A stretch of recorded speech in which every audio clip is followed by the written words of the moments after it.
Now, Sama is oneness and Adi means source. So Samadhi means one with the source. And also Bhava means the attitude or aspect. So together, Bhava Samadhi means being one with the source through a certain aspect. So when we say Devi Bhava Samadhi Darshan, we are experiencing oneness with the source through the aspect of Devi PARASHAKTI, the emotion and bhava of Devi PARASHAKTI. Yes. And darshan means to have a glimpse of. In the Vedic tradition, it is used to describe a moment when we behold a deity, an avatar or a saint, or an enlightened being. Because just seeing such a being can cleanse the karmas of lifetimes and create a deep, lasting transformation in all of us. So darshan is a powerful superconscious vibration that is present around an avatar at all times. He simply radiates darshan, just as the sun continuously radiates light. The auspicious moment when the receiver, when all of us are able to catch it, that becomes the moment of darshan for all of us. So raising you to the next level of superconscious breakthrough is like hitting the reset button on your being. Yes, and the fundamental points about Bhava Samadhi Darshan. First, you have to understand that divine cosmic beings are real, and they manifest from Kailasa, the enlightened time-space zone, through deities and incarnations. And divine cosmic beings manifest through the Archavatara, the deities in the temples, and through the Bhava Samadhi Darshan of the Nijavataras, the incarnation.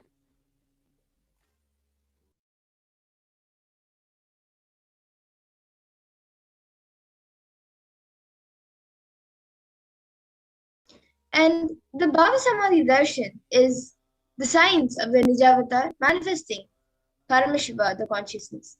It is where the formless, the being of Paramashiva, expresses through the Divya Sharira, the light body, and manifests as Nijavatar, the physical form and the embodied form for all of us to experience Paramashiva. Devi Parashakti expresses through the being of Rajarajeshwari and manifests as the Nijavatar, the physical form of Devi Meenakshi. And as you can see, this is a photograph of the deity of Rajarajeshwari in Los Angeles, Nityanadeshwara Hindu Temple in Los Angeles. Yes, and the Archavatar, the deity, reflects the consciousness and manifestation being of the superconscious energy. But human beings are not mature enough to receive the higher level experiences from the Archavatar directly. And so the avatar, the physical embodied form, has come down to bridge the gap and create the experience of the superconscious energy in all of us. Bhava Samadhi Darshan awakens your Kundalini Shakti, which is the latent potential energy in every human being. This influx of superconscious energy visibly slows down the aging process and improves immunity to disease. During the darshan, the whole brain comes alive and turning into a superconductor of conscious energies that heal, empower, and transform our lives.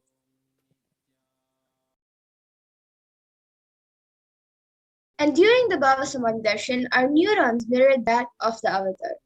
Mirroring neurons activate the process of all the observed movements or information of the avatar just by seeing.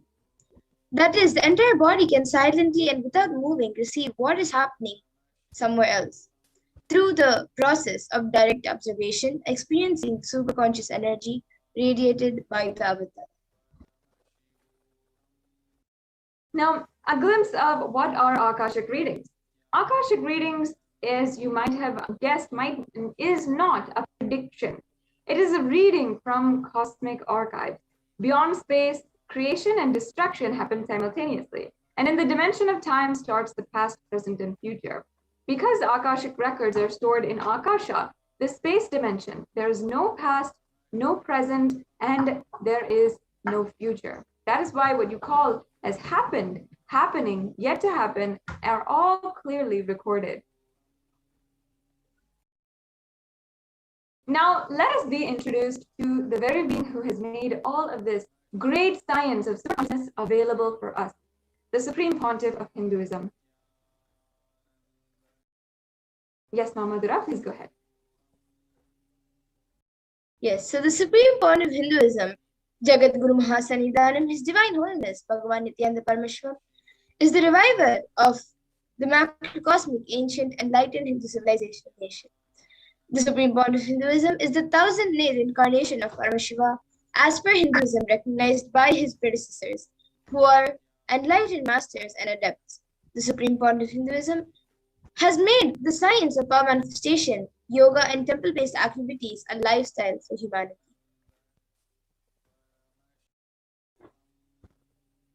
And the Supreme Pontiff of Hinduism has revived ancient indigenous Hindu kingdoms, and he's then thus ordained as the 233rd Guru Mahasannidhanam of the Kanchi Kailasa Sarvagna Peetham, the Tondai Mandalam Adinam. He is the incumbent emperor of the Surya Vamsa Surangi Samrajyam, the 293rd Jagat Guru Mahasannidhanam of the Kailashonata Shamala Peeta Sarvagna Peetham, and he is the present Mahamandaleshwar, the supreme spiritual head of the Mahanirvani Akada, which is the largest monastic apex order of Sanatana Hindu Dharma.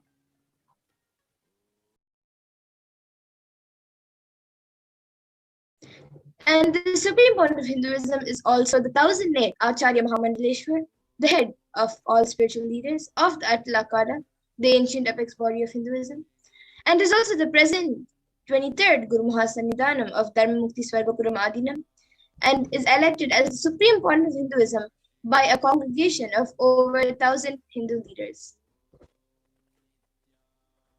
Yes, and the Supreme Pontiff of Hinduism is revered as a teacher of Hinduism, most prolific, most viewed and read and watched, authored over 300 books and 10,000 articles in 3 main languages, English, Tamil, and Sanskrit, which is then further translated into 50 languages with over 1,000 titles.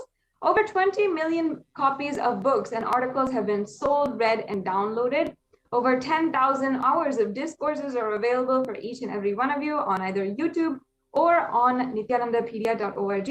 The Supreme Pontiff of Hinduism has also enriched over 1 billion lives digitally, and he's respected as the commentator of all the sacred scriptures such as the Upanishad, Bhagavad Gita, Shiva Sutras, Brahma Sutras, Yoga Sutras, Ashtavakra Gita, and the Jain Sutras.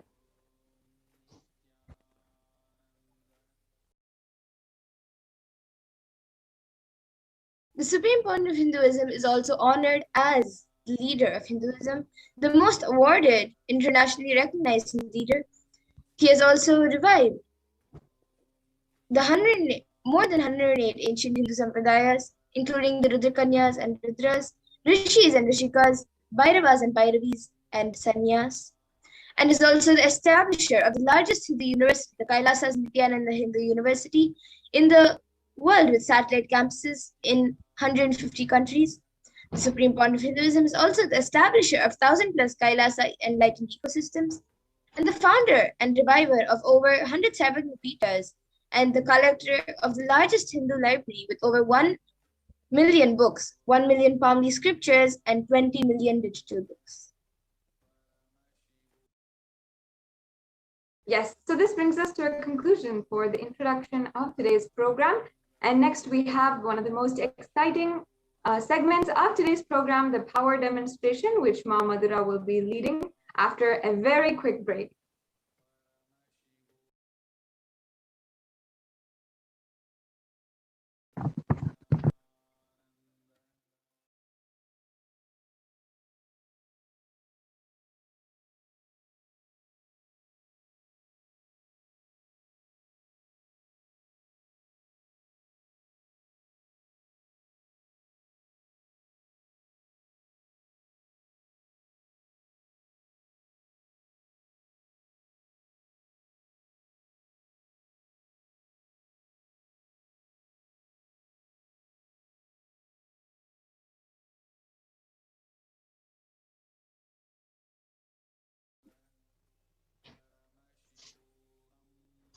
Yes, welcome back, everyone.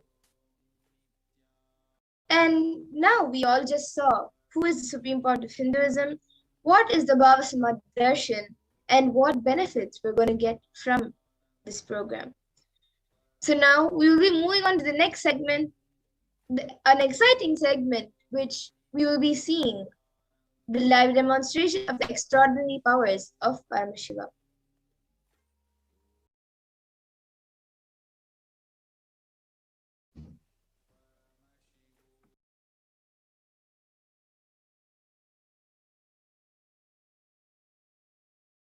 So,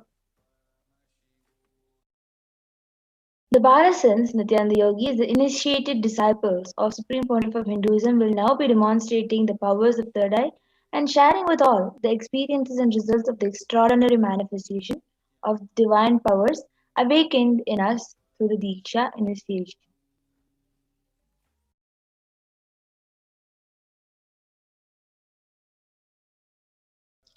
And in today's Bhava Samadhi Darshan, all of us will be receiving the initiations into the third eye awakening and various other powers, the blessings and grace of the Supreme Pontiff of Hinduism.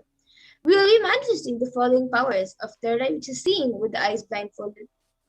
And for all of you who have the question about where the third eye is located, then the answer is for all of you that the third eye is the cosmic browsing center, which is located between the brows, which upon initiation, one can effortlessly express powers and see through the third eye, just as you would with your two eyes.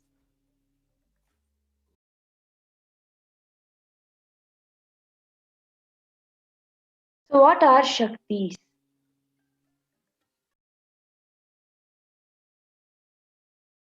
In the Vedagamas, the source scriptures of Hinduism, Paramashiva reveals in elaborate detail that every human being is hardwired to be able to manifest 463 plus extraordinary Shaktis, the divine powers. Manifesting powers are described as a system, method, and science for human beings to explore the various possibilities and powers and have access to various states of consciousness. Shaktis manifest from the fundamental cognition that you are the divine and you need to manifest the divine, not that you are a man and you need to reach the divine.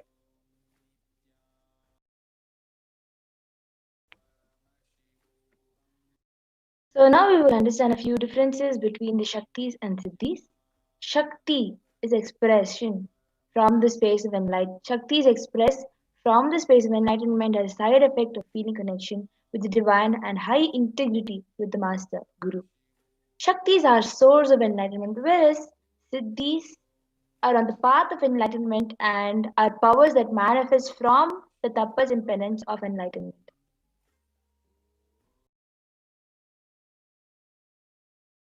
And a few more differences between Shaktis and Siddhis is that Shaktis of Paramashiva manifest through ordinary human beings in an extraordinary way after the initiation by the avatar and are permanent, whereas Siddhis are not permanent and may divert you from your enlightenment.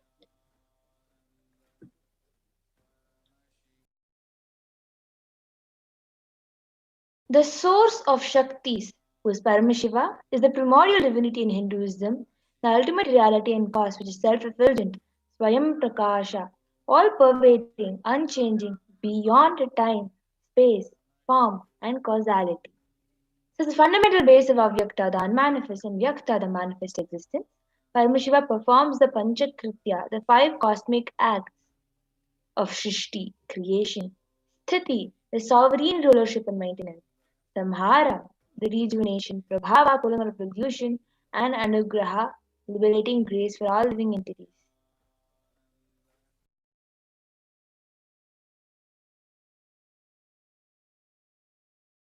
And now the avatar of Paramashiva, the Supreme Pontiff of Hinduism, Jagadguru Mahasannidhan of His Divine Holiness, Bhagavan Nityananda Paramashiva, as the 1,008th living incarnation and representative of Paramashiva, and the reviver of Kailasha, the ancient enlightened Hindu civilizational nation, and the great cosmic borderless Hindu nation. Ever since the beginning of the civilization, the Sanatana Hindu Dharma has been a cradle of enlightened beings and highly advanced sciences, such as power manifestation. And it was lived and taught as a lifestyle. And for the first time in the modern day, the Supreme Pontiff of Hinduism is reviving and these sciences and transferring it to the world at a record-breaking pace, which is not accomplished before.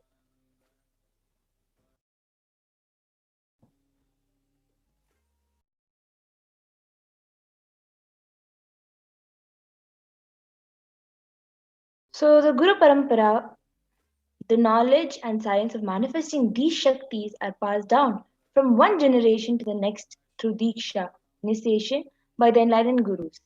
The Supreme Pontiff of Hinduism, being recognized as an incarnation at a very young age, was trained and taught these sciences to revive the initiation and knowledge repositories for billions to manifest science of power manifestation from disciplines of Vedanta, Tantra, Sri Vidya, and the yogic powers, Mantra, Shastra, Siddha Vidya, science of Aushadha, Advaita, and Bhakti Yoga, Paramashiva Jnana, and Paramashiva Vijnana. The great rishis, munis, siddhas, the superconscious mutants who know the science of incarnation as per Hinduism have predicted and recognized the Supreme Pontiff of Hinduism, Jagadguru Mahasannidhanam, His Divine Holiness Bhagavan Sri Nityananda Paramashivam, as an incarnation of Paramashiva and PARASHAKTI. So here you can see the pictures of all the masters that have recognized, the great rishis and munis that have recognized the Supreme Pontiff of Hinduism as an incarnation of Paramashiva and PARASHAKTI.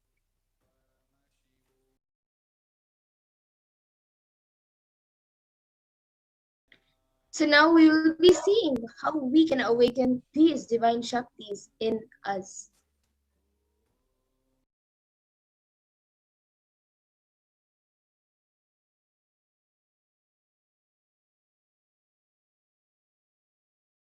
Manifesting Shaktis. Every jnana, the ultimate truth, mapped into your consciousness. Prajna manifests this prajnana, possibility and power of every being.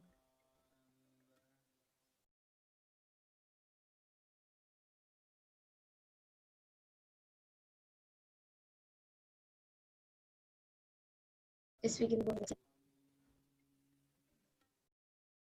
The science of power manifestation is authenticated through four aspects of evidences or pramanas. The first is the Shastra Pramana, which is the eternal, unchangeable truths revealed in the source scriptures of Hinduism. And the next is the Apta Pramana, which is the experiences and results of Aptas or authorities of Hinduism, where the Vedic rishis and scientists have time-tested and verified these sciences. The next is the Atma Pramana.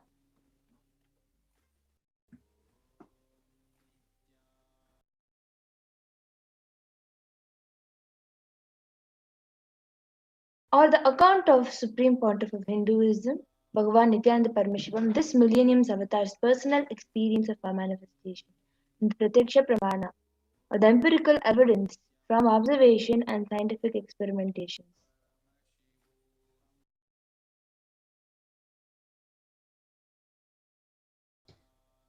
And the Vedagamas, which is a living applied science, the Vedas are the ultimate superior authority for Hindus and are pure science where the ultimate truths are explained. And the Agamas are the scriptures where the applied technology and applied science is expanded. So the Vedagamas, which are the living applied sciences, are given the status of Shruti as they are directly revealed by Paramashiva and they are the ultimate, eternal, unchangeable truths. And a reference cited from these Shastras or source scriptures is called the Shastra Pramana.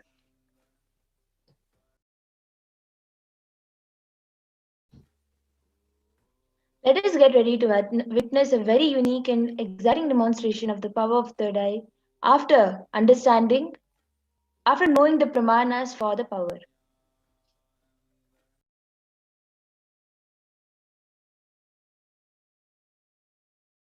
So we will be first getting into the power of third eye.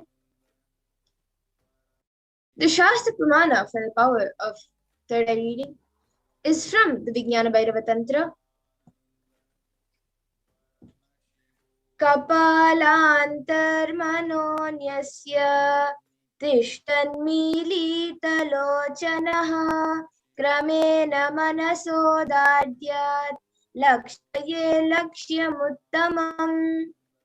The translation for this verse is, by fixing the mind on the inner space within the crown center and sitting stably without any movement, having the eyes closed in succession, by that stability of the mind in inner space through the power of the third eye, One directly sees the ultimate goal Lakshyam by having the vision beyond the sight that reveals any object to place, attaining the space of oneness with the source Paramashiva.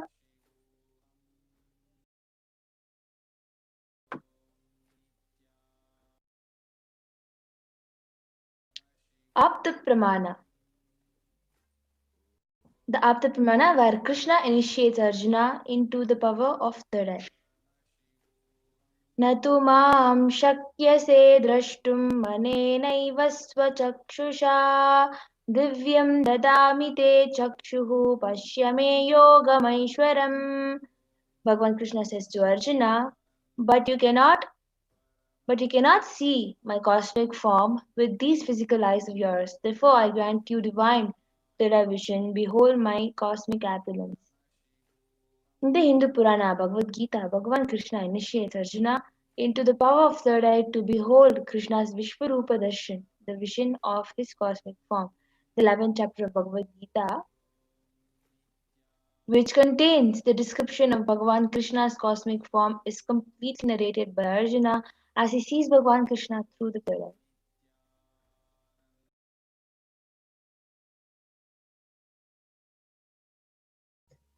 And the next, the Atma Pramana, for the power of third eye, in Swamiji's own words.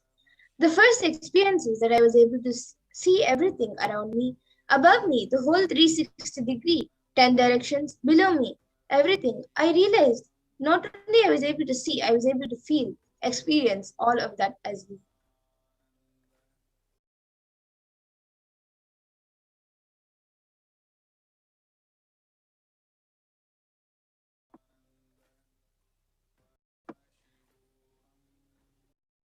Pratyaksha Pramana, the empirical evidence from observation and scientific experimentation. So, the study measures and compare metabolic cell activity of the brain in conscious and meditative, the third eye state, using the PET, the positron emission tomography, and when doing daily normal activities, it was detected that it is the high activity is there where in the brain where third eye is located, and when in the space of only third eye, the region was active. Almost 90% of the rest body was in peace.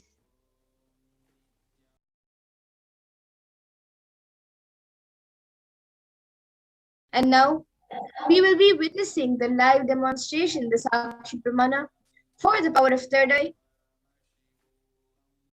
We will be back for the Sakshi Pramana, which is the live demonstration, in just a few minutes. So please stay tuned to witness the live demonstration of the extraordinary powers of Paramashiva.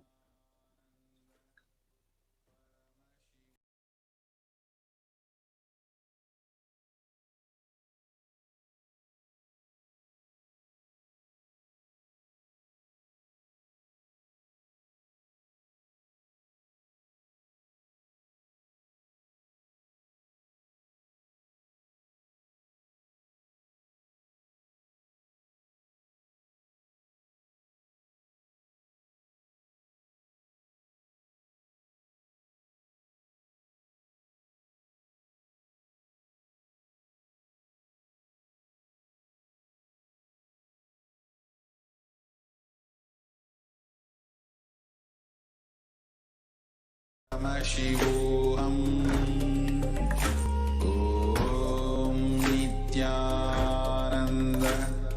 Paramashivoham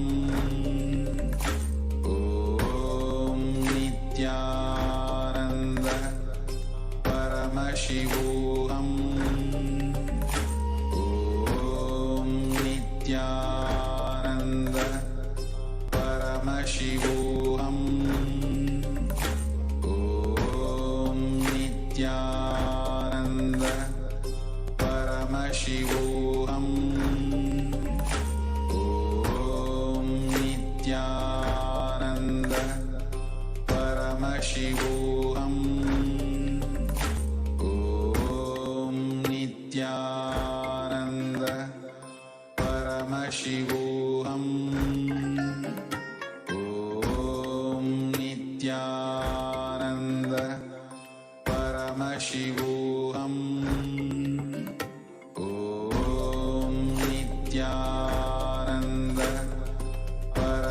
Paramashivoham. Om Nityananda Paramashivoham. Om Nityananda Paramashivoham. Om Nityananda Paramashivoham. Om Nityananda Paramashivoham. Om Nityananda Paramashivoham. Om Nityananda Paramashivoham. Om Nityananda Paramashivoham. What I mean by the word e-Kailasa, listen intensely. Enlightenment ecosystem, literally enlightenment itself, in your own home, wherever you are. If you cannot come to Kailasa, it's okay. Kailasa can come to you. Kailasa coming to you is e-Kailasa.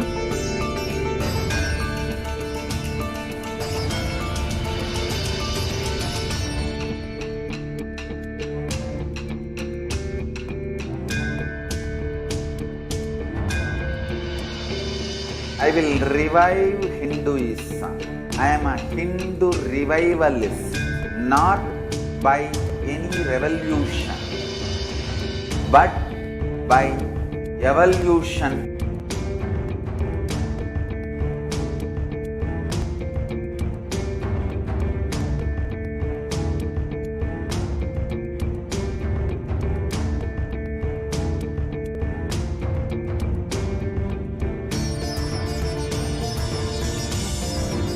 And setting model communities.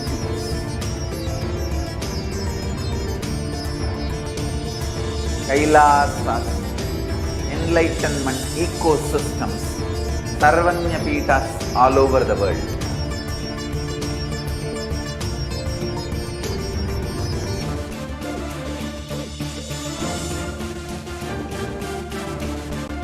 All powerful cognition, knowledge, only when you live, power manifestation and possibilities manifestation happens. This is a fundamental truth.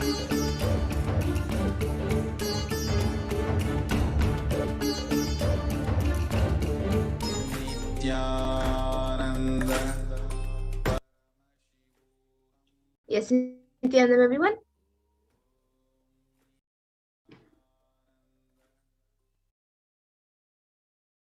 So now I have with me Manitya Amritananda and myself, Manitya Madhurananda.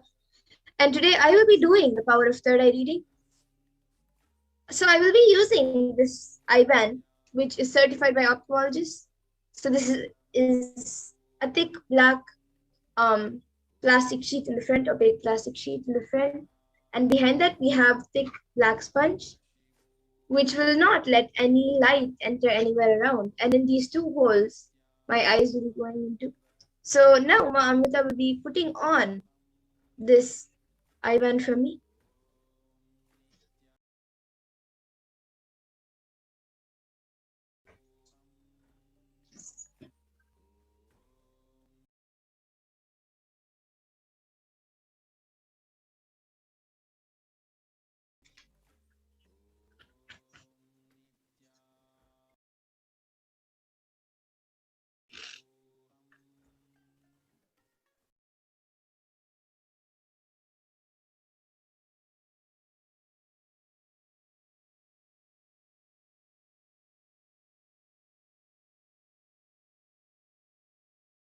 Yes, you can move a little this side to the left. And can you just adjust it near the ear? Yes. So now the eye band has been put on me, and I will be turning to my right, my left, up and down. So all of you can see that there is no gaps anywhere around my eyes. And now today I have with me this Guaranteed Solutions book. All of you can see. And Ma Amrita now will be opening a random page from this book, and I will be reading out the page number and also the contents of the page. So Ma Amrita, you can open a random page. You can show it to the camera and open a page. Yes. Okay. So I'm just randomly opening this page. If anybody has this book, you can see the page number. Yes. So now I will take the book and I will be reading it. So I will be reading this page, maybe. So yeah, the page number is 316, and the first para says, "But what do we do? Question mark. We exploit each other and play a cunning and vengeful game. We add to each other's karmas and get further caught in the cycle of life and death. Still worse, we blame each other for it. If you watch the drama of marriage from outside, you will understand how each one creates karmas for themselves and end up blaming the whole world for it." So this is the first para of this. I'll be showing it to the camera. Yes. So as you can see, this first para which I read, and it is page number 316. Yes. And I will be doing one more round of this. So Ma Amrita, you can open another random page.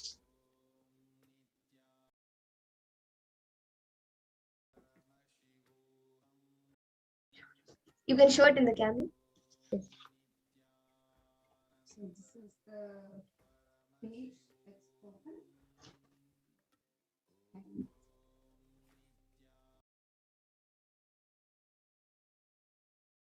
Okay, now I will be reading it. So I will be reading maybe this page now. So it is page 137. And it says, "A small story. In a certain kingdom, it came to the king's notice that everybody in his kingdom was depressed because each person felt that they had the maximum worries and no one else had any worries. So the king announced a worry exchange offer where people could bring in their big worries and exchange it for someone else's worries. A big space was made ready, and in the center of a huge worry pot was placed. Anybody who wanted could come and dump his own worries inside it and pick up any other worries they wanted. Only thing, they had to pick up some worries. The whole kingdom gathered for the event. The people moved around and met each other and started talking to each other about their worries. After a long time, the event was declared open for the worry exchange. A lot of time passed and not a single person came forward to drop their worries in the pot. After all that interaction, everyone thought that their own familiar small worries were much better than the others' worries. I tell you, most of the time we talk in the air without getting down to the actual facts. If we get down to the bottom of our..." So this is page 137 over here.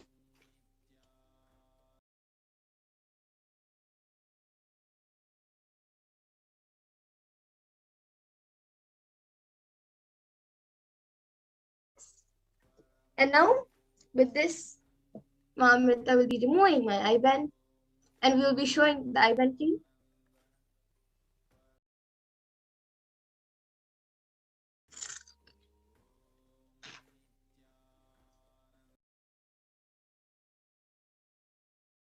Yes, so as you can see, the eye band, it is just as it was before. Yes, and so now we'll be moving on to the next power of body scanning. We will be back in just a small break.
ॐ नित्यानन्द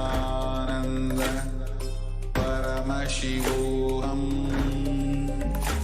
ॐ नित्यानन्द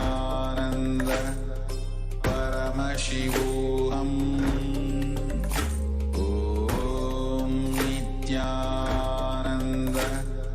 परमशिवोऽहम् नित्यानन्द परमशिवोऽहम् ॐ नित्यानन्द परमशिवोऽहम् ॐ नित्यानन्द परमशिवोऽहम्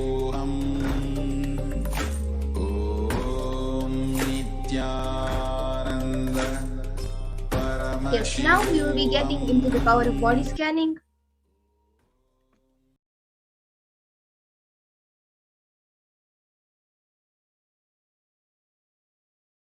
In this power of body scanning, one awakens to the ability to scan illness, diseases, medically diagnose issues, and provide solutions through the awakened terror.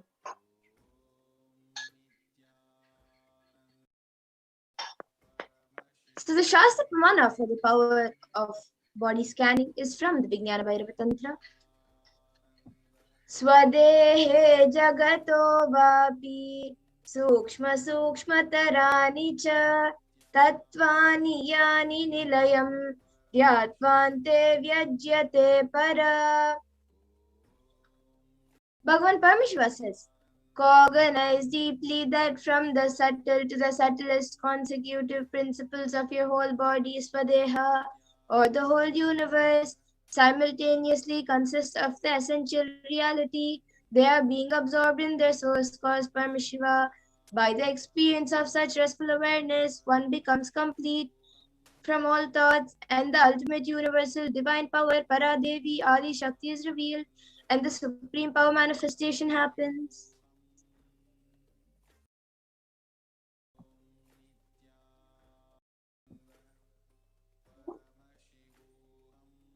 So the Apta Pramana, the reference of power of body scanning from the life of Siddha.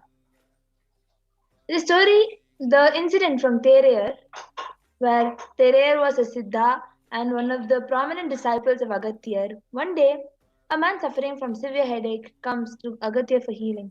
Agatyar uses the power of body scanning and identifies the root cause of the headache. He reveals that there is a small Terai, a type of frog, sitting in the person's brain. Agatyar immediately instructs Terayar, his disciple, to perform an open head surgery and remove the frog. After the surgery is completed successfully, the person is healed and cured of the headache. So thus he got the name Terayar. And the next, the Atma Pramana for the power of body scanning, which is the accounts from the Supreme Point of Hinduism's personal experience. On the 22nd of December 2019, the Supreme Point of Hinduism revealed how he uses the power of body scanning. Paraphrasing his words, Only when I had the multiple compound hand fracture, I was forced to go for surgery and therefore for medical checkups related to that. At that time, they detected heavy metal in my different organs. It was revealed that I had been poisoned without our knowledge.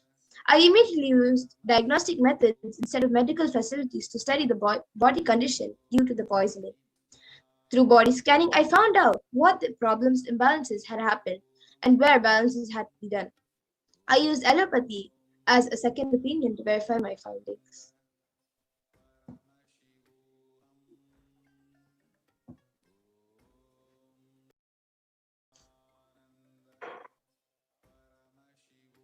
So here is the screenshots of the Sakshi Pramana, where various devotees from the Paramashivaham program have shared their experiences, and in other times also have shared their experiences of manifesting the power of body scanning. And now you will even be witnessing the Sakshi Pramana, where we will ourselves be demonstrating. So now we will be getting into the power of body scanning, and whoever would like body scan can put your comments in the YouTube comment section. So we already have Ma Deborah Anderson, who has put a comment is requesting for a body scanning, and for her head and continued throat pain. So Ma Pragnana, you can maybe start scanning for Ma Deborah Anderson. And anyone else who would like a body scanning can put your comments in the YouTube comment section, and we will be doing a body scanning for you.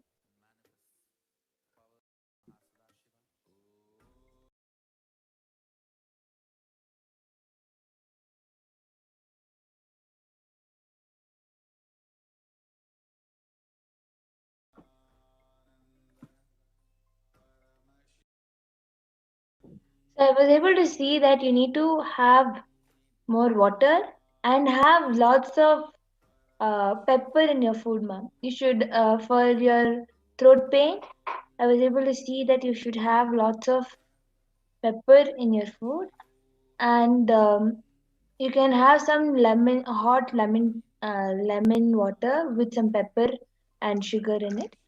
Sugar in the sense organic sugar, brown sugar, or kalkan. You can have these and add lots of pepper into that drink and have it. I was able to see that as a healing cure. Yes, so Ma Deborah Anderson, you can get back in the YouTube comment section if you are able to relate to what Ma Pragnana revealed. And for the throat pain and for your head, you can surely do the solutions which she gave from the third eye. And anyone else who would like a body scan can put your comments in the YouTube comment section, and we will be doing it.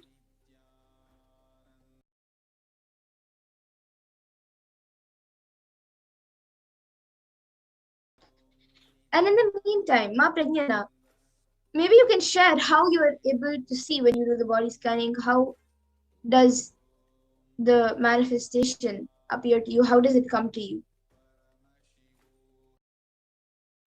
So just like how we do the power of body scanning, where we will be able to see. Sometimes we will just be able to see the exact problem. Sometimes we will be able to feel the problem itself that the person is going through. As that person is going through, we'll be able to see that problem. And the minute you connect with Parameshwara, the joy that comes in manifests as healing, and the problem is just healed. Most of the times, just with the power of body scanning. Just when we scan and look at that person, the whole of the problem is cured. That person is not having that problem, and that is because of the joy that we have that is manifested in us the minute we enter into the space of Paramashiva and let Paramashiva flow through us and reveal it. That Paramashiva's energy is manifested as healing, and most of us are healed from whoever is getting the scanning done is healed, and moreover, the person who is doing the scanning is completely healed because Paramashiva is manifesting into them and revealing through them. So the healing process, even if the problem is not really revealed, the healing of the problem is 100% assured. That problem will be completely healed. And how we are able to see it is Either we will be able to see that place highlighted, that place will be shown in red color or sometimes blue color. It will be like highlighted. If, for example, if I'm able to see that person is having throat pain, either I see the throat as it is, or I see the place in red color. So now somebody has asked for body scanning. Yes, so we have Ma Vanya who has asked for body scan. And Ma Deborah Anderson has also said thank you. Yes, thank you, Ma, for us getting back. And Ma Vanya, now I will be scanning your body, Ma.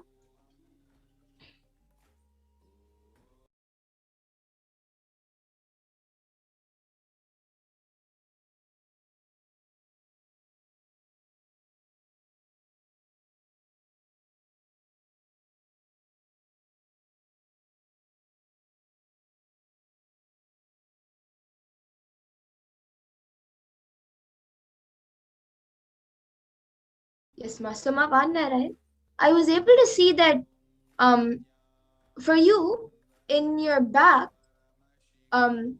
you are getting like a very slight pain and kind of like there's a kind of burning, or like sometimes it burns, but sometimes it just pains, and sometimes there's like a small sensation in your back, and that is because of there's a lot of stiffness in your back right now. And I was able to see that is because like even if you do physical activities and you don't sit in the day a lot, I was able to see that the physical activity for the back and for the upper body is less. Like you're I was able to see you move your legs a lot. Like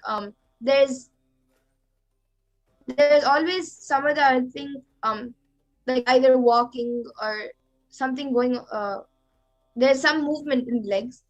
But then I was able to see the upper body, it's there's not much of flexibility and there's not much of movement happening for the upper body. So I was able to see that the back has become quite stiff, and because of that the bones is creating like that stiffness in the bones is creating like a small little bit pain and some sensations and sometimes even a little bit burning. So I was able to see for that, if you start at least you don't have to do if you can do the 1 hour yoga, it would be great, the Pratama Vinyasa Krama. But if you just do maybe 5 minutes of stretching, stretch your entire body for 5 to 10 minutes every day, this will help loosen up your body and also heal your back. And one more thing I was able to see is in your throat, there's a lot of dryness. Not because you're not drinking water or your body is dehydrated. It's because that the food that you eat and the water you drink both causes dryness. So I was like, there are a few particles in the water which is making your throat dry. It hydrates your body, but your throat, the skin there and the nerves and everything there is becoming dry because of the water you're drinking, some particles which are there. And the food also I was able to see is sucking the moisture in your body. So because of both, I was able to see that the throat is getting very dry.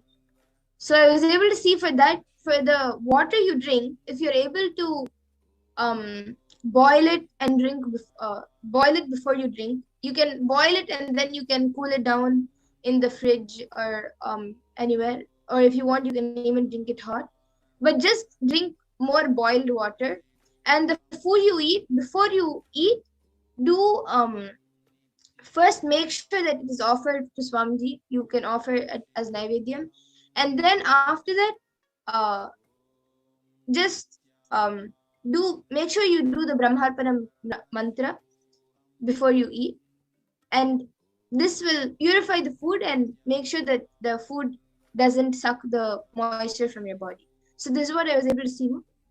You can get back in the comment section if you were able to relate.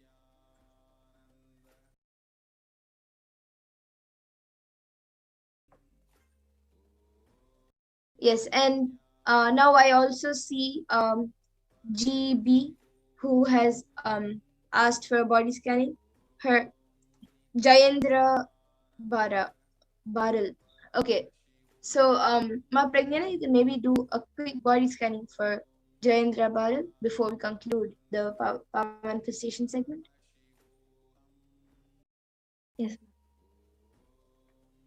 And as Ma Pragnana was sharing before about how we see when we scan for the body scanning, as she said, sometimes we feel the problem, or sometimes it's like a body and we see a light, or that of that area, or we see just that organ and we see the exact problem. And also another great thing about the body scanning is that we go all the way to the root of the problem. Usually if you go to some doctor, then of course they will do the x-rays, they will do the scannings, and they will give you a medicine. And but that might be just for that specific problem, not for the root of the problem. Maybe if you, like how we saw in the Apta Pramana, the headache was because there was a small frog in the head. So the frog was the root. And so in the power of body scanning, we can go to that level to find the root. But maybe for that, if you had gone to the doctor, they would have just given a medicine for the headache or medicine for the stomachache, which would of course heal the problem at that point of time, but not permanently. So yes, Ma Vanarayan has got back saying that is exactly correct, Ma. I have other health issues, but recently I'm having increased back pain and also dehydration is a problem for me. Thank you. Yes, thank you, Ma, for getting back.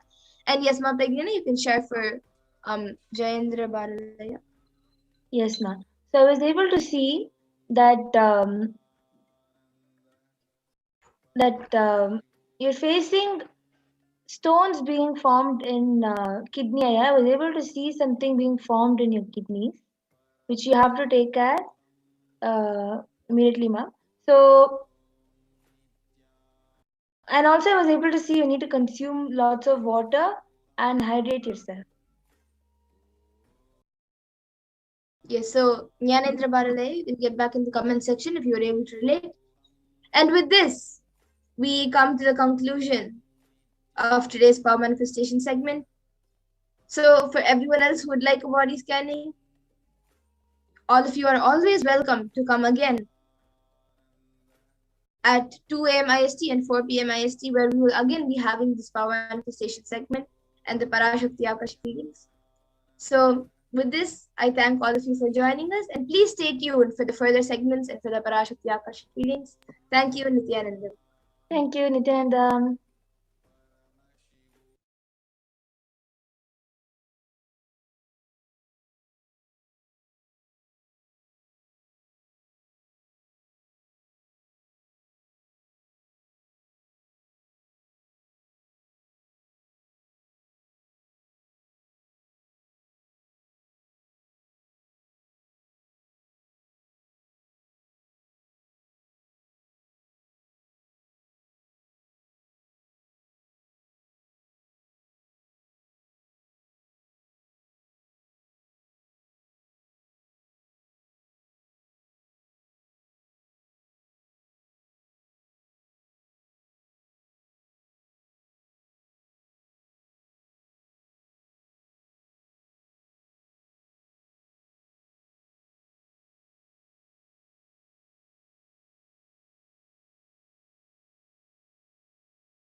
I request the NTV operator to put fallback, and we will be back in a small break for the next segment.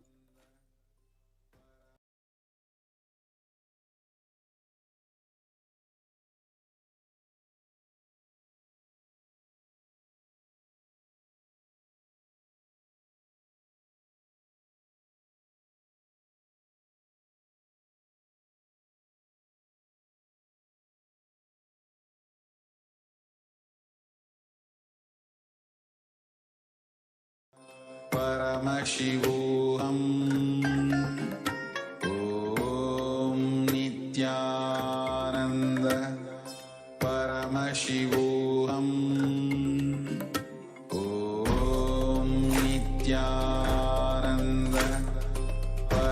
परमशिवोऽहम् ॐ नित्यानन्द परमशिवोऽहम् Yes, Nityananda. Let us begin the next segment in today's program, understanding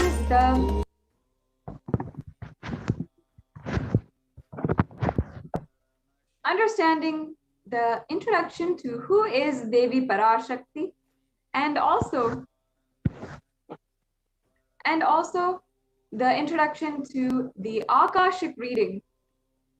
And what is Akashic reading? What is in store for you today? So let us now begin with first invoking the divine presence of Devi PARASHAKTI. We'll now chant the Shastra Pramana or the Dhyana Shloka for Devi PARASHAKTI. So this is from the Lalita Sahasranama, the Dhyana Shloka from the Lalita Sahasranama. Sindhuraruna vigraham trinayanam manikya mauli spurat taranayaka shekharam smitamuki mapina vakshoruham panibhyam alipurna ratna chashakam raktotpalam bhibratim saumyam ratna gatasta rakta charanam dhyayet paramambikam. Yes, and the English translation. The Divine Mother is to be meditated upon with shining in vermilion, red body with triple eyes sparkling, sporting a crown of rubies, studded with gemstones, with a crescent moon and a face all smiles, a splendid bust and over, and one hand holding the jewel cup brimming with mead, and the other twirling a red lotus.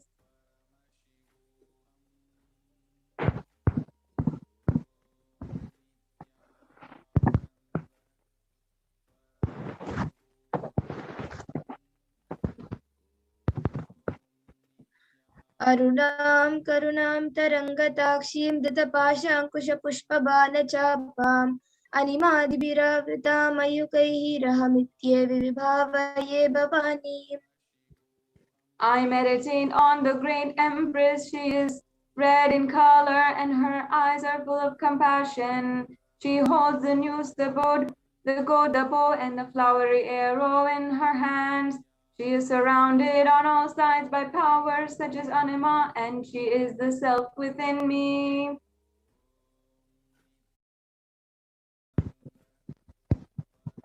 Devi PARASHAKTI is the ultimate pure feminine consciousness. PARASHAKTI is the cosmic mother. It is from her cosmic womb from which billions and billions of souls and the universes come out and go in. She is the source where the Big Bang and the black holes go on. PARASHAKTI is the source Shakti, source energy, and the source power from which all of us came, which all of us are even in now, and all of us are going to merge.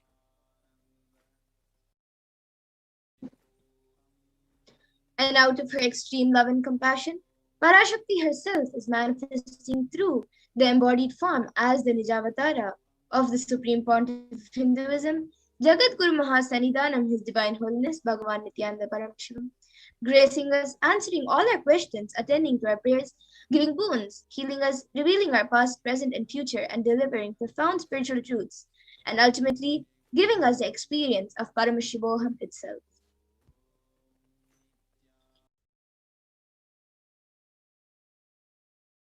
And in the words of PARASHAKTI herself, her creation, her source, she describes so beautifully, so poetically, and yet so magnificently, raising in Omkara, expressing the Vedas and Agamas, blossoming as Hrimkara, filled as Parashodasi, living in 40 triangles, the Kailasa Swamini, who is Kailasa's Tripura Chintamani, Parashodasi, sitting as part of Paramashiva, Parameshwari, who rules the world, Paramashakti, Manonmani, Meenakshi. As Nityananda, I took Nijavatara here to give good boon to everyone, to bestow all goodness.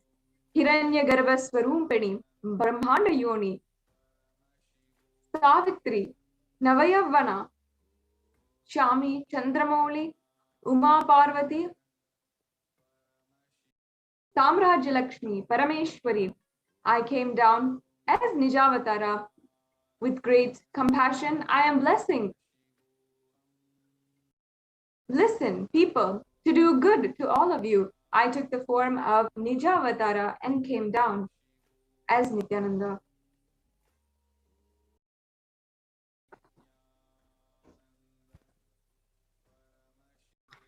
Raising in Omkara, blossoming as Shiva, Shiva manifesting as source of existence, powers of existence, expression of existence, from the oneness of Om, blossoming into two as Prakriti and Purusha, blossoming as three Shaktis, Icha, Kriya, Jnana, growing as four Vedas, expanding as five Panchabhutas, beyond six chakras, filled as Gotras of seven Rishis, expanding as eight directions, existing as nine Grahas, blossoming as 10 Indriyas, being as 11 Rudras, creating all the worlds, bringing life, to tell and make truth blossom, and to do good.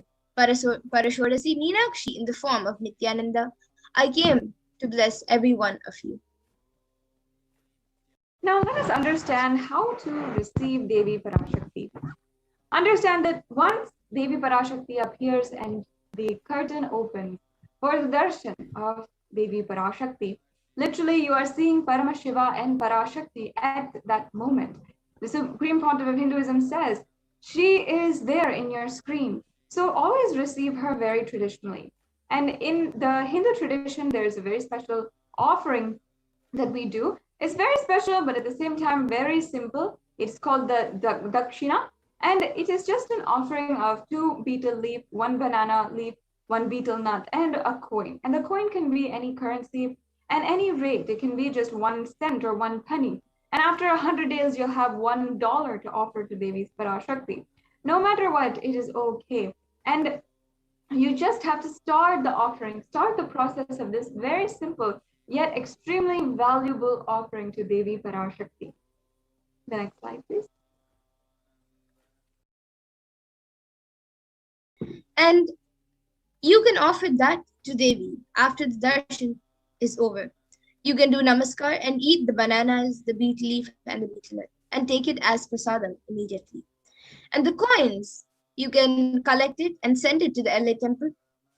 And this betel leaf, the betel nut, may look too small, but in a few days, all of you will see how much it adds to your sentiment that really she is there. You will not take the Devi darshan for granted. Rituals will break your monotonous, unconscious mentality and lifestyle and remind you and raise you to the powerful cognition. It will break your unconscious behavior. And so here we have a couple of examples of what you can offer for the tambulam. Here there is the 2 betel leaf, 1 banana, the betel nut, and coin offering. So, and also you can offer it and arrange it in a unique plate. And you can see how traditionally how it is arranged as the tambulam. And in addition, if you like, this is not necessary, but you can also offer red bangles and glass bangles and a small piece of cloth, new unused cloth, which we offer traditionally to Devi Parashakti as ornaments for her. Yes. So this brings us to a conclusion of this short segment on how to receive Devi Parashakti and who Devi Parashakti is, the cosmic mother. Now we will understand the Akashic records, how they are, what breakthrough you can have today just through the Akashic records. We'll be right back with you after a very short break. Yes, so we will be seeing now what are the Akashic records. The Akashic records are created in space, and whatever has happened is in the time is there as a file. Nothing can be destroyed, so please understand, none of your actions, thoughts, plans, emotions, words, nothing can be destroyed. The Akashic records are the cosmic archives of everything happening, and will happen.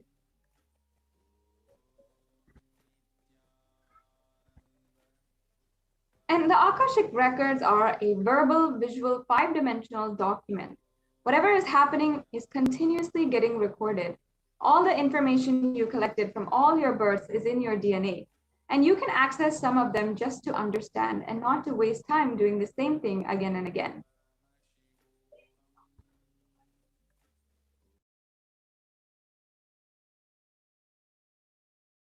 And the Akashic readings is not a prediction.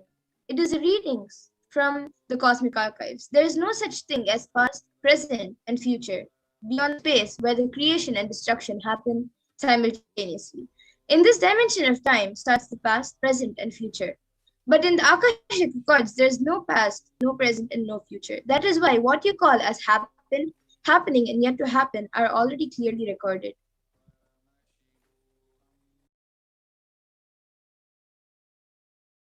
And in Swamiji's own words, he tells us that nobody has the right to comment on the Akashic readings.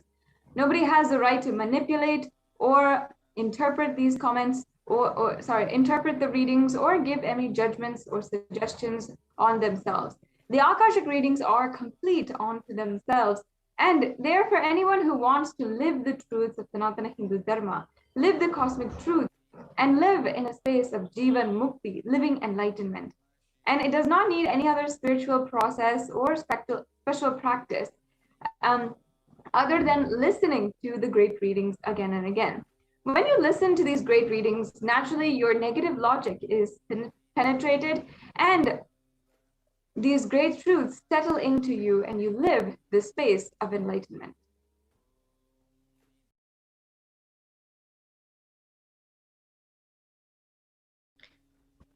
As the avatar of Parameshwar, the Supreme Pontiff of Hinduism has graced humanity with the blessings and darshan in the form of Devi Parashakti, revealing answers to questions of the yearning of seekers as solutions, breakthroughs, and liberating humanity from pain and suffering.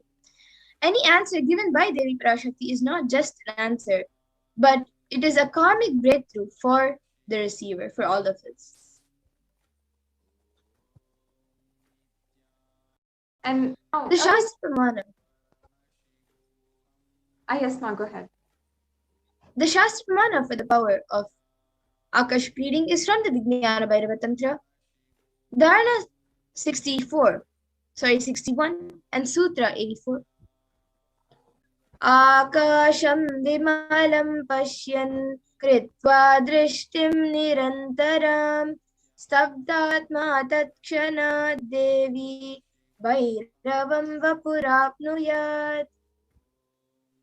And the English translation, Bhagavan Paramashiva says, looking at the spotless infinite etheric space, Akasha beyond the sky and clouds, one should fix one gaze from the third eye without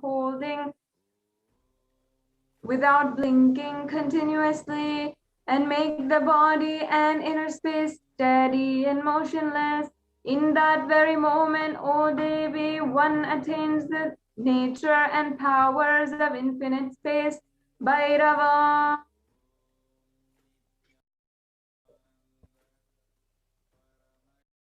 And the Apta Pramana narrates the story of the great sage Maitreya, who reveals the secrets to Vidura, the story of his birth in the human form, and the reason for all of his suffering. Sage Maitreya accessed the Akashic records and told Vidura that actually he was a birth of none other than the Lord of Death, Yamaraj.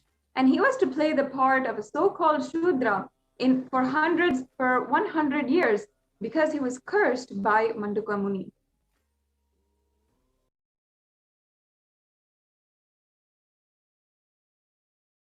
And the benefits of the Akashic reading. The Supreme Pontiff of Hinduism says, all the information you collect from all your births is in your DNA. You can access some of them just to understand and not to waste the time doing the same things again and again. Accessing the DNA code, reading the Akashic readings will be useful for you to be liberated from your default future, bringing an end to binding cognitions, knowing known and unknown suffering, leading you to experience enlightenment. Paramashivoho. Now, only an avatar can actually alter or upgrade the Akashic readings. The initiated Balasans can view the Akashic readings and tell you what is there. But however, only an avatar, incarnation of Paramashiva, can alter, edit, upgrade, and change the Akashic reading. During the Darshan and Dikshas, the Supreme Pontiff of Hinduism blesses and upgrades the Akashic readings as per the prayer of the devotee.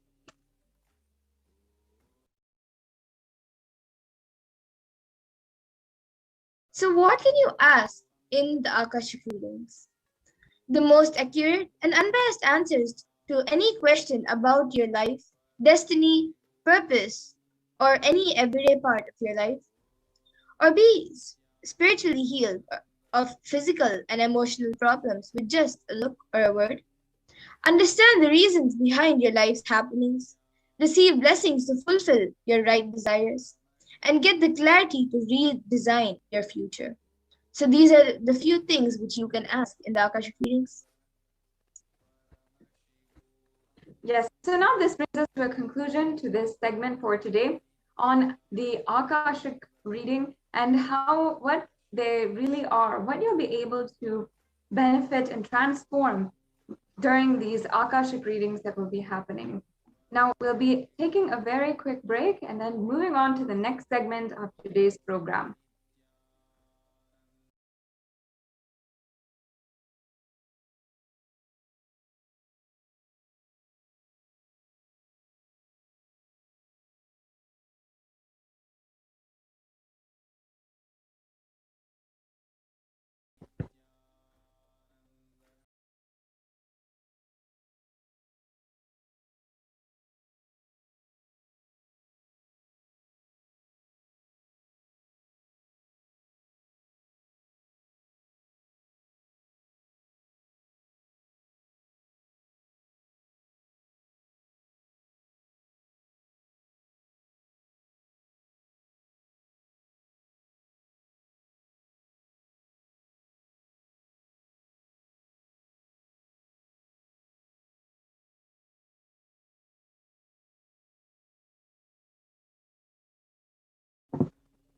Yes, before we move on to the next segment of today's program on the revelations that Devi PARASHAKTI has made for the whole of humanity, we will just be taking a very quick break and we will be right back with you.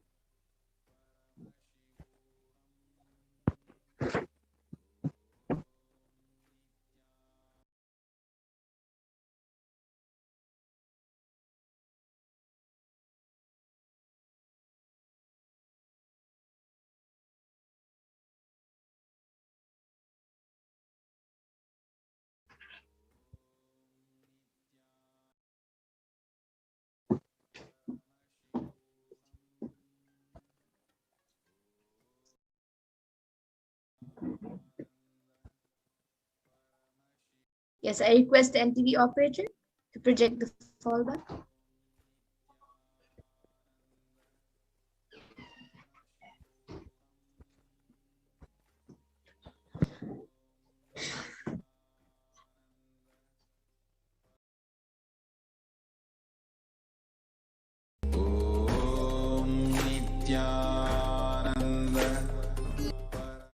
Cannot live exclusively as one sampradaya. No. All sampradayas of Hinduism is an ecosystem.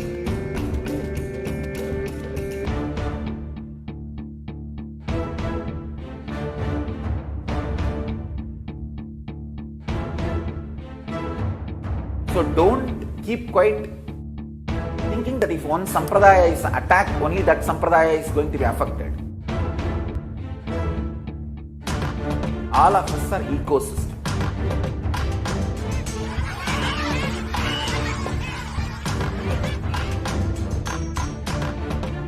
I invite all of you to get involved and enjoy Hinduism by the principle of Dharmo Rakshati Rakshitaha. When you protect Dharma, Dharma protects you. will make the whole planet flourish spiritually. The spiritual prosperity will happen to the whole planet Earth. We all have to coexist together.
How you can ask your question on social media. So first, I request the volunteers to help in projecting the slides for the social media question.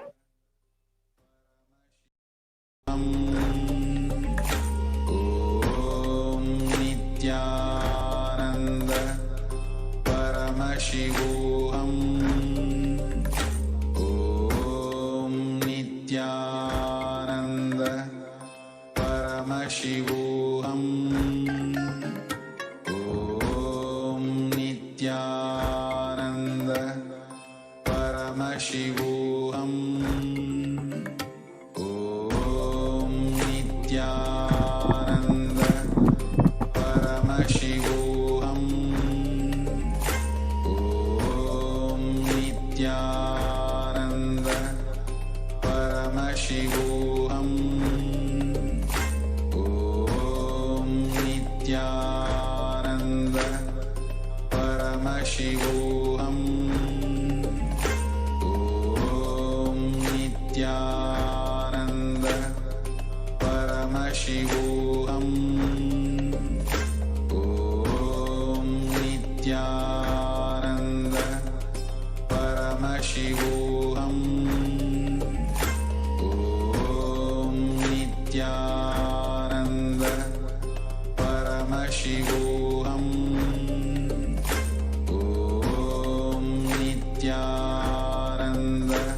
शिवोऽहम्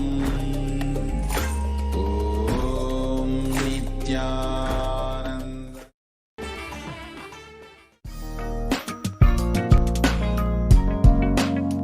We get you health. We get you ability to build beautiful relationships in your life. We get you direct spiritual support and we make sure you become wealthy.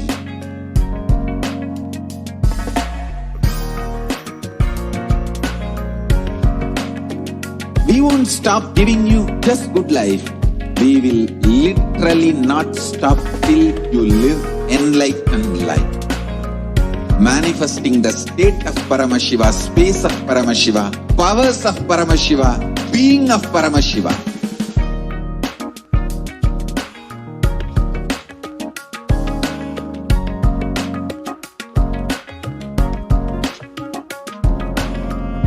Whole world should become e-Kailashians.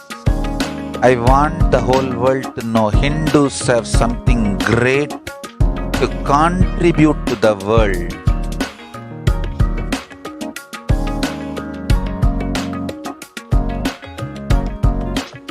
We have something great to contribute to the world.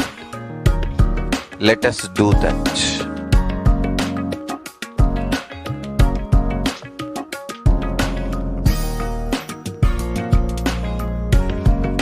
E-Kailasa is proper customized spiritual service helping you to identify your root patterns of suffering.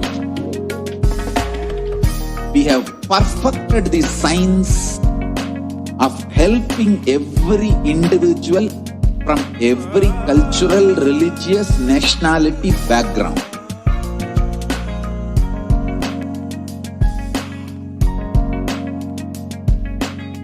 You will have lowest reactionary assumptions, highest awakened response, alive response for life continuously.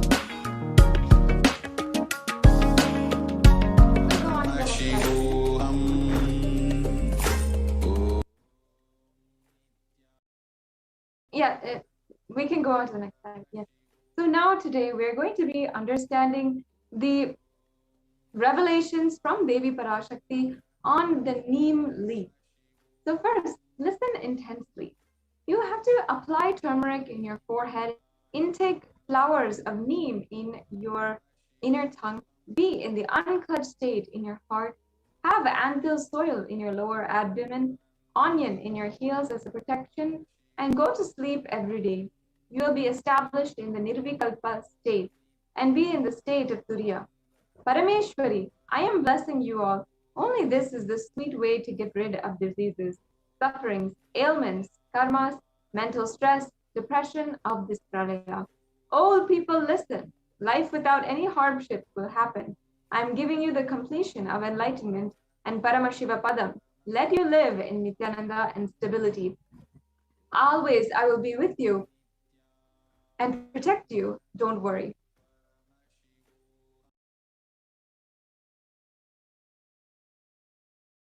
Now let's watch a brief video of the revelation of how to sit in Padmasana by Devi PARASHAKTI.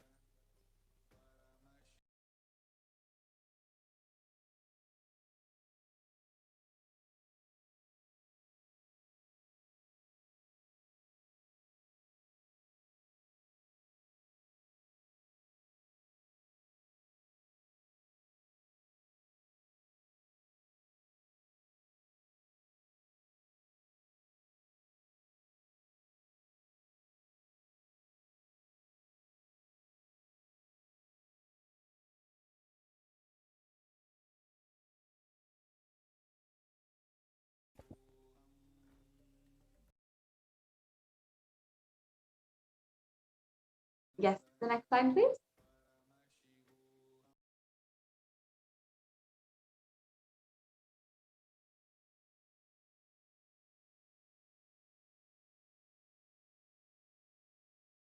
Devi PARASHAKTI reveals, you will be able to sit in Padmasana like me. Eat the rice with neem flour. This is the instruction for all the humanity. Neem flour and rice will heal the body and remove all the pains, induce flexibility, samana, prana, detox your body and clear apana. Now here, neem tree offers several benefits, and all part of the tree are actually known and useful for their parts and their uses. The flowers, just as the leaves, have plenty of therapeutic benefits, which explains its many uses in Ayurvedic medicines since ages.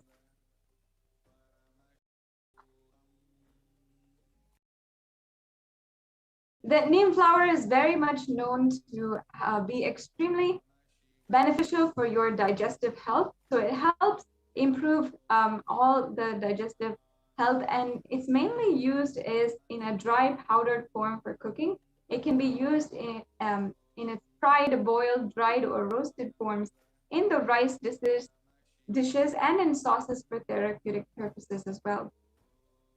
So this is the way that the neem flower can help in your digestive system.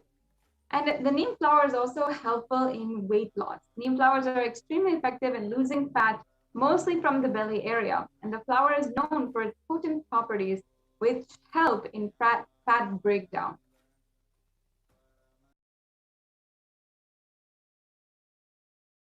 The neem flower is also known as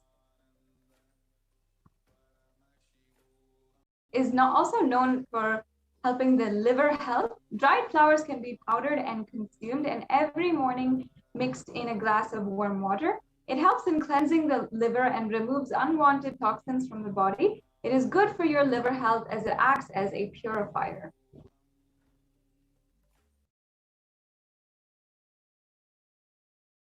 The neem flower is also very, very beneficial for blood detoxification. Dried neem flowers are in their powdered form and can be consumed every morning with a glass of water. This helps the blood detoxification and purifies the body internally. So this actually means also clearer and glowing complexion.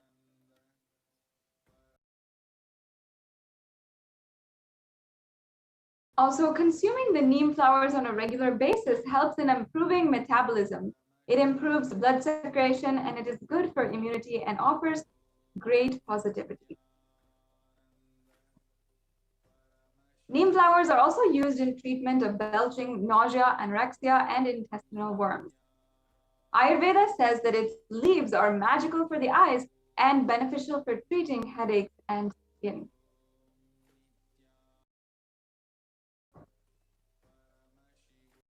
The neem flower also has plenty of research that supports that it is actually chemopreventive, and it really helps in preventing the carcinogenesis. So carcinogenesis is actually making of cancer cells, and in different organs of the body, it's been researched how it helps preventive and protective methods against cancer. The next slide, please. Neem flower is also considered an antiseptic that can cleanse your system. It is known to cure skin impurities, which are when applied on the skin. And also during the summer, the Chitra month, as a tradition, neem flower, jaggery, and salt can be mixed and eaten. This balances the heat in the body, balances the pitta in the body. And if you have the neem flower with boiling water, it strengthens the liver, and it's an excellent remedy for children also. Now, here are a few recipes that you can quickly make and have on a daily basis with neem flower. If you want to make just a simple recipe for immunity, you can just soak the neem flower in buttermilk and salt, and like that for 3 days, you can just soak it and store it in an airtight container. And it can be roasted then in gingerly oil and can be consumed regularly. And then you can also, another option is just to soak the flower in the water overnight, and early morning, if you drink that water, it will help strengthen the body. Also, if you want to use the neem flower for balancing the pitta, you can roast the flowers in ghee, and that can be made as tuvail with the curry leaf. So this brings us to a conclusion for the Neem Tower. Now, Manityanathananda Swami will be helping us with the with understanding further the revelations of Devi PARASHAKTI.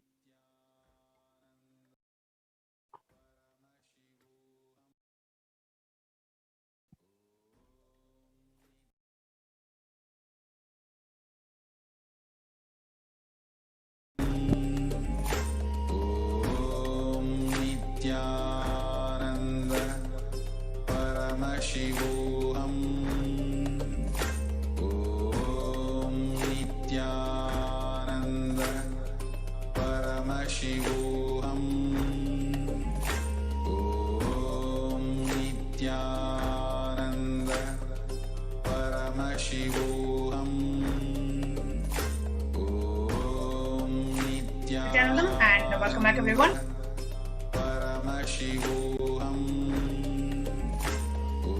In the next segment of this program, we are going to see Devi PARASHAKTI's revelations.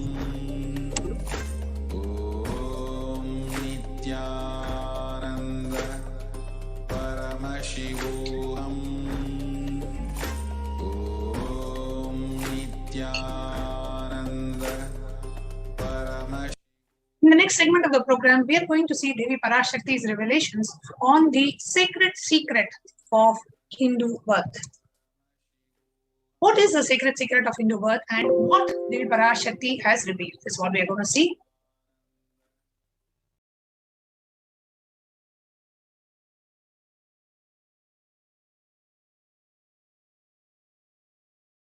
உலகம் நன்றாய் கேட்டுக்கொள், உன் கேள்விக்கு உன்மூலமாய் உலகெங்கும் இருக்கும் இந்துக்கள் எல்லோர்க்கும் அளிக்கின்றேன் உத்திரம். கேட்டு வாழ்ந்தால் உங்கள் வாழ்க்கை பத்திரம். நன்றாய் கேளுங்கள். பிறப்பின் ரகசியத்தை பிறப்பிலா பெருமை உடைய பரமேஸ்வரி சொல்லுகின்றேன் கேளுங்கள். அண்டஜம், யோனிஜம், ஜலஜம், பீஜம் எனும் 4 விதமான பிறவிகளில் 84,000 யோனிகளில் பிறக்கும் பிறப்புகளிலேயே பெருமை வாய்ந்ததும் உத்தமமானதும் மனித பிறவி. அந்த மனித பிறவியிலும் பலமுறை பிறந்து உழன்று அரசியல், பொருளாதாரம், சுகபோகம், தர்மம், அர்த்தம், காமம் எனும் ஆசைகள், துக்கங்கள், அச்சங்கள் அனைத்திலும் அழன்று உழன்று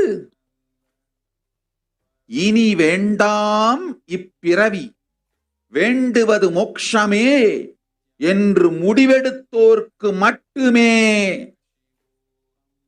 ஹிந்து மத யோனிஜம்,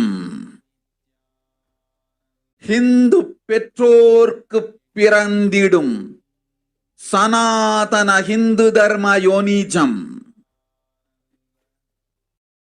மனித பிறவி உத்தமம், சனாதன ஹிந்து தர்ம மனித பிறவி உத்தமோத்தமம். இந்த உத்தமோத்தம பிறவி எடுத்த எல்லோருக்கும் ஜீவன் முக்த விஞ்ஞானத்தையும் சனாதன தர்மத்தையும் காக்கின்ற கடமையும் உண்டு. அதனால் வருகின்ற நன்மையெல்லாம் அனுபவிக்கும் உரிமையும் உண்டு. இந்த கடமையை செய்வோம் என்று சத்தியம் செய்ததனால்தான் அந்த உரிமை அளிக்கப்பட்டது. பூமிக்கு வந்தபின் மனம் மயங்கி மதிமயங்கி சனாதன தர்மம் காக்க மறந்ததனால் மாயை அவர்கள் உயிரை பறிக்கின்றாள். நன்றாய் புரிந்து கொள்ளுங்கள். உயிரை கொடுத்தாலும் தர்மத்தை காப்போம் என்று உறுதி எடுத்தவர்க்கே சனாதன ஹிந்து தர்ம யோனிஜம் அளிக்கின்றேன் யான். உடல் பெற்ற பிறகு ஊழிப் பெருவலியால் ஆசை அச்சங்களை உதறவிடாது, உதறியும் விடாது சனாதன ஹிந்து தர்மம் காக்க மறந்தோரை உயிர் வாழத் தகுதியில்லாதவர் பட்டியலில் உடனடியாய் மாயை சேர்க்கின்றாள். அதனால் ராட்சசர்களும் அசுரர்களும் தானாகவே இவர்கள் உயிரை எடுக்கின்றார். நன்றாய் புரிந்து கொள்ளுங்கள். உயிரை கொடுத்தாலும் தர்மம் காப்போம் என்று நிற்பவர்க்கு நிலைத்திடும் வீரஸ்வர்க்கமும் கைலாச பதவியும் எக்காரணம் கொண்டும் தர்மம் காக்க மறந்த உத்தமோத்தம ஜனனமான சனாதன ஹிந்து ஜனனம் பெற்ற மக்களுக்கு இல்லை வேறு கதி. சனாதன ஹிந்து தர்ம மனித ஜனனம் உத்தமோத்தம மனித ஜனனம். உங்கள் உரிமை உலகில் அதிகம், உங்களுக்கு கடமையும் உலகில் பெரிது. தர்மம் காத்தாலே கடமை, தர்மம் காக்காதார்க்கு உயிர் வாழும் உரிமை இல்லை.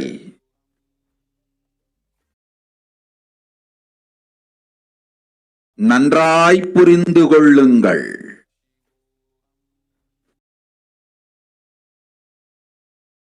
உத்தமோத்தம பிறவியான சனாதன ஹிந்து தர்ம பிறவி எடுத்த எல்லோரும் புரிந்து கொள்ளுங்கள். உங்கள் வாழ்வின் முதற்கடமை தர்மம் காத்தல். தர்மம் காக்க தர்மம் உங்களை காக்கும். சனாதன ஹிந்து தர்மம் காக்க மறந்திட்டால் வாழும் உரிமையை நீங்கள் இழந்து விடுகின்றீர்கள். அதற்கு மேல் வாழ்ந்தென்ன அழிந்தென்ன? பூமிக்கு பாரம் குறையட்டும் என்று அசுரர்களும் ராட்சதர்களும் உங்களை உண்டு தீர்க்கின்றார்கள். அதையும் மாயை கண்டு சும்மாவிருப்பாள். பிரபஞ்ச ரகசியத்தை, பிறவியின் ரகசியத்தை உலகிற்கெல்லாம் உத்தரமாய்ச் சொல்லிவிட்டேன். புரிந்து வாழ்வில் நடந்து உயிரை பத்திரமாய் பார்த்துக் கொள்ளுங்கள்.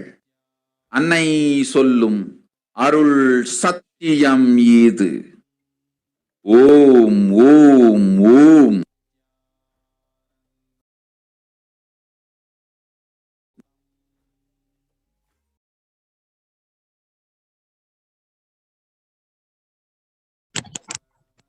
Devi PARASHAKTI is revealing words of Devi PARASHAKTI translated into English.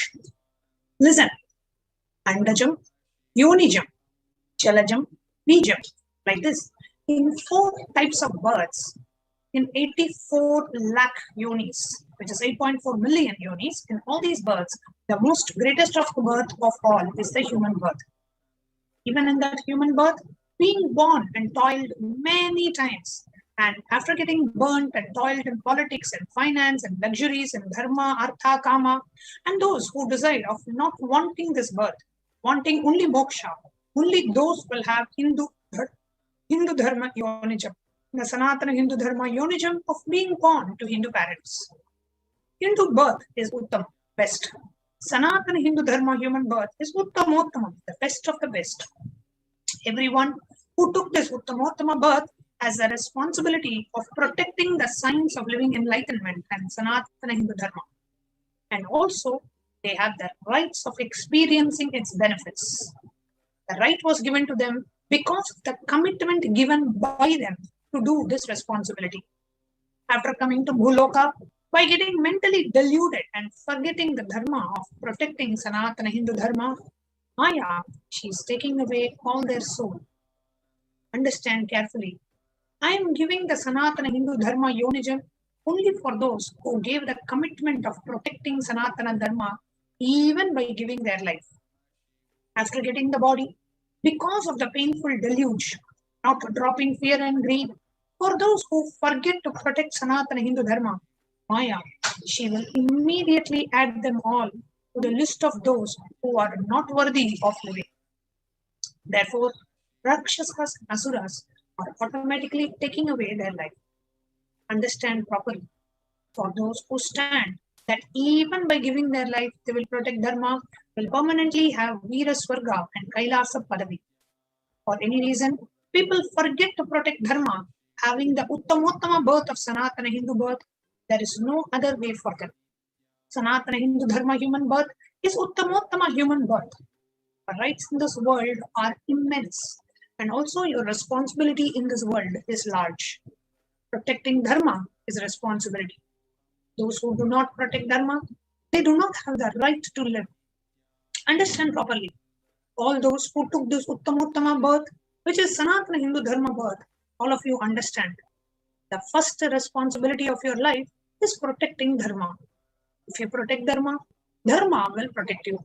If you forget to protect Sanatana Hindu Dharma, you lose the right of living. After that, what bothers whether you live or get destroyed? Asuras and Rakshasas will eat you so that the burden on earth is reduced. Seeing that, Maya, she will keep quiet.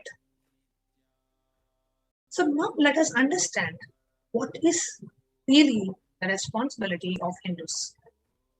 Hinduism represents the world's most ancient yet progressive indigenous spiritual tradition.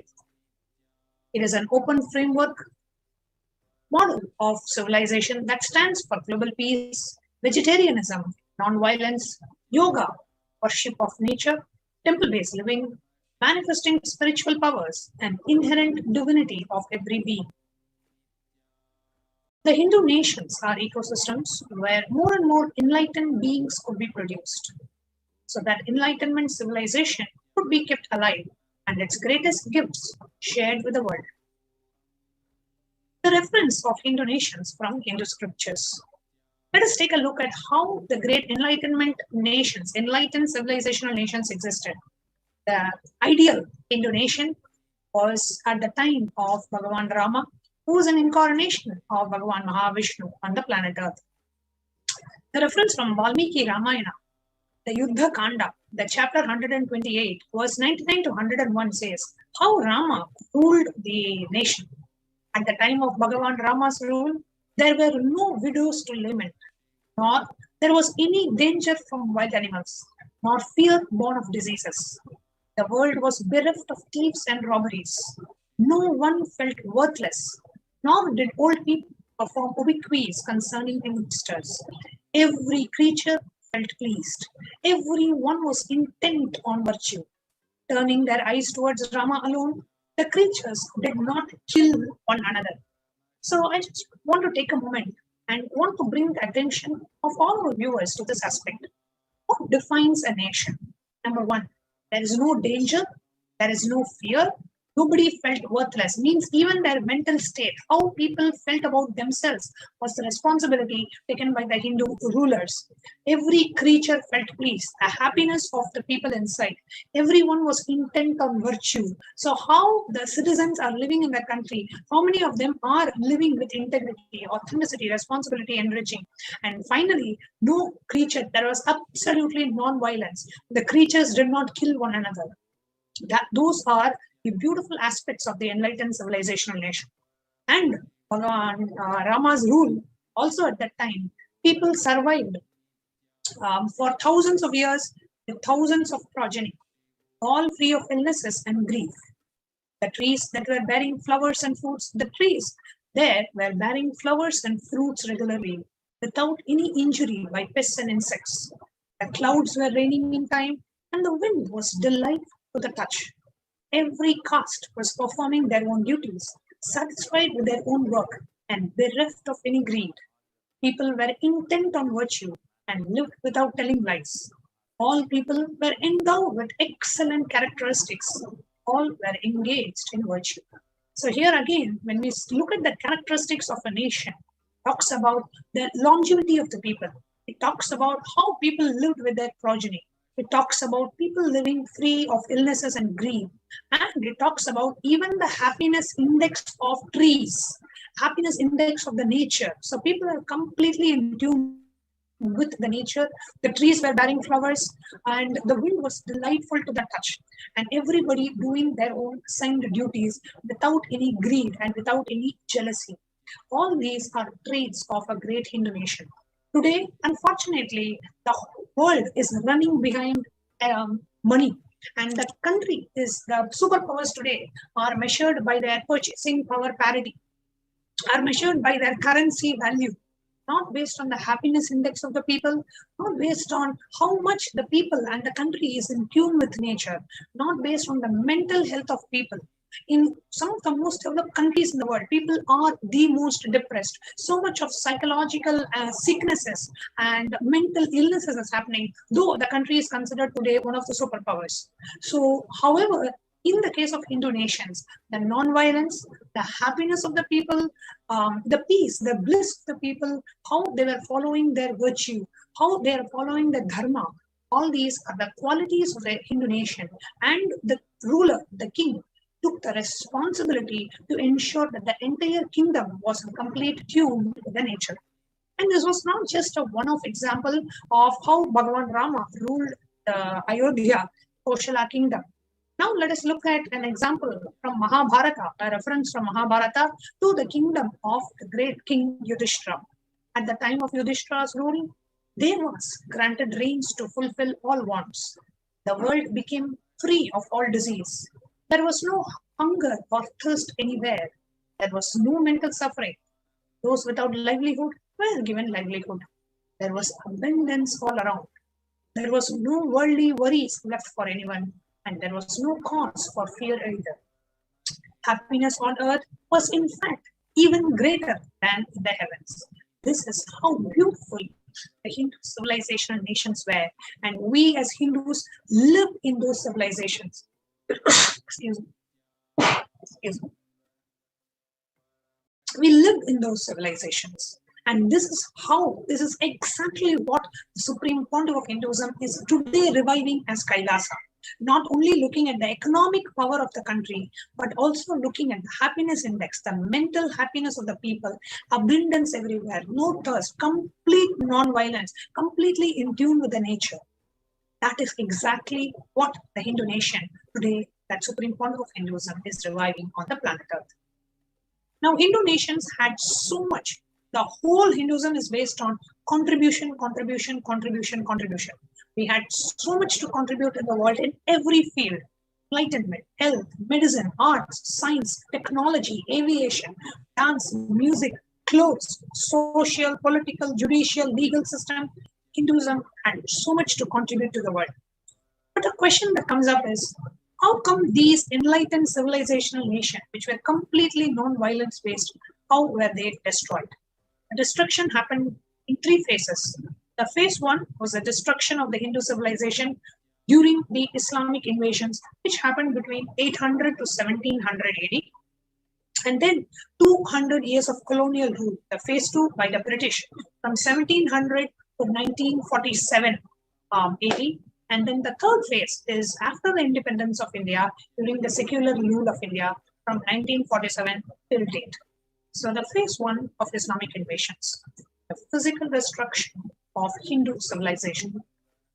Now, the Mohammedan conquest of India is probably the bloodiest story in history.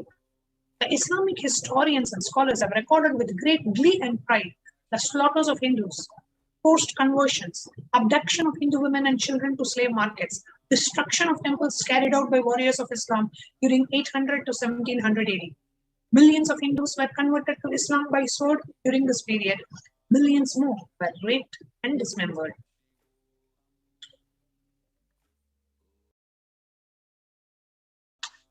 During the Islamic invasion, 200 million Hindus slaughtered by Muslim invaders, 100,000, not 100, 100,000 temples destroyed, 1 million deities and sculptures were destroyed.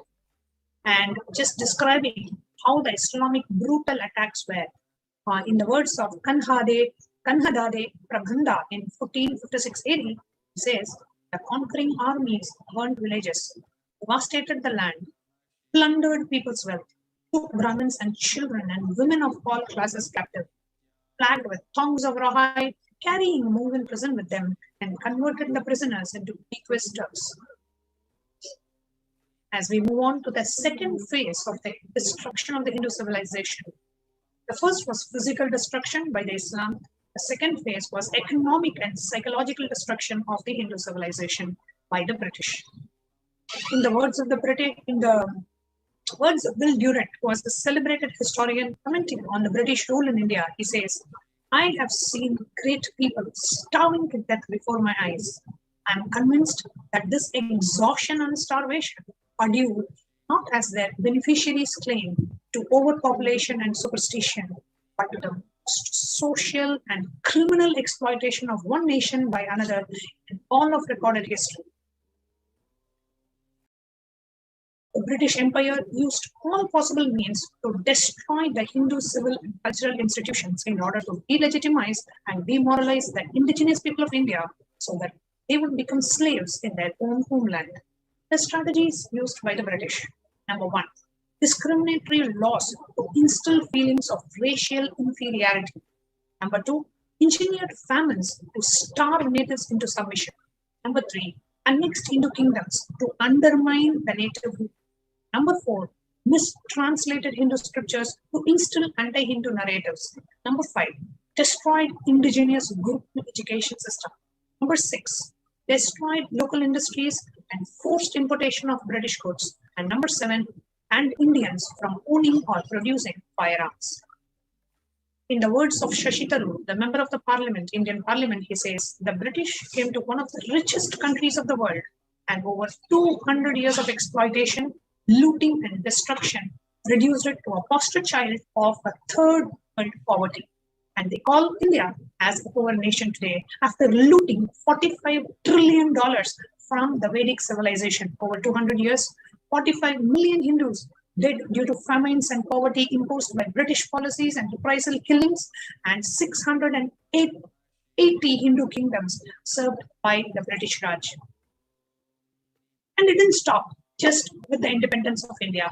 Even after the independence of India, Hinduism continued to be destroyed.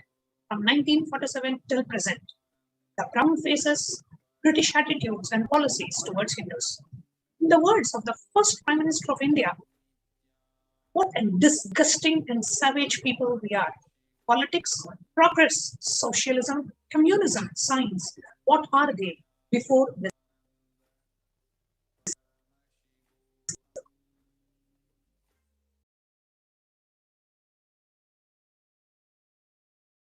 B.R. Ambedkar, India's first law minister.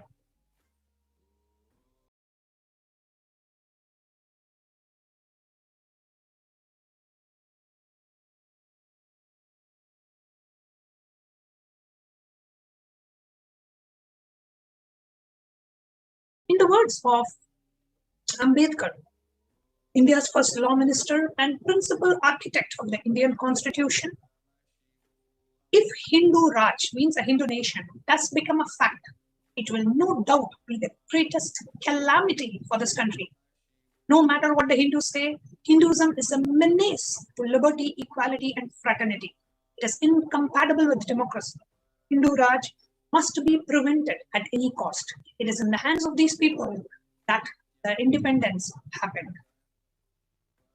Not just that, under the name of secular India, the modern Indian legal system, academia, and media all systematically undermine, suppress, and delegitimize Hindu institutions and culture. India's constitution established government controls and taxations of Hindu temples, schools, while other religions are free from interference.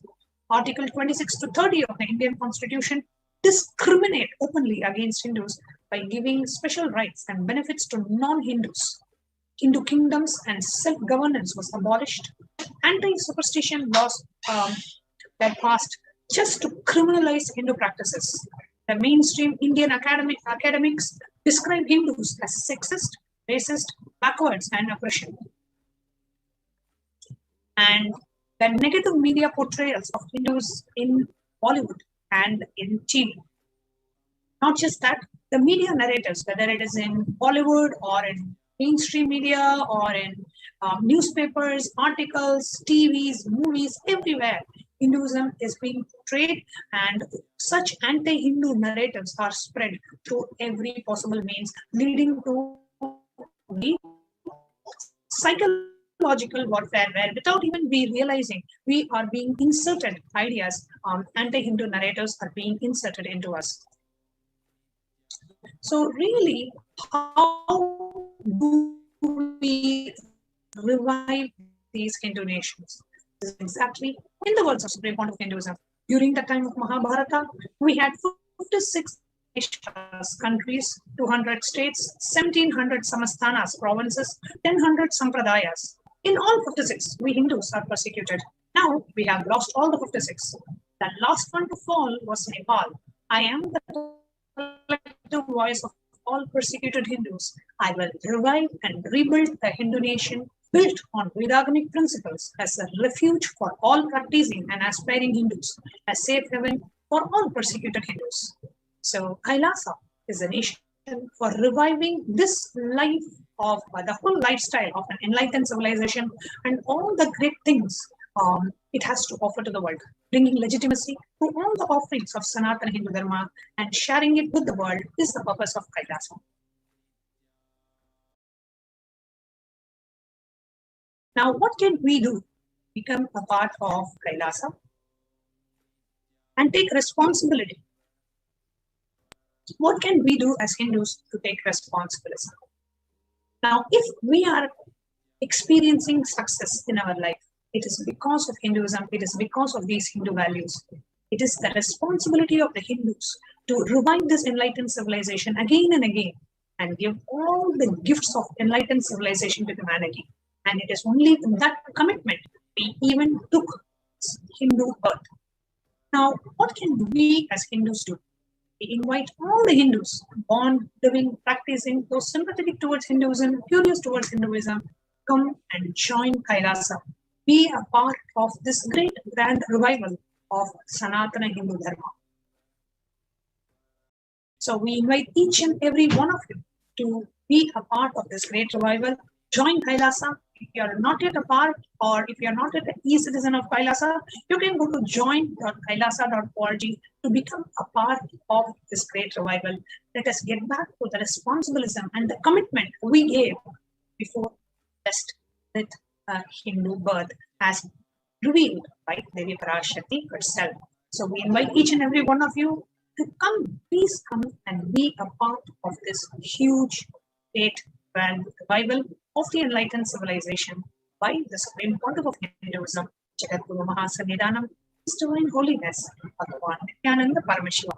We'll now be playing a short video on how you can become part of Kailasa before we move on to the next segment.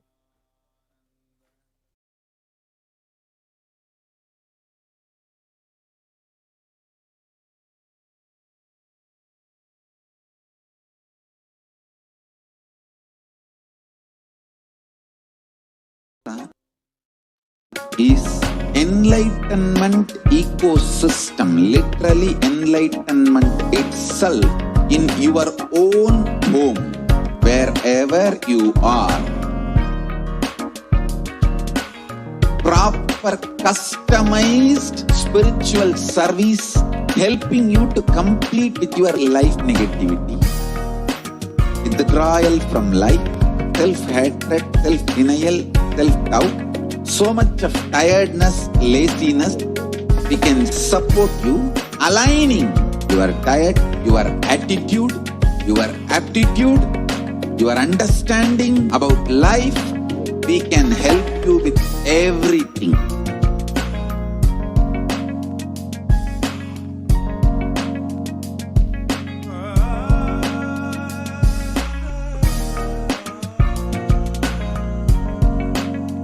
If you are interested in enlightenment, we will immediately bring this to you. If you are not interested, we will explain the whole science, inspire you and make you interested in enlightenment time. We need to cater this enlightenment science to the whole world wherever they are. Because enlightenment is the birthright of all human beings. Kailasa is responsible to provide that to all human beings.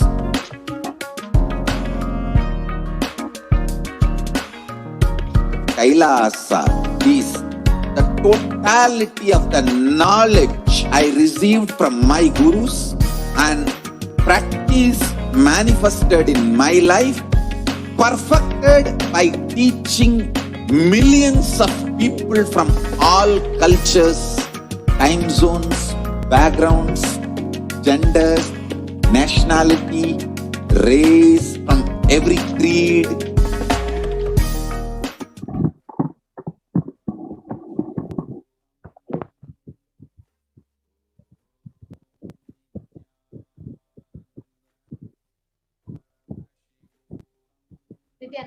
Welcome back, dear viewers.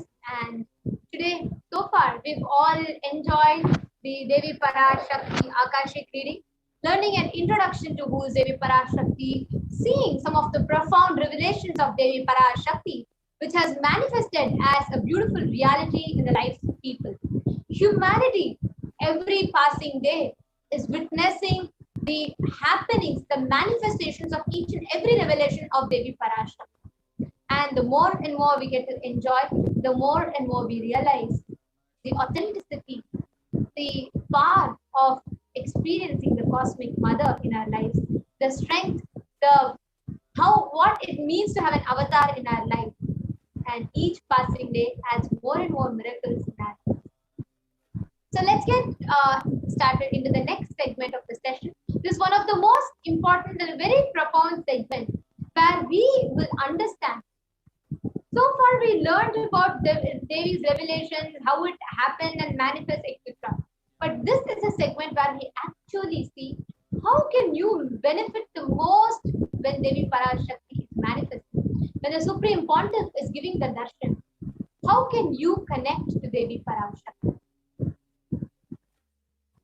So now, let's enter into the segment where we are going to see what offerings we can offer to Devi PARASHAKTI and connect with her, connect with the divine cosmic mother.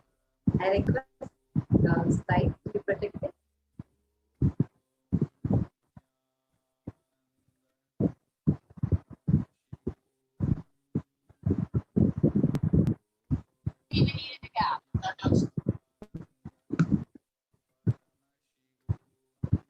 Sorry for the technical glitch, we're just having the slides protected. In the meanwhile, rituals and offerings in Sanatana Hindu Dharma is one of the most powerful way of connecting. If you see in Hinduism, right from the time you are born and how you are brought up, the very lifestyle and culture teaches us to always offer something. Whether you go to a temple and your mother just puts 1 rupee coin in your hand and she makes you offer it in the hundi. Or maybe you go and you give some annadan to people. The very lifestyle in Sanatana Hindu Dharma is offering. Whether it's a Pongal, some celebrations, you go and share the gifts and sweets with people on Diwali, Navratri.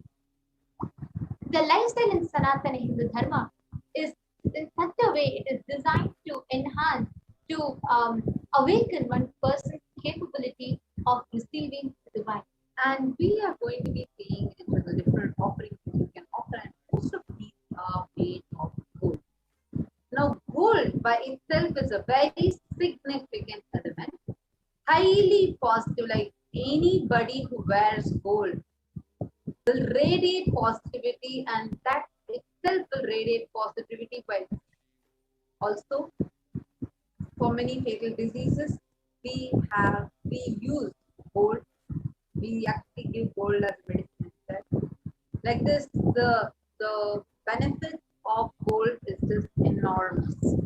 We will see further slides being presented. You can go to the further slide now.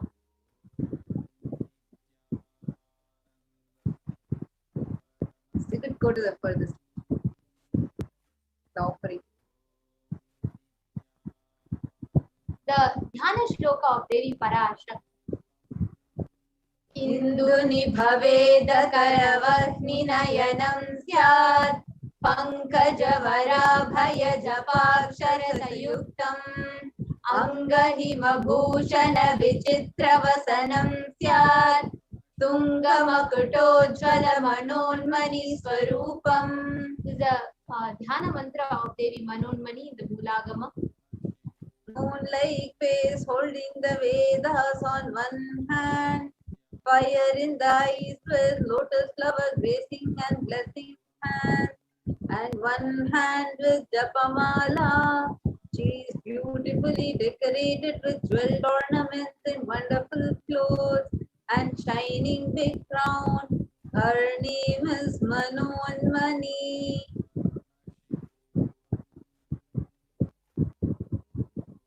There is another beautiful chant, Devi Parashakti, the Dhyana mantra again in Moolagama.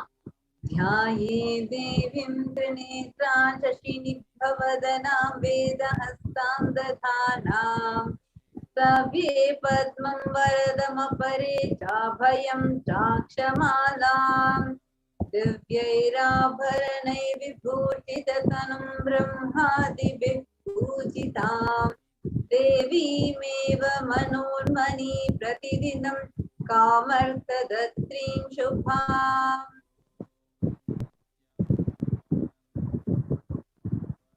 I meditate on Devi with three glowing eyes like a moon and hold the Vedas, lotus and gracing with the blessing and gracing hands.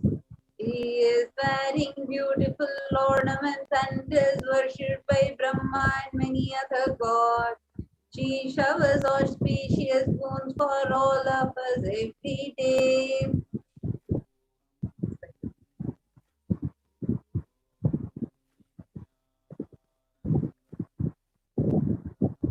If we can go to the further slide, as we all saw the significance of the divine gold. In Sanatana Hindu Dharma, gold is the element that we use to make any offering, be it temples, jewels for deities, any such thing. It is gold. It's a sacred element that we use to offer. The next. So the first offering is the offering of Eve Undi. There's a beautiful verse, the 42nd verse of Lalita Sahasranama Stotra. It says, Bhakti Priya Bhakti Vasya Bhaya Paha Shambhavi Sharadharadhya Sharvani Sharmadayini. Devi is fond of true devotion and is realized through true devotion. She can be won over through true devotion and she removes all the fear. E Undi is where you offer any amount of money that you want. With gratitude, filling your inner space, Devi's feet to receive the grace and blessings of Devi Parashakti. If this removes any kind of fear in you and enables you to have the constant feeling of gratitude and the protection from the divine cosmic mother. The next slide, please.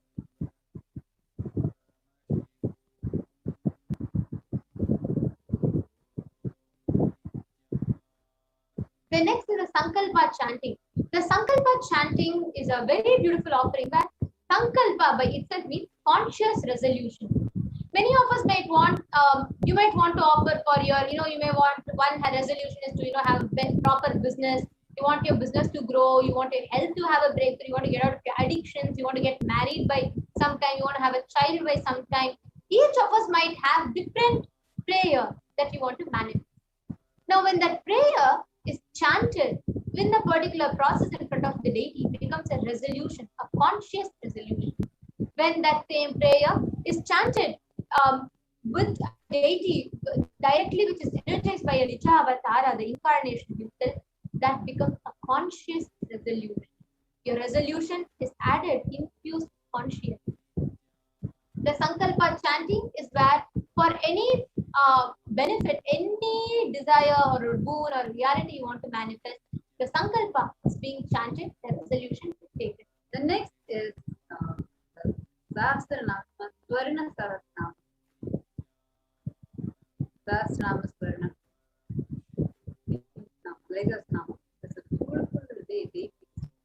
Nama Parayana Prita, literally the one who enjoys her different dimensions being celebrated. In each of these gold coins, a unique dimension of Devi Parashakti is inscribed, such that when you offer these gold coins to Devi, you are celebrating, worshipping that dimension of Parashakti. Understand? When you are cherishing them, that becomes more and more reality. So whatever dimension of Parashakti you worship and cherish, you will start manifesting that as a reality.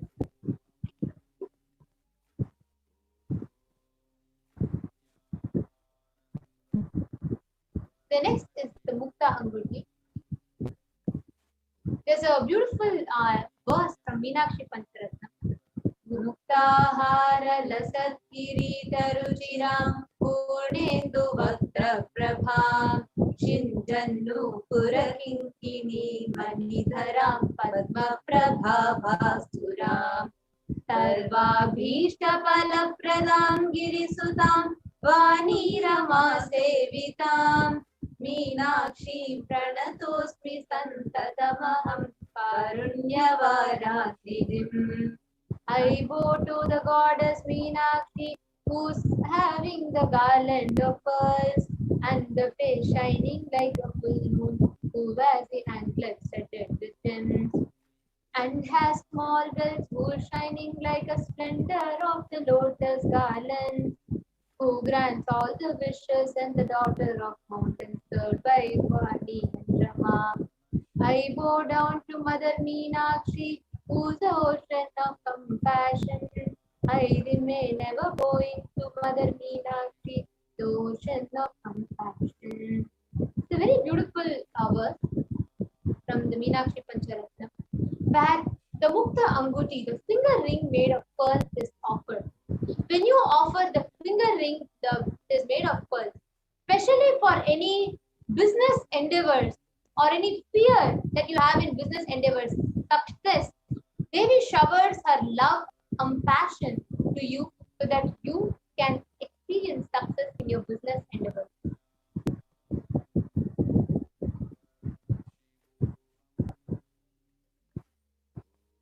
The next is Swarna Padma, the golden goat. Very auspicious element along with a very auspicious flower. If you all know, lotus, the moment I say lotus, every god literally can picture them. Either wedding lotus or sitting in lotus or sitting in lotus. Every god that we know, they are with the lotus. So lotus by itself is a very auspicious flower, and here you can offer the Swarna Padma Pushpam, the golden lotus flower at the feet of ultimate cosmic mother, Parashakti, in the embodied form of the Supreme Pontifical Guru Mahasana, His Divine Holiness Bhagavan, offer your gratitude. Here the Sahasrara Chakra flowers, top of that flower is described as Sahasrara Padma Pushpa, the house eagle. And literally, when your gratitude flowers, even that is very, very, very beautiful. Or for out of your utmost gratitude at the lotus feet of the divine cosmic. Right.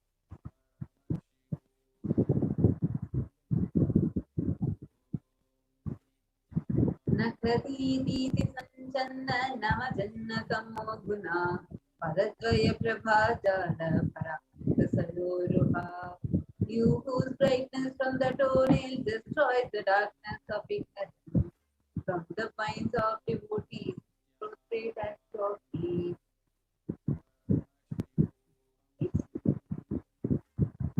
The Swarna head adorns beautiful, divine feet of the cosmic mother with golden toe ring, and all the problems that you are facing in your relationships will just disappear. So offer the golden toe ring, the lotus feet of the divine cosmic mother at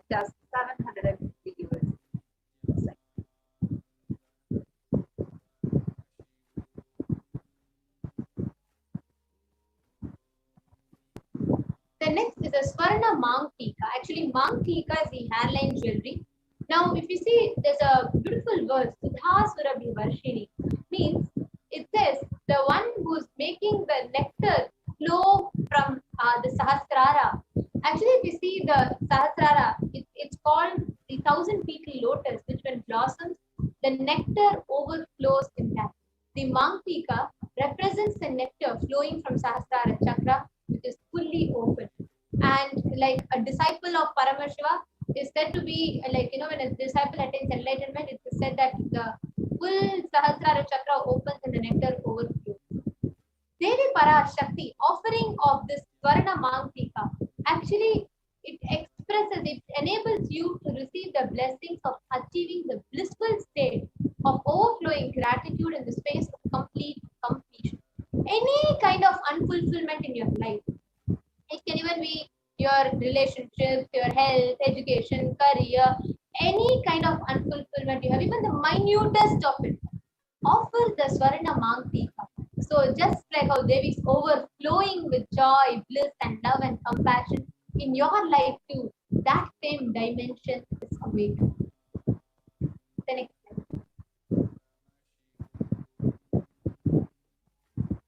The next is the Pratyaksha Pada Puja. There's a very beautiful verse from the Guru Ashtakam, which says, Shariram Surupam Tatava Kalatram Yasascharu Chitram Dhanam Merutulyam Manastena Lagnam Guru Rangri Padme Tatakim Tatakim Tatakim Tatakim.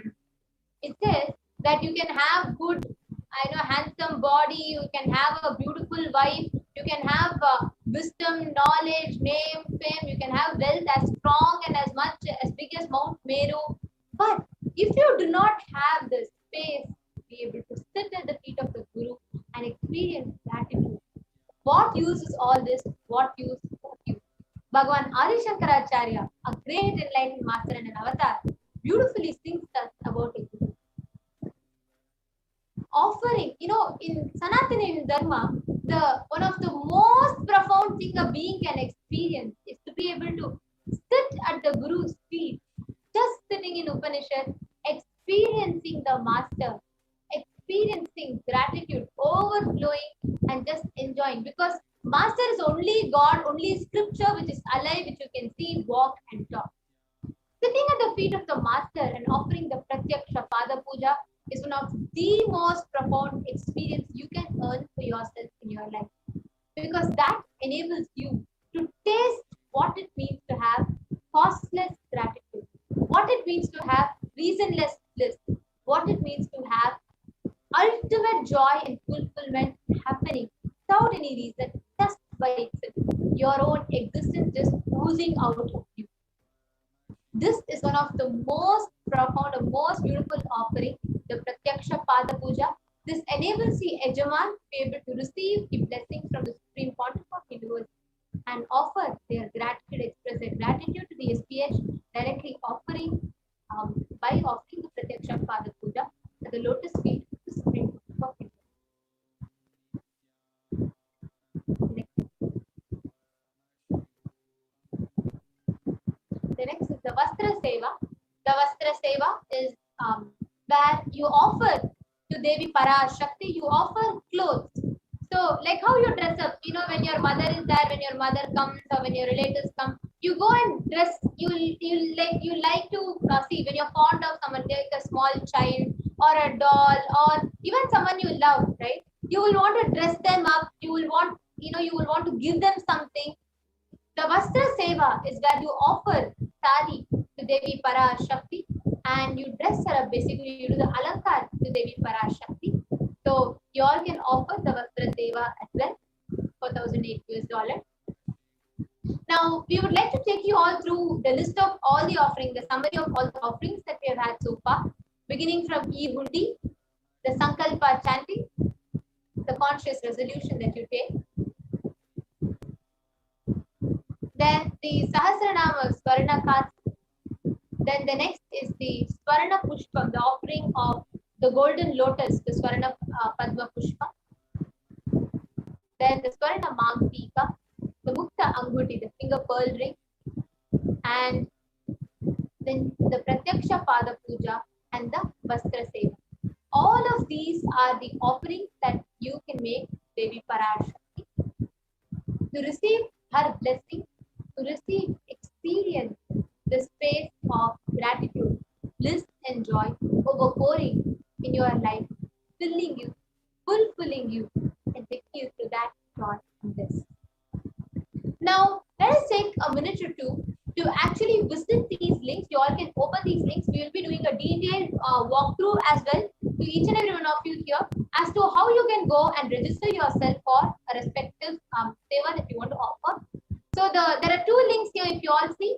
The first one is registration, where let's say you have the intention, you have, yes, I want to offer to Devi PARASHAKTI. I need a little bit of guidance. I have some questions. Maybe I would prefer some help, guidance, and assistance to offer to register. Yes, you can go ahead and register at tiny.cc/bhava-samadhi. Please make a note. And let's say you are here ready and you want to go ahead and offer. You want to offer Pratyaksha Pada Puja. You want to offer the sevas that you click with. Go ahead to tiny.cc/Devi-offering. We request everybody to take a minute or two. Please open these links and we will be guiding you on step by step into making the registration. I request that the links be projected for a minute or two.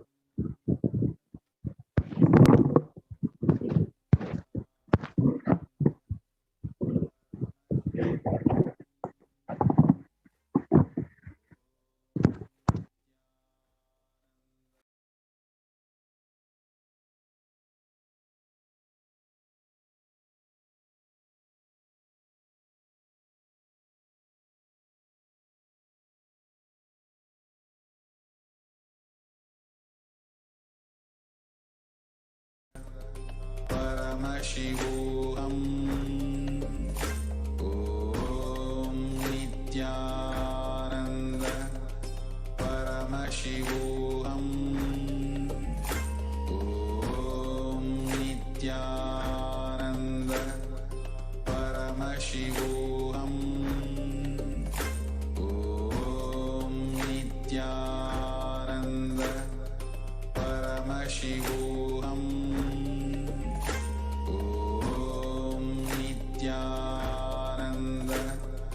Paramashivoham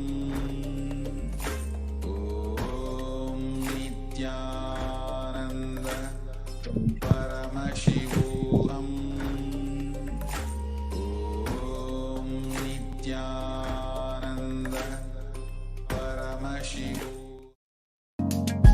So this absolutely perfected knowledge available to you, served to you in your home without even you moving out of your couch, free of cost.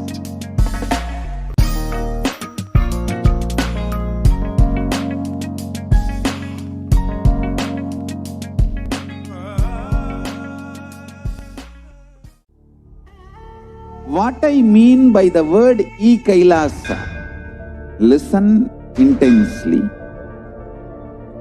Enlightenment ecosystem, literally enlightenment itself, in your own home, wherever you are.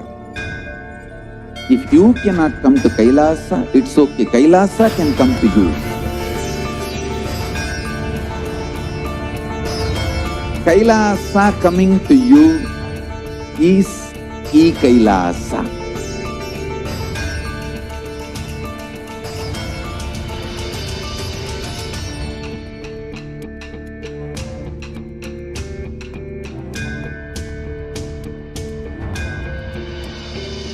I will revive Hinduism.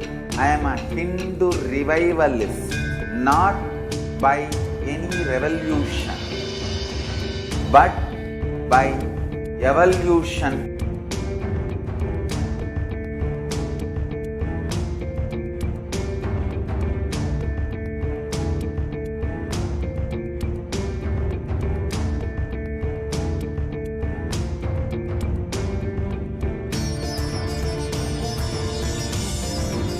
And setting model communities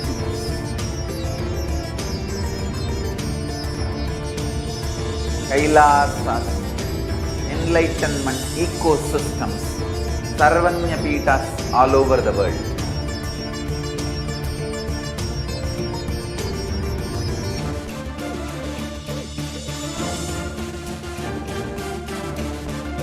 All powerful cognition, knowledge, only when you live, power manifestation and possibilities manifestation happens. It's a fundamental truth.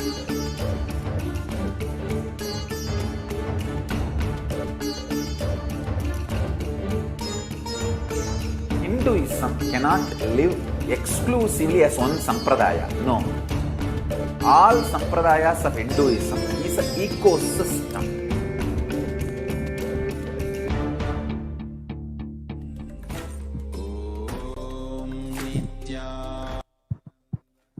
Welcome back, dear viewers, and sorry for the technical glitch.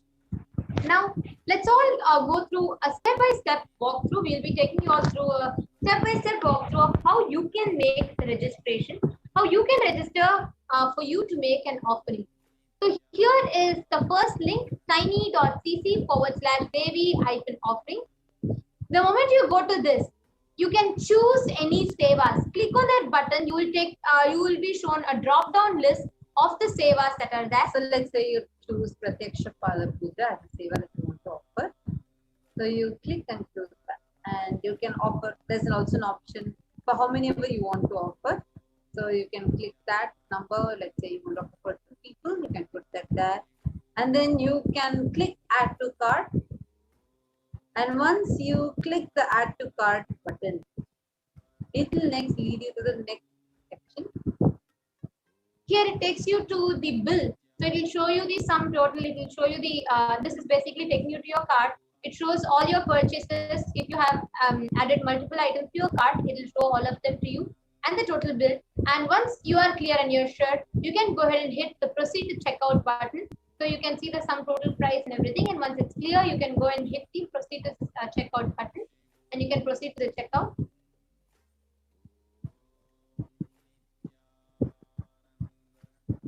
Now, here, the moment you take proceed to checkout, it will take you to the billing details where you put your billing address. If you have your credit card information, you'll have to put your credit card information.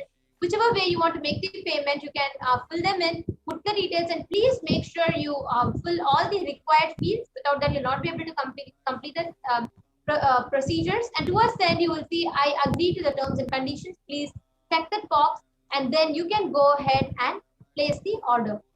So you can go ahead and click the button, place the order. Yes. And this will take you through the end of your registration for the Devi PARASHAKTI offering. But after this, you will have to fill tiny.cc/Sankalpa 2021. The next form you'll have to fill as soon as you register, you'll have to fill tiny.cc/Sankalpa 2021. So yes, this is the form. And the moment that form opens, you can go ahead, and the first few steps are for you to give your consent. It's basically the consent and release form. You can go ahead and fill your consent, giving I agree to the check boxes, and then it will ask you through the date, the date of the seva, your billing details, etc. Which you bill, what seva have you paid for, the details of your payment, etc. So please fill each of the required fields. Only then it will be able to take it to the next page. As soon as you fill these details, the next page you will be able to fill your family members' names, your names, so that the names can be chanted to Devi PARASHAKTI. The names can be chanted to the deity during the ritual. So please make sure the moment you register for seva, please fill in also tiny.cc/Sankalpa 2021. And only from this, your names will be chanted to the respective rituals. Please enter it. Yes.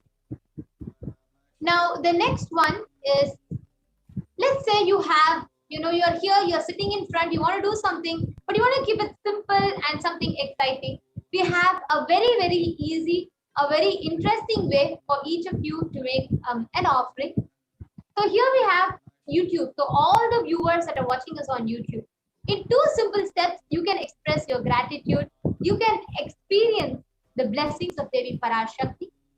So if you all see towards your comment section, you will have towards your left side of the comment section, there's a dollar symbol. So once you click the dollar symbol there, yes, it takes you up on a pop-up window where you will be able to see 3 options: join, super chat, and super sticker. So let's start with the first one, join.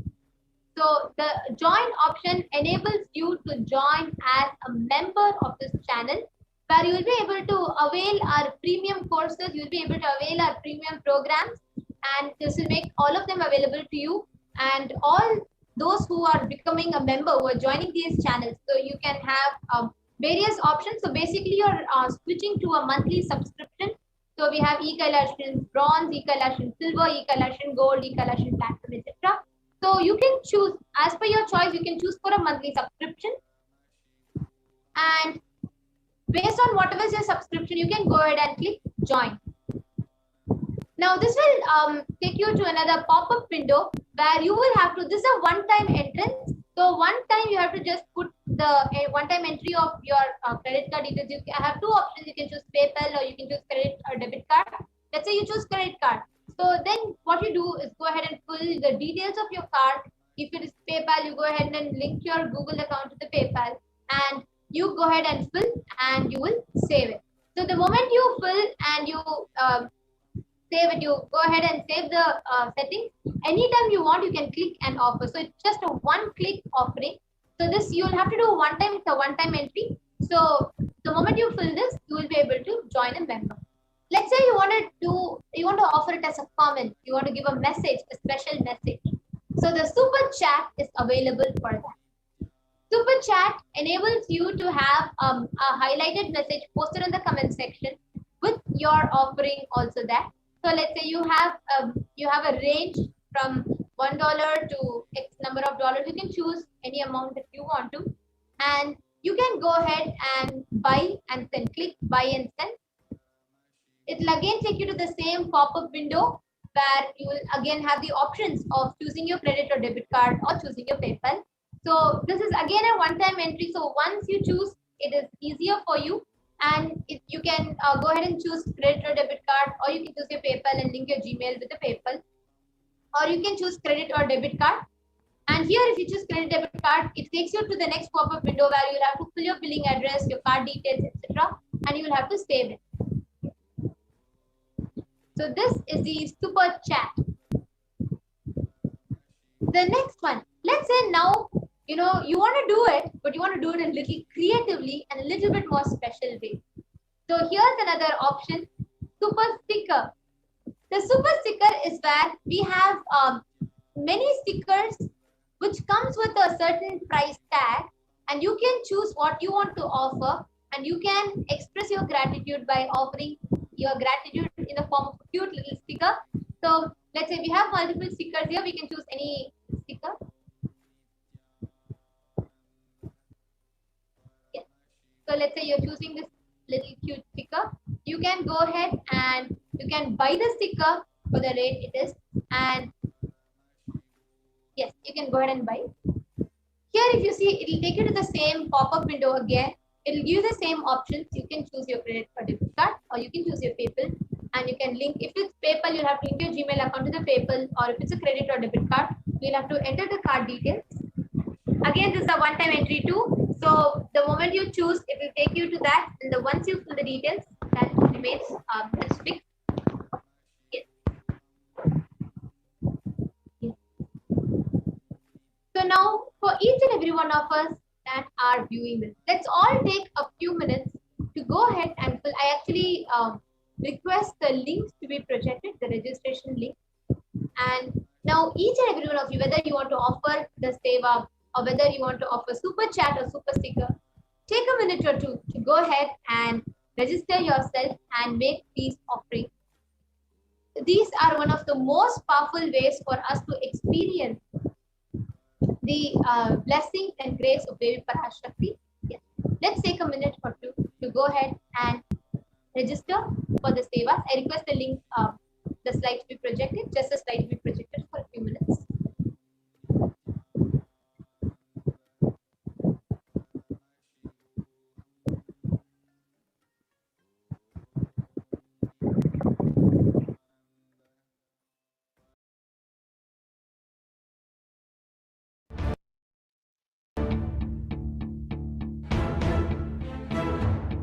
So don't keep quiet thinking that if one sampradaya is attacked, only that sampradaya is going to be affected.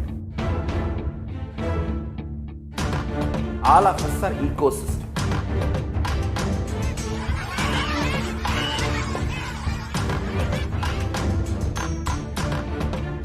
I invite all of you to get involved and enjoy Hinduism by the principle of Dharmo Rakshati Rakshitaha. When you protect Dharma, Dharma protects you. We will make the whole planet Earth flourish spiritually.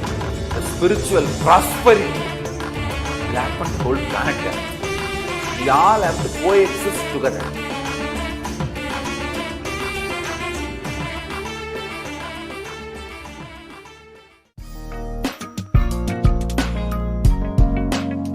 We get you health. We get you ability to build beautiful relationships in your life. We get you direct spiritual support, and we make sure you become wealthy.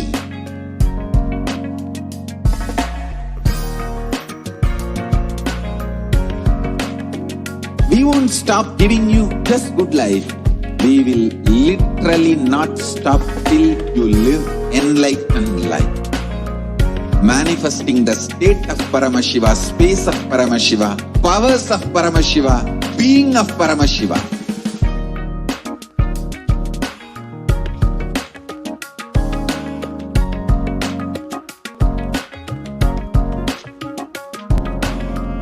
Whole world should become e-Kailashians. I want the whole world to know Hindus have something great to contribute to the world.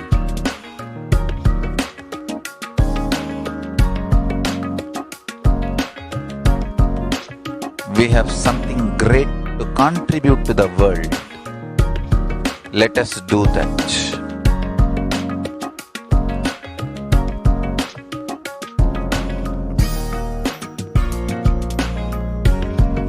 E-Kailasa is proper customized spiritual service helping you to identify your root patterns of suffering. We have perfected the science of helping every individual from every cultural, religious, nationality background.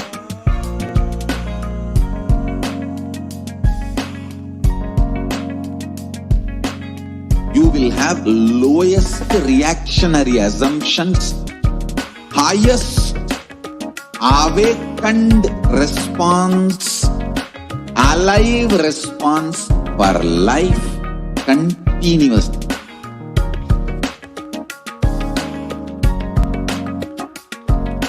E-Kailasa is enlightenment ecosystem, literally enlightenment itself in your own home, wherever you are. Proper customized spiritual service helping you to complete with your life negativity. Withdrawal from life, self-hatred, self-denial, self-doubt, so much of tiredness, laziness. We can support you aligning your diet, your attitude, your aptitude, your understanding about life. We can help you with everything.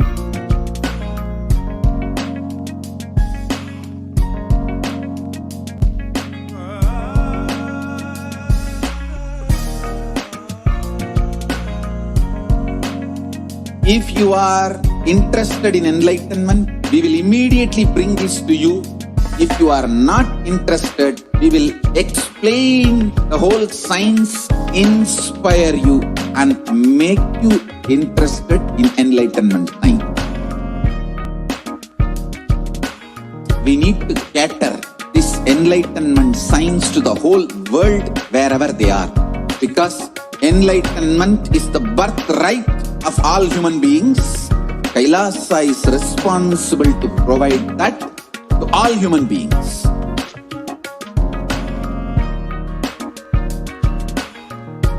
Kailasa is the totality of the knowledge I received from my gurus and practice manifested in my life, perfected by teaching millions of people from all cultures, time zones, backgrounds, genders, nationality, race, from every creed.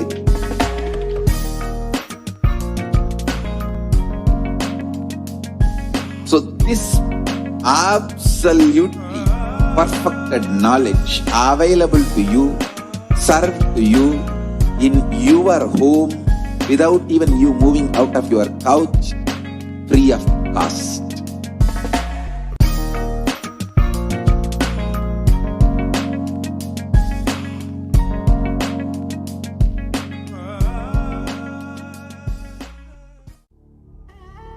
What I mean by the word e-Kailasa, listen intensely.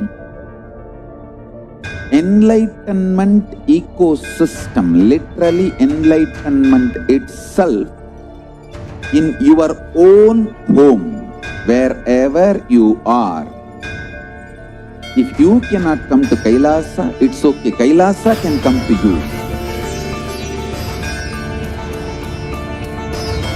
Kailasa coming to you is e-Kailasa.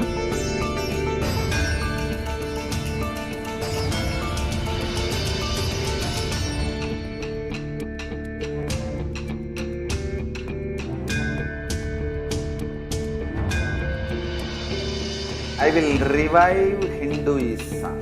I am a Hindu revivalist, not by any revolution, but by evolution.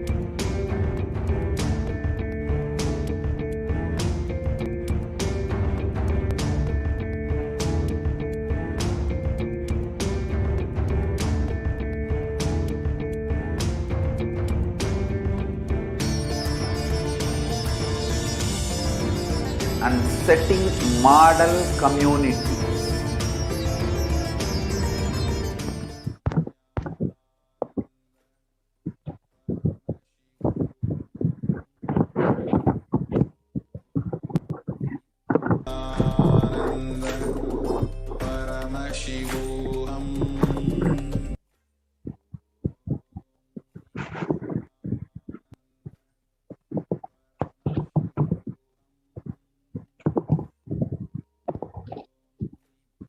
Nityananda, welcome back, dear viewers. And now let's enter into the next segment where we are going to be seeing how we can ask our questions to Devi PARASHAKTI. So, as all of you might be knowing, we are one most blessed people who can literally not just see Devi PARASHAKTI but interact with her, and that too on social media through the Supreme Pontiff of Hinduism, Jagat Guru Mahasannidhanam, His Divine Holiness Bhagavan Shri Nityananda Parameshwar, whom we lovingly call as Swamiji. So now let's see how exactly we are going to be able to ask our questions, get our prayers answered, and experience the karmic breakthrough directly by Devi PARASHAKTI. So dear viewers, get ready. When Devi is live, interact with Devi PARASHAKTI. 1,000 years before, people had to do meditation work, hundreds of hours and hundreds of years to receive Devi PARASHAKTI. But now all we need to do is just go ahead, leave a comment on Twitter or YouTube or Instagram or Facebook or WhatsApp. And Devi is here answering each and every one of us. So go ahead, experience Devi PARASHAKTI. Now, it's time for all of us to move to the next segment, and this is a very important segment where you, especially for the world today, where the entire world is facing the pandemic, where the whole world is experiencing the effects and side effects and after effects of the pandemic, and a lot of Delta variants is coming, and a not just the virus itself, but also the other effects that are happening. Now, how to handle all these? Is there a solution? What is the solution Devi has revealed? And how is it being executed?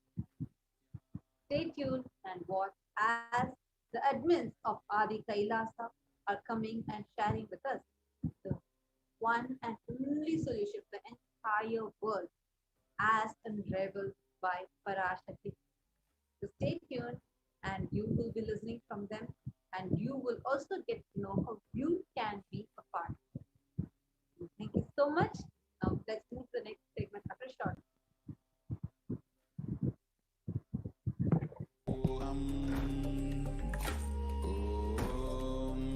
Nityananda Paramashivoham Om Nityananda Paramashivoham Om Nityananda Paramashivoham Om Nityananda Paramashivoham Om Nityananda Paramashivoham Om Nityananda Paramashivoham Om Nityananda Paramashivoham Om Nityananda Paramashivoham Om Nityananda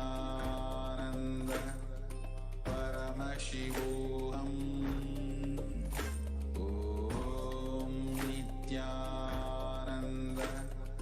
Paramashivoham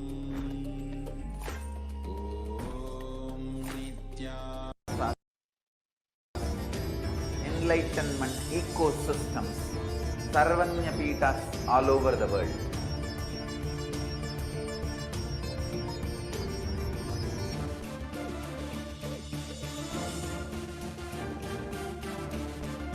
All powerful cognition, knowledge, only when you live, power manifestation and possibilities manifestation happens.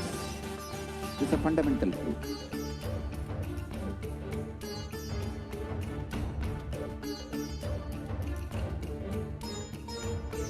Hinduism cannot live exclusively as one sampradaya. No. All sampradayas of Hinduism is an ecosystem.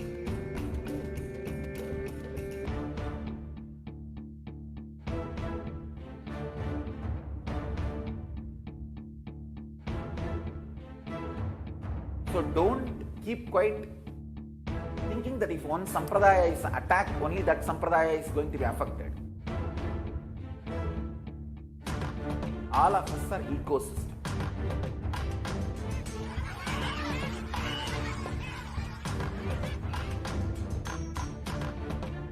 I invite all of you to get involved and enjoy Hinduism by the principle of Dharmo Rakshati Rakshitaha. When you protect Dharma, Dharma protects you. We will make the whole planet flourish spiritually. The spiritual prosperity will happen to the whole planet. We all have to coexist together.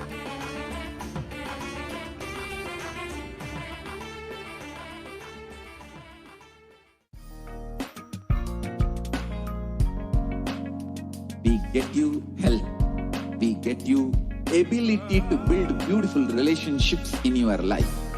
We get you direct spiritual support, and we make sure you become wealthy.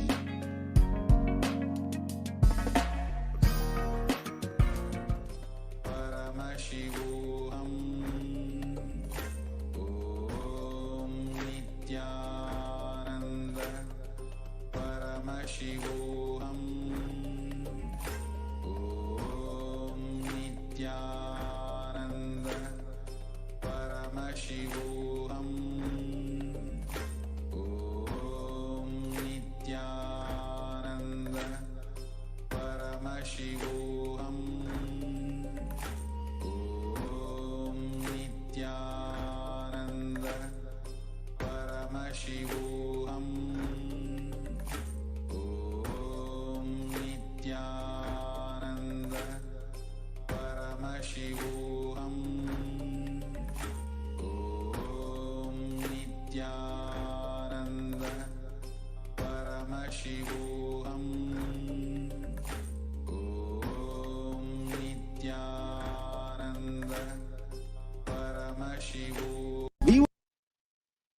stop giving you just good life, we will literally not stop till you live enlightened life. Manifesting the state of Paramashiva, space of Paramashiva, powers of Paramashiva, being of Paramashiva.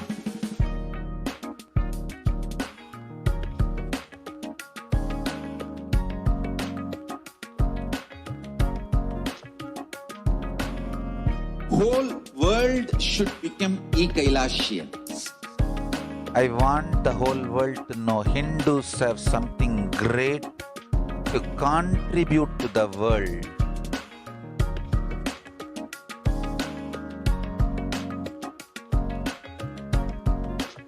We have something great to contribute to the world. Let us do that.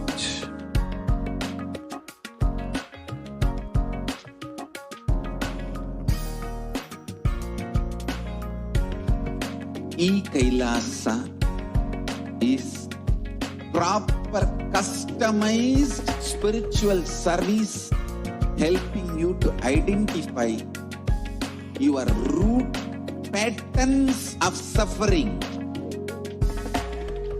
We have perfected the science of helping every individual from every cultural, religious, nationality background.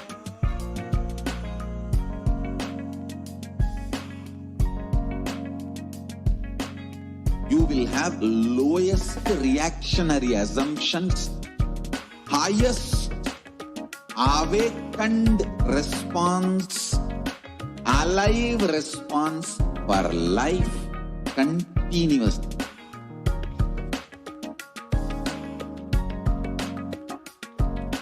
E-Kailasa is enlightenment ecosystem, literally enlightenment itself in your own home, wherever you are.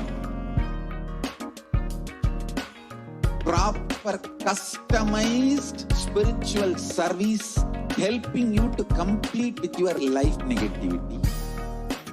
Withdrawal from life, self-hatred, self-denial, self-doubt, so much of tiredness, laziness, we can support you aligning your diet, your attitude, your aptitude, your understanding about life.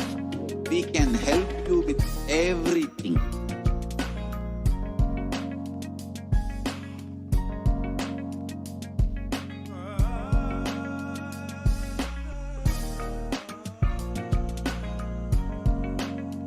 If you are interested in enlightenment, we will immediately bring this to you. If you are not interested, we will explain the whole science, inspire you and make you interested in enlightenment time.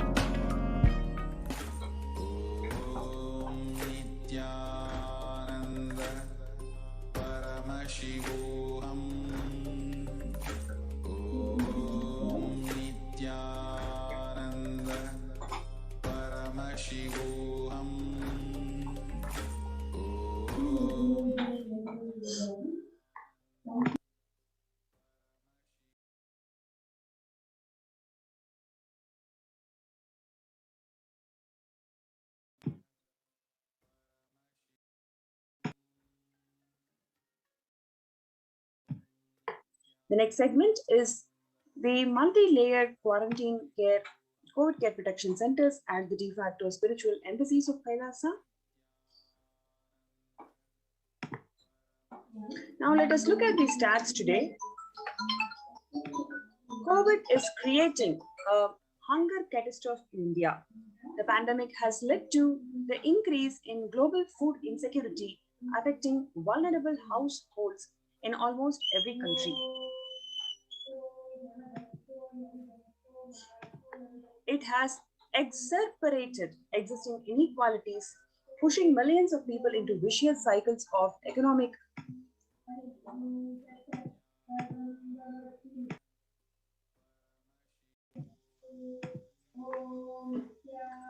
sorry for the technical glitch. It has exacerbated existing inequalities, pushing millions of people into the vicious cycle of economic stagnation, loss of livelihood and worsening the food insecurity. The World Bank estimates that 71 million people will be pushed into extreme poverty across the globe as a result of pandemic. The World Food Programme estimates that an additional 130 million people could fall into the category of food insecure over and above 820 million people who are classified as such by the 2019 State of Food Insecurity in the World Report. More than 50 million people have experienced food insecurity during the pandemic, up from 35 million people in 2019, according to Feeding America nonprofit, the nation's largest domestic hunger relief organization.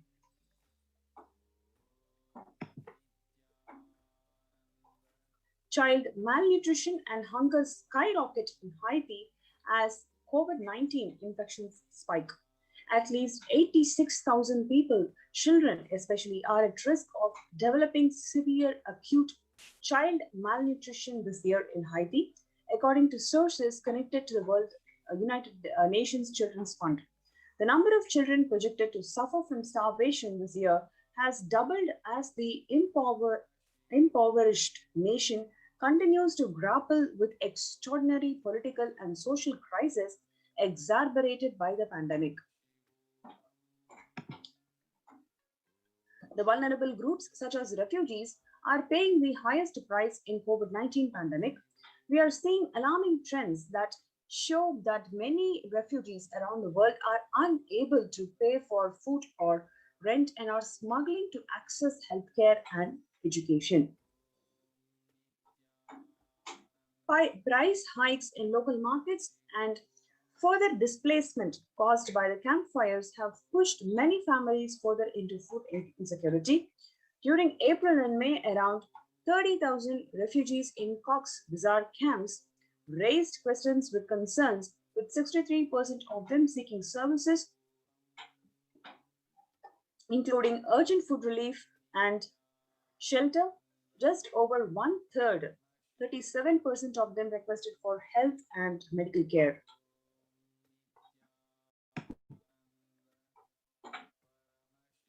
The number of people teetering on the brink of famine has risen from 34 million projected at the beginning of the year to 41 million projected as of June, he said.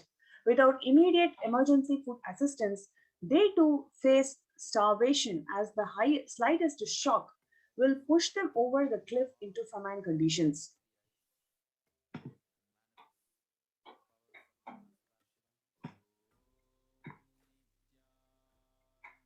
The World Bank released an analysis of the rising food insecurity rates in response to COVID-19 pandemic.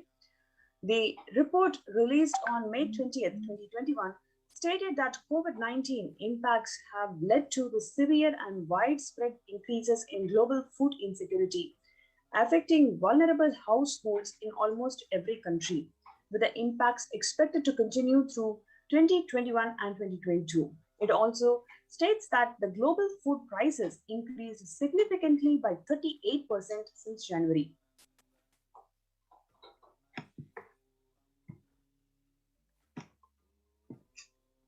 Next is the World Economic Forum says that 155 million people are caught up in food crisis of varying severity.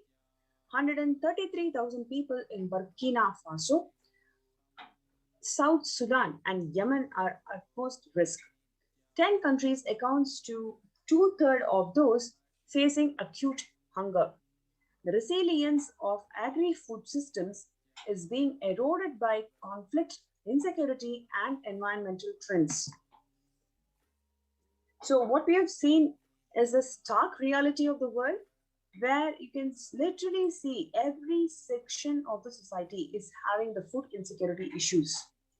They're not able to cope up with the impact of COVID on the regular society life, and the governments are all struggling, and there is a huge need for somebody to take care of them, to ensure that their food insecurity issues are resolved.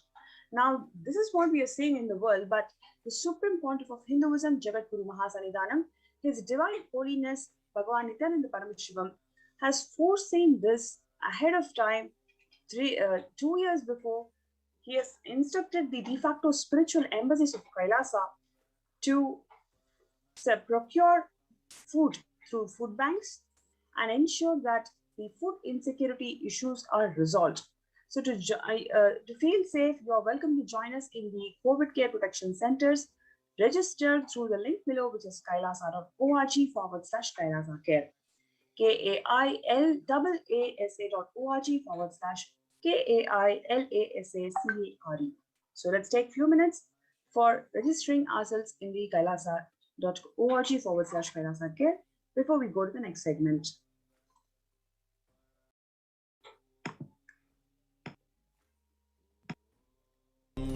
Nityananda Paramashivoham Om Nityananda Paramashivoham Om Nityananda Paramashivoham Om Nityananda Paramashivoham Om Nityananda Paramashivoham Om Nityananda Paramashivoham Om Nityananda Paramashivoham Om Nityananda Paramashivoham Om Nityananda Paramashivoham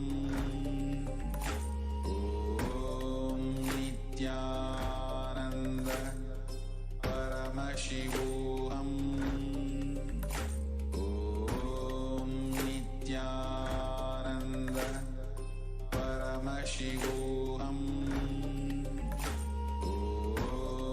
Nityananda Paramashivoham Om Nityananda Paramashivoham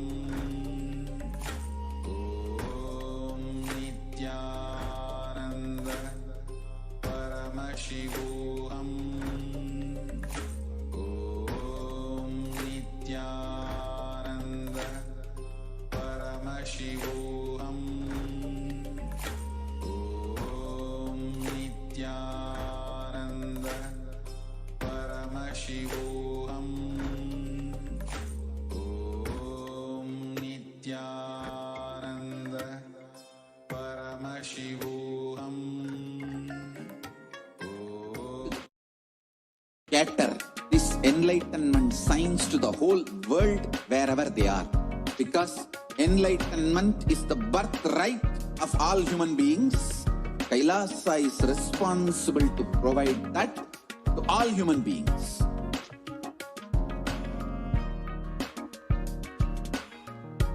Kailasa is the totality of the knowledge I received from my gurus and practice manifested in my life, perfected by teaching millions of people from all cultures, time zones, backgrounds, genders, nationality, race, from every creed.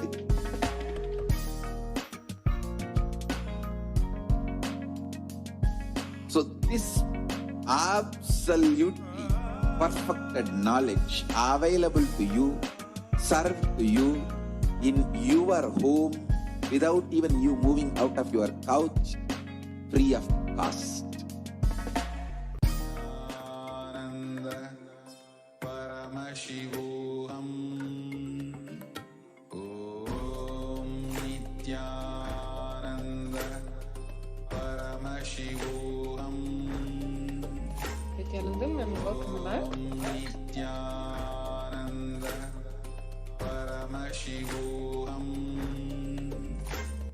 To understand the fundamentals of food, basically one becomes what one eats. What you eat contributes to what you think. What you think contributes to what you cognize.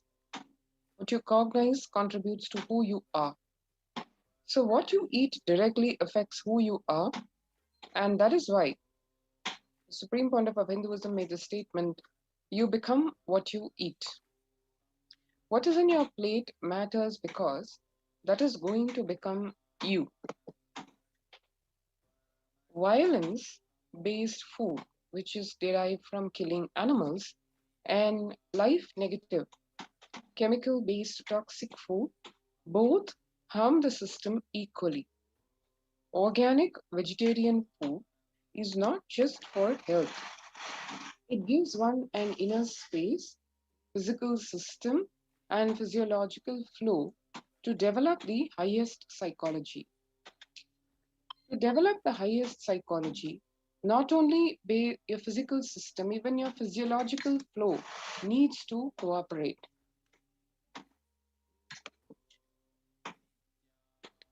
Your brain is constructed for all these higher things. When you don't explore the higher things, you are bound to feed the lower things and keep your brain engaged for survival. If you don't explore the higher dimensions of consciousness, you will force yourself into the drugs and try to explore the hallucination, imagination, illusory dimensions of the universe. Vegetarianism as a lifestyle. The human body is naturally designed for vegetarian food. The inner mechanisms like feeling, thinking, words, everything is designed to function with vegetarian food. It is like having a generator which can handle only 220 volts electricity, or a UPS which can handle only 220 volts, but it is given 20,000 volts. What will happen?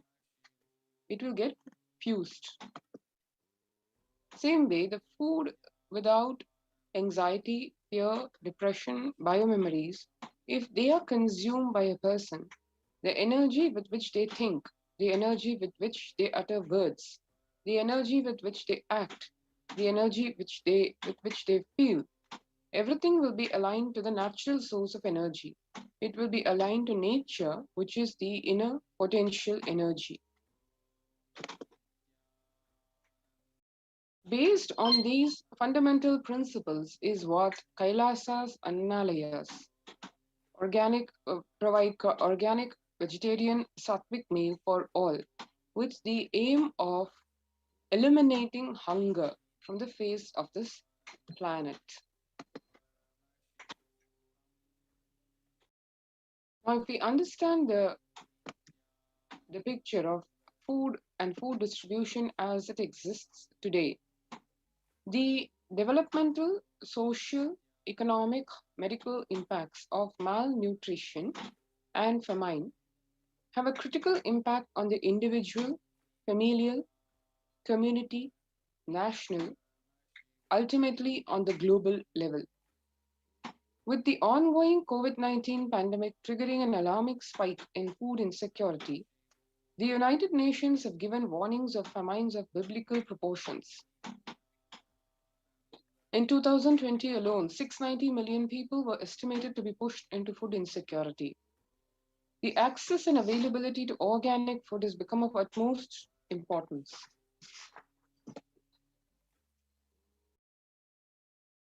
Through the Kailasas Department of Agriculture, the Supreme Pontiff of Hinduism, Jagat Guru Mahasannidhanam, His Divine Holiness Bhagwan Nityananda Paramashivam, has committed to the distribution of free organic food to everyone, not just since the beginning of his public life, but from his very upbringing itself.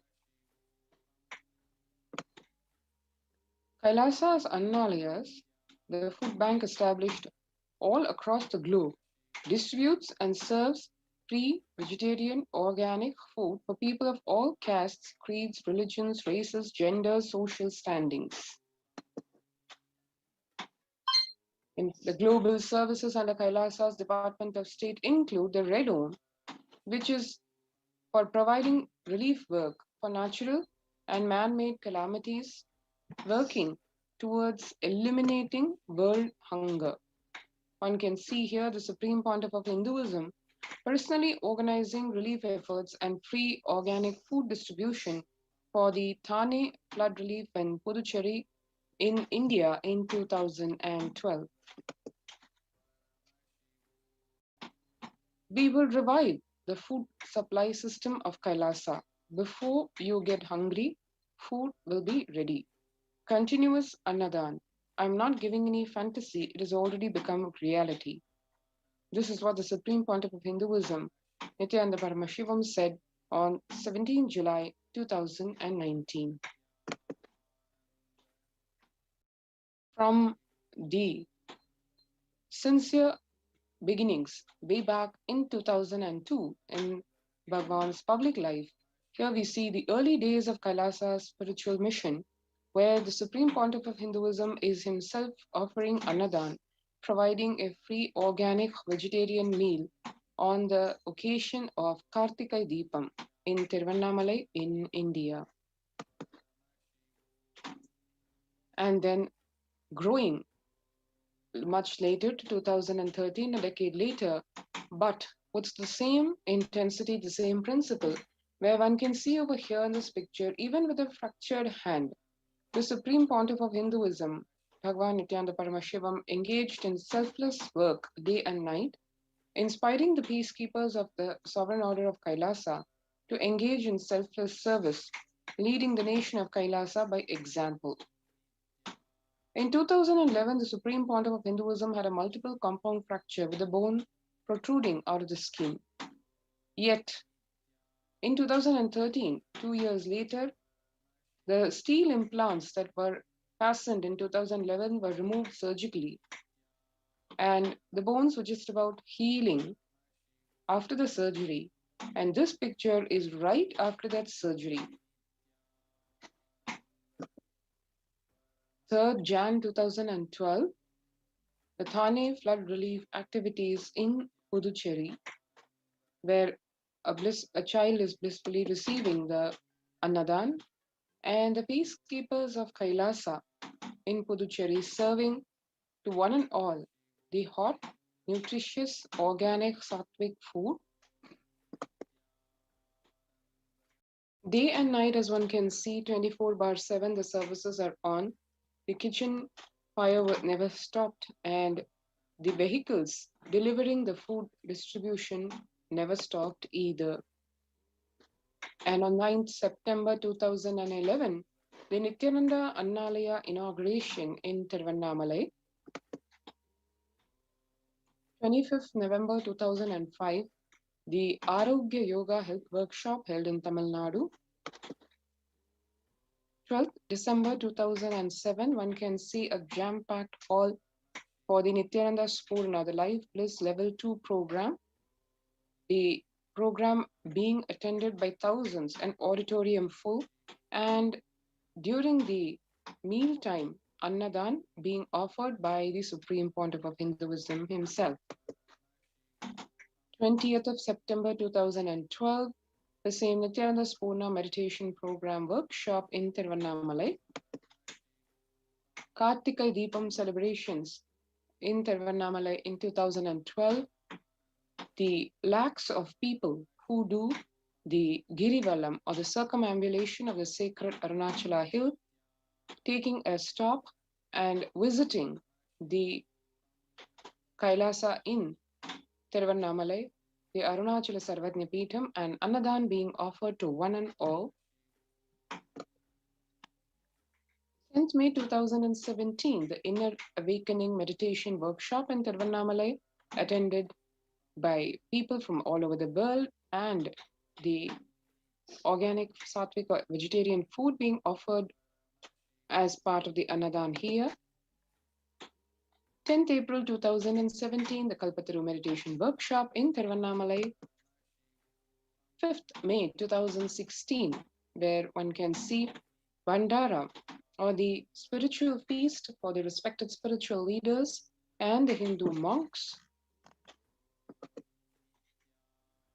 2016 April, Kalpataru Meditation Workshop. 11th March 2017, Arunachala Sarvadnipitham, Tiruvannamalai, witnessing the Annadan, which happens daily as a part of all the de facto spiritual embassies of Kailasa's daily activities. And in 2019 August, in Tiruchengood Sarvadnipitham in India, a line of people awaiting the Annadan. And the Annadan being a central component of the various humanitarian services provided in de facto spiritual embassies of Kailasa worldwide.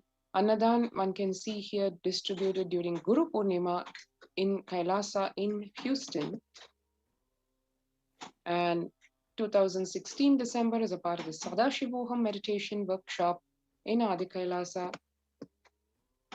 And as recent as 1 year back in May 2020, in spite of the corona pandemic and the restrictions and lockdowns imposed due to the same, yet Annadan continues in the midst of this COVID-19 crisis in Madurai in Shamalapetha Sarvadnipetha.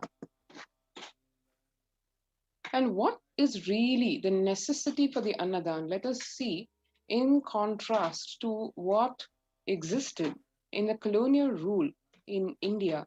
What was the situation then? What is being done now? Let us understand so that one can really understand the contribution of Kailasa in much greater depth.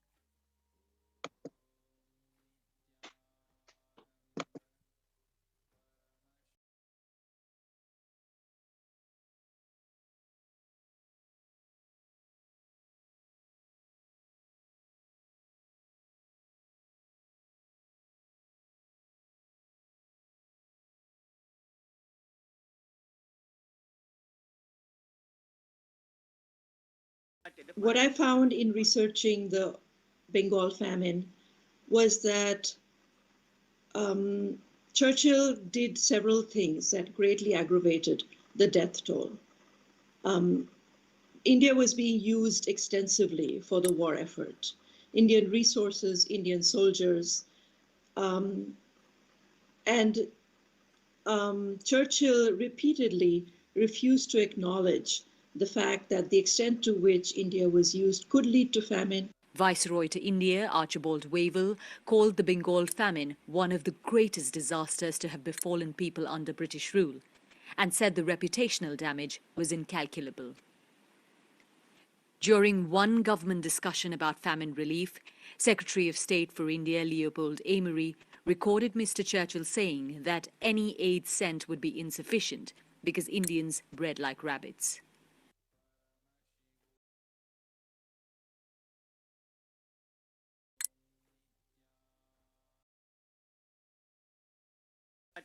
What I found. Now, just to give one example of the contrast between the ideology, the philosophy, the reality during the colonial times and today as Kailasa serving the world, 1943 to 44, one can see these painful pictures of the man-made famine of Bengal. As per existing records, over 3 million people murdered. The Prime Minister of the world's largest empire, which was controlling 1/3 of human mankind, claimed they could not do anything about the people dying of hunger because Hindus bred like rabbits and the famine was their fault. In the Ujjain Kumbh Mela, the peacekeepers of Kailasa, in contrast, served organic food to over the very same 3 million people. In numbers, 3 million people murdered versus 3 million people fed free food. Peacekeepers of Kailasa under the leadership of the Supreme Pontiff of Hinduism, Bhagwan Nityananda Paramashivam, have served more than 1 billion free meals in the past 26 years and are determined to end hunger and poverty in all its forms.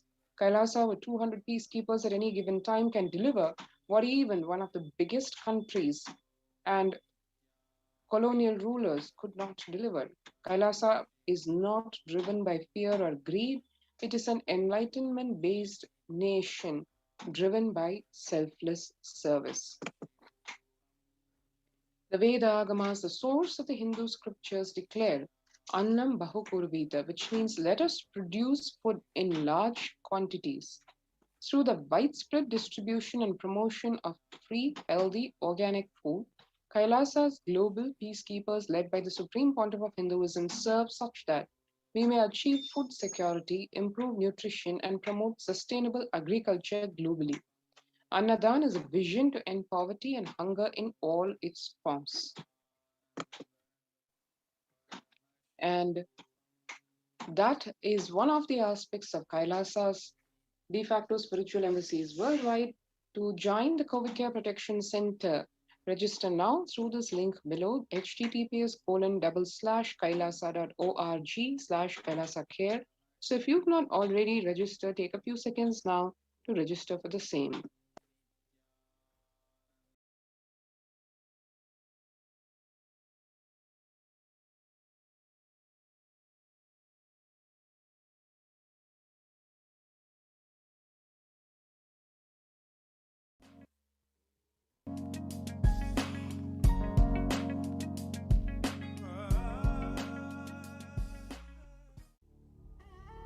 What I mean by the word e-Kailasa, listen intensely. Enlightenment ecosystem, literally enlightenment itself, in your own home, wherever you are. If you cannot come to Kailasa, it's okay. Kailasa can come to you. Kailasa coming to you is e-Kailasa.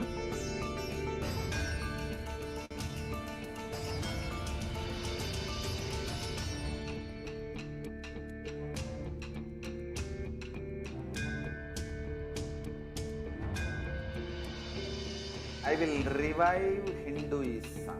I am a Hindu revivalist, not by any revolution, but by evolution.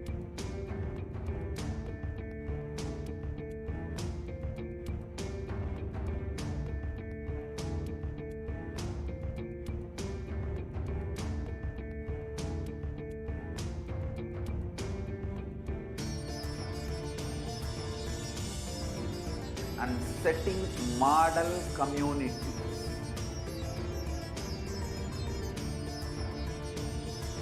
Kailasas, enlightenment ecosystems, Sarvanya Pitas all over the world.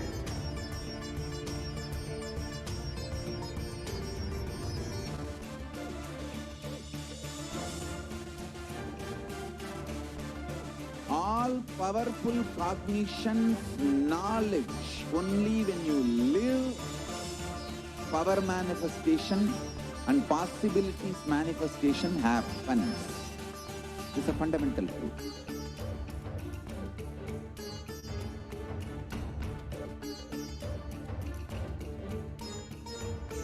Hinduism cannot live exclusively as one sampradaya. No. All sampradayas of Hinduism is an ecosystem.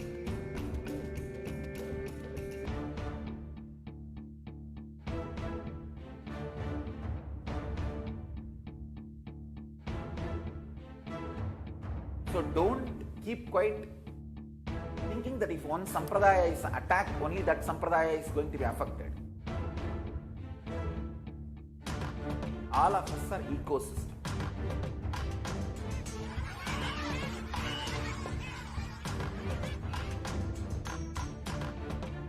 I invite all of you to get involved and enjoy Hinduism by the principle of Dharmo Rakshati Rakshitaha.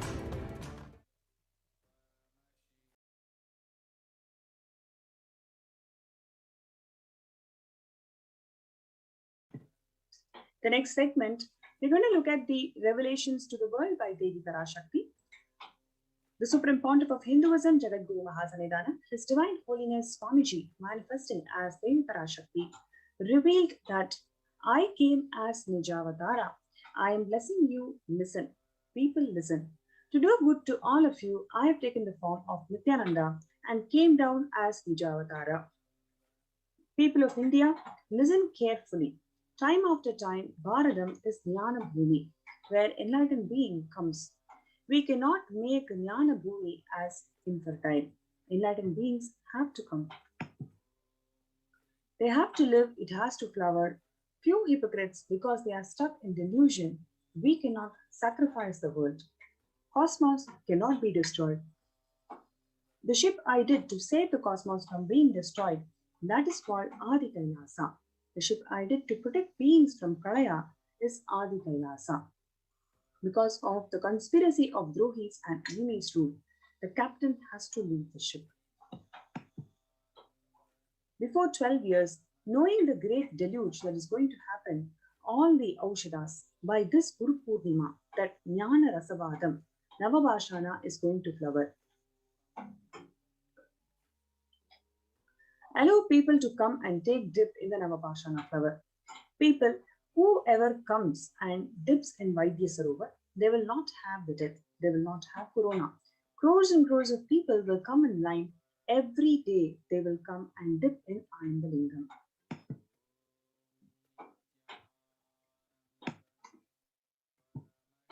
Listen well to my words. For India, I made the ship as protection. The Nityananda Navapashana Lingam in Vaidya Sarovar. Go to Adi Kailasa, O Indians, listen. All those regretting losing the Nityananda Nijavatara, without confusion and without talking just as the lip service, go to Adi Kailasa.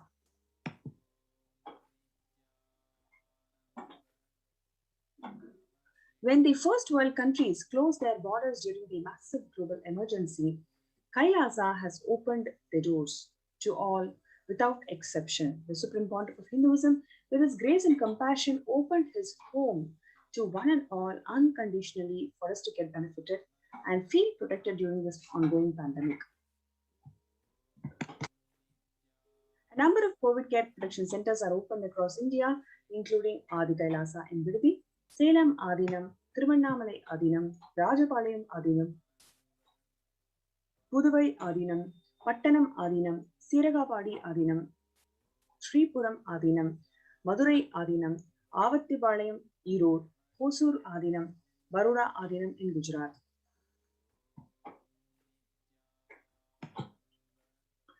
In Kailasa rushes to aid India as India finds its verge on COVID third wave. So multiple COVID care protection centers are open that offers various spiritual and social services. A number of social services including medical care, infrastructure to accommodate thousands of people, accommodation for multi-layered quarantine facilities, emergency ambulances, personal protective medical equipment, food security management through food banks, and organic farming.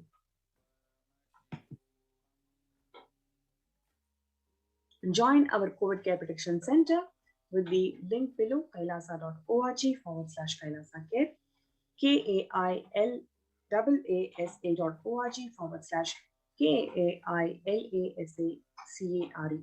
Let's take a few minutes for registering ourselves in kailasa.org/kailasacare. And in the next segment, we have one of the COVID Care Protection Center's participant who's going to come and share his experiences of being in Adi Kailasa. Stay tuned and we'll be right back. Dharma protect you. We will make the whole planet flourish spiritually.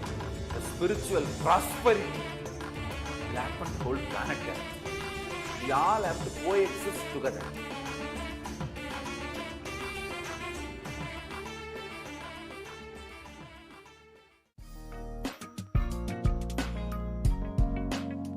We get you health. We get you ability to build beautiful relationships in your life. We get you direct spiritual support, and we make sure you become wealthy.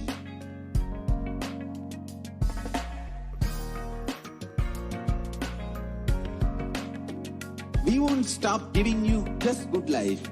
We will literally not stop till you live enlightened life. Manifesting the state of Paramashiva, space of Paramashiva, powers of Paramashiva, being of Paramashiva.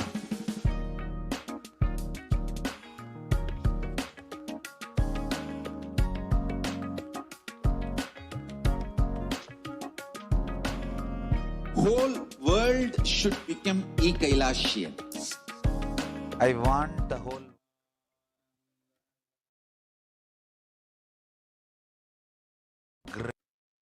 great to contribute to the world.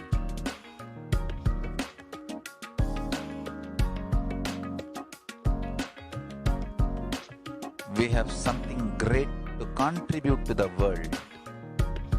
Let us do that.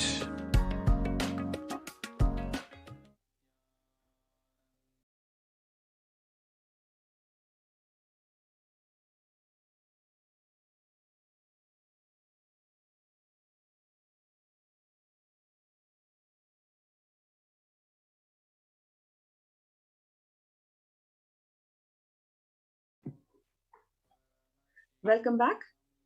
We have Prabhakaran Ayya from Chennai, who's joining our show today. Welcome, Ayya Nityanandam. Nityanandamma.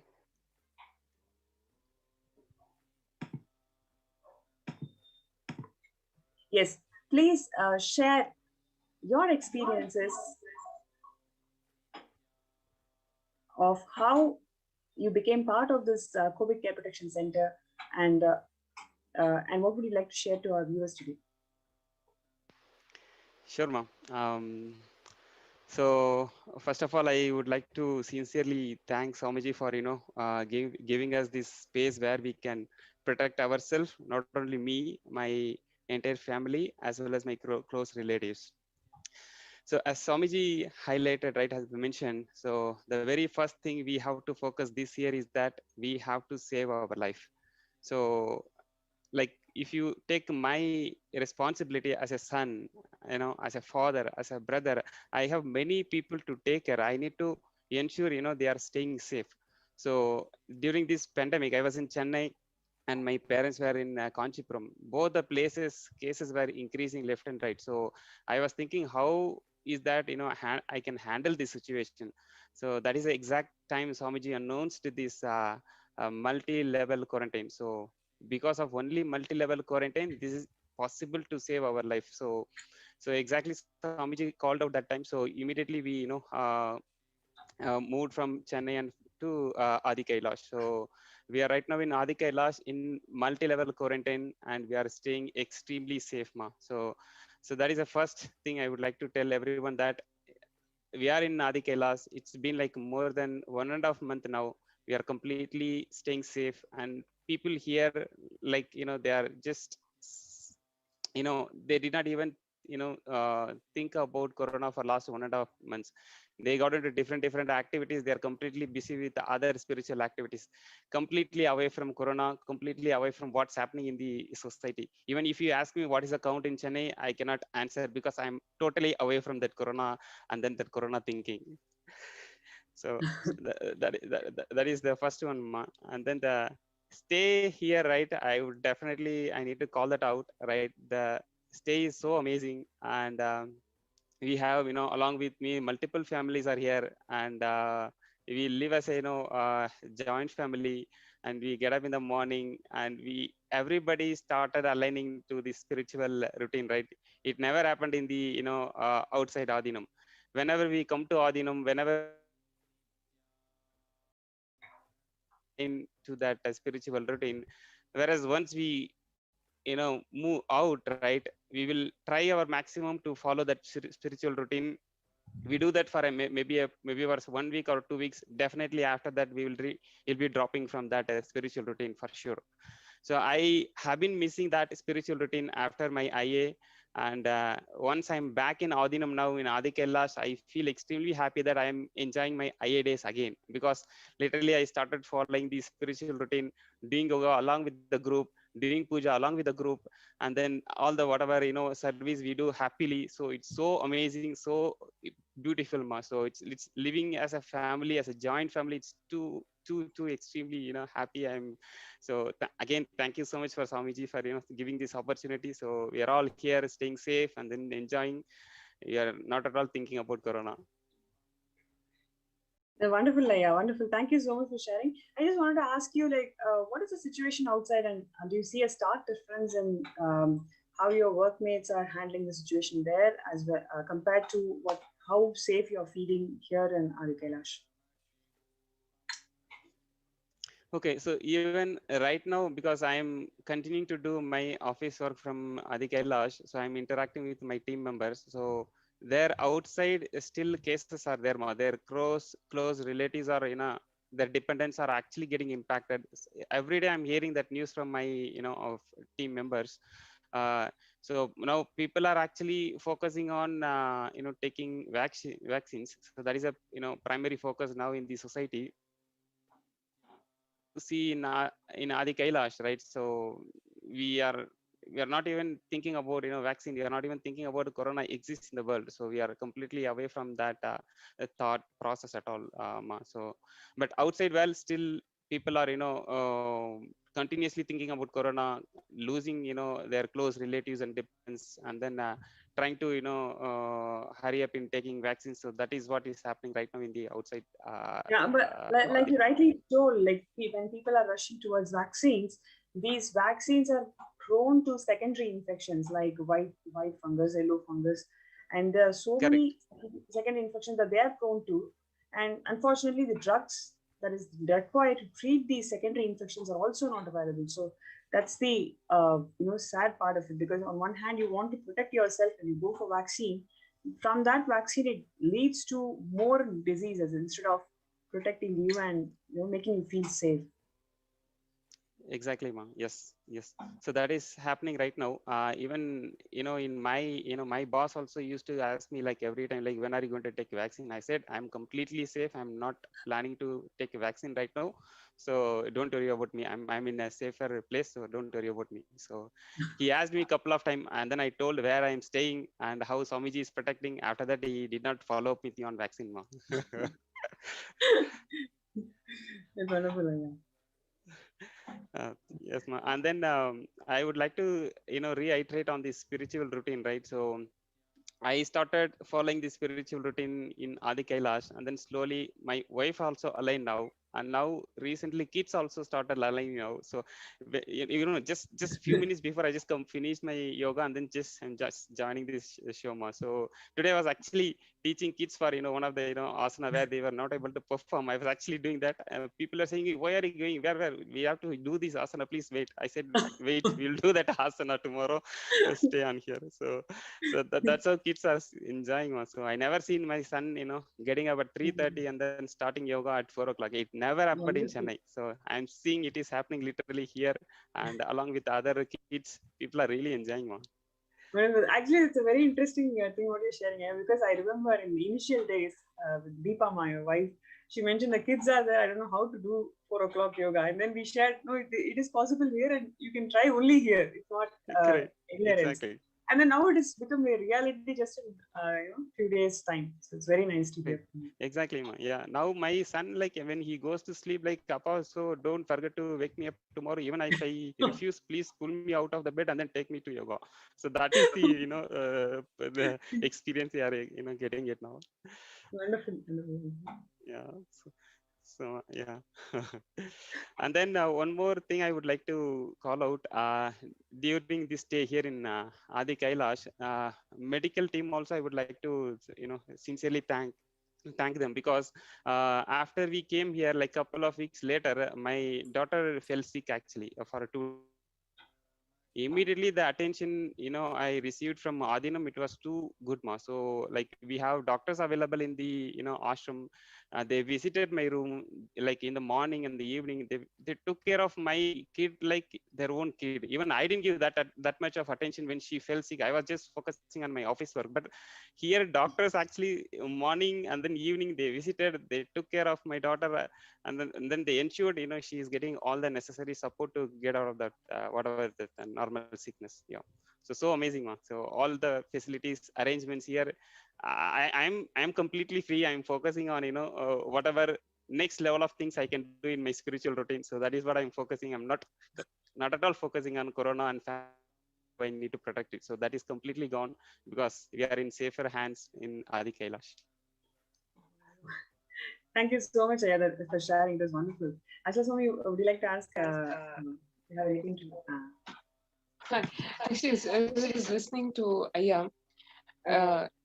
Some of these facets, I'm sure, like just how you are feeling, it is so new and exciting in your life, Aya.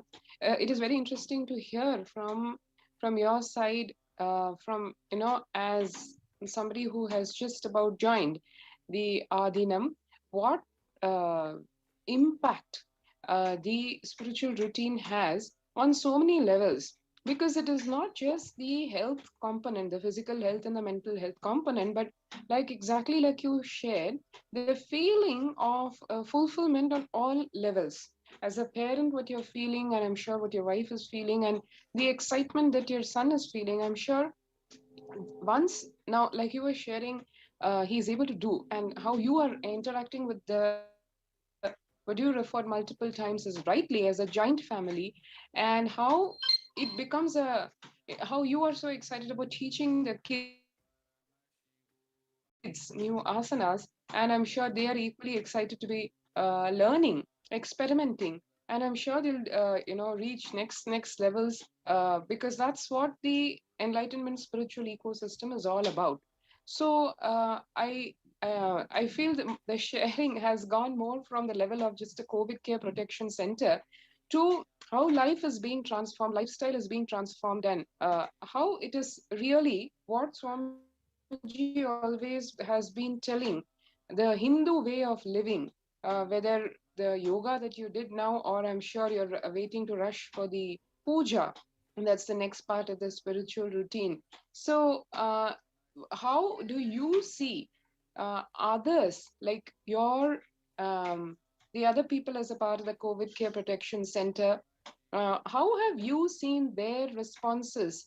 Like, for example, now when you're feeling so excited about teaching yoga, doing yoga, what is the reciprocation? Like, how is the whole dynamics working, so to say, whether in terms of children, your other brother disciples, and their spouses, etc. I wanted to have our viewers understand, because I'm sure after hearing what you said, they are equally envious about you and want to join you in this ecosystem as well.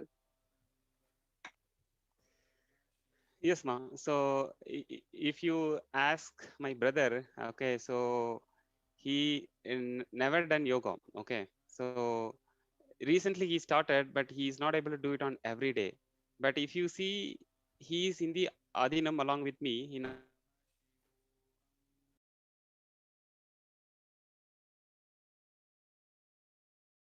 8 o'clock, 9 o'clock. But now, if you see here, he is doing yoga at 4 o'clock. If so, some different reason he's not able to come to welcome center, he's just switching on Zoom and then doing it from room itself, and then showing the integrity is totally changed. Not only my in my immediate family, even the close relatives and dependents, also that integrity has gone. Okay, that has gone to next level actually. And I never seen my wife's chanting mantra and all, ma. This is the very first time in Adi Kailash I'm seeing she's chanting mantra. Gita class she's attending. I never seen she's attending any of these classes, and she's chanting Bhagavad Gita mantra, always putting some mantra and then listening. Whenever I get into room, some mantra is listening, is going on. Yesterday when I got into room after my office work, some Swamiji's mantra is going on. Okay, I'm so amazed to see all these things happening here. I never thought about like these are all going to happen, but it is literally happening now. And along with that, we have to get Deepa Ma for the next show to hear more things about you. I'm sure she's not. Changes happening in her. So the way she took up the responsibility changed her. And then one side chanting is going on. She's learning Bhagavad Gita chanting. Yeah. So amazing, Mas. And then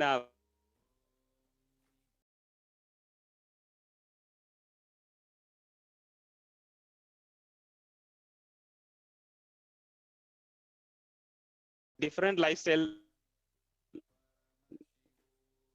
they completely forget what is happening the outside mosque. I'm so thankful for Swamiji for literally providing us this space, ma'am.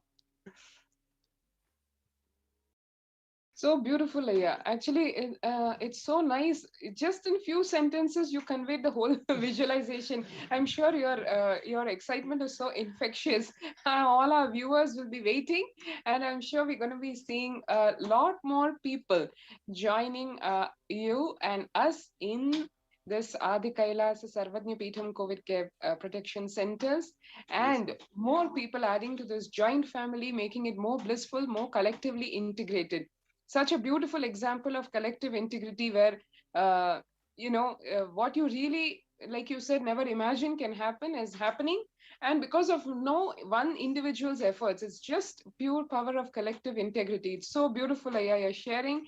And thank you so much for coming today to share with all of the viewers about what really Bhagwan's manifesting through this Adi Kailasa COVID Care Protection Center and how it is protecting all of us and in so many levels and taking us, like you said, to the next level. Thank you so much, Aya, and look forward to joining you and Deepama in the oncoming segments. Thank you. Definitely, ma. Sure, ma. Nityanandam. Nityanandam.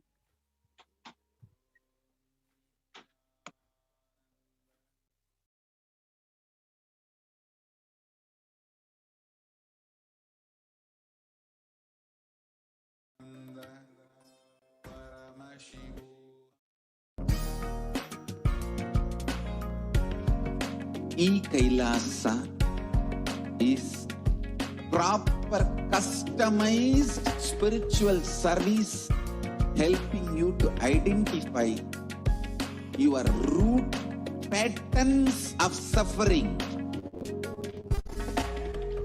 We have perfected the science of helping every individual from every cultural, religious, nationality background.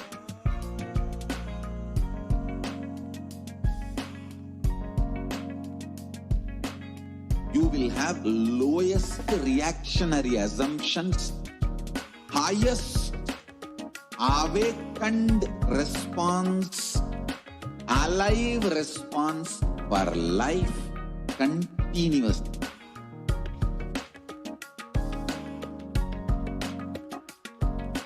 E-Kailasa is enlightenment ecosystem, literally enlightenment itself in your own home, wherever you are. Proper customized spiritual service helping you to complete with your life negativity. Withdrawal from life, self-hatred, self-denial, self-doubt, so much of tiredness, laziness, we can support you aligning your diet, your attitude, your aptitude, your understanding about life. We can help you with everything.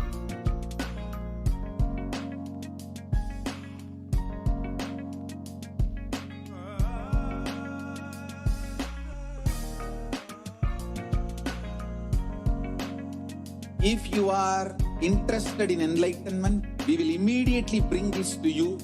If you are not interested, we will explain the whole science, inspire you, and make you interested in enlightenment science.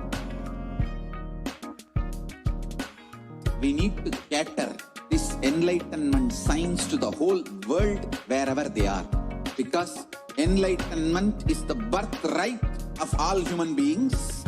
Kailasa is responsible to provide that to all human beings.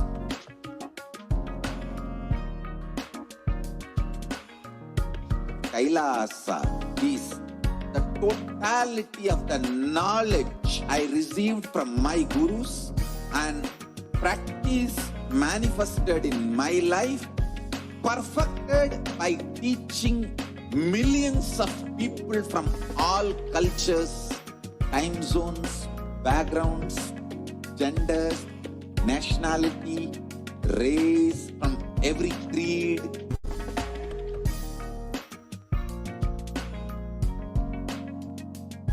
So this absolutely perfected knowledge available to you, served to you in your home without even you moving out of your couch, free of cost.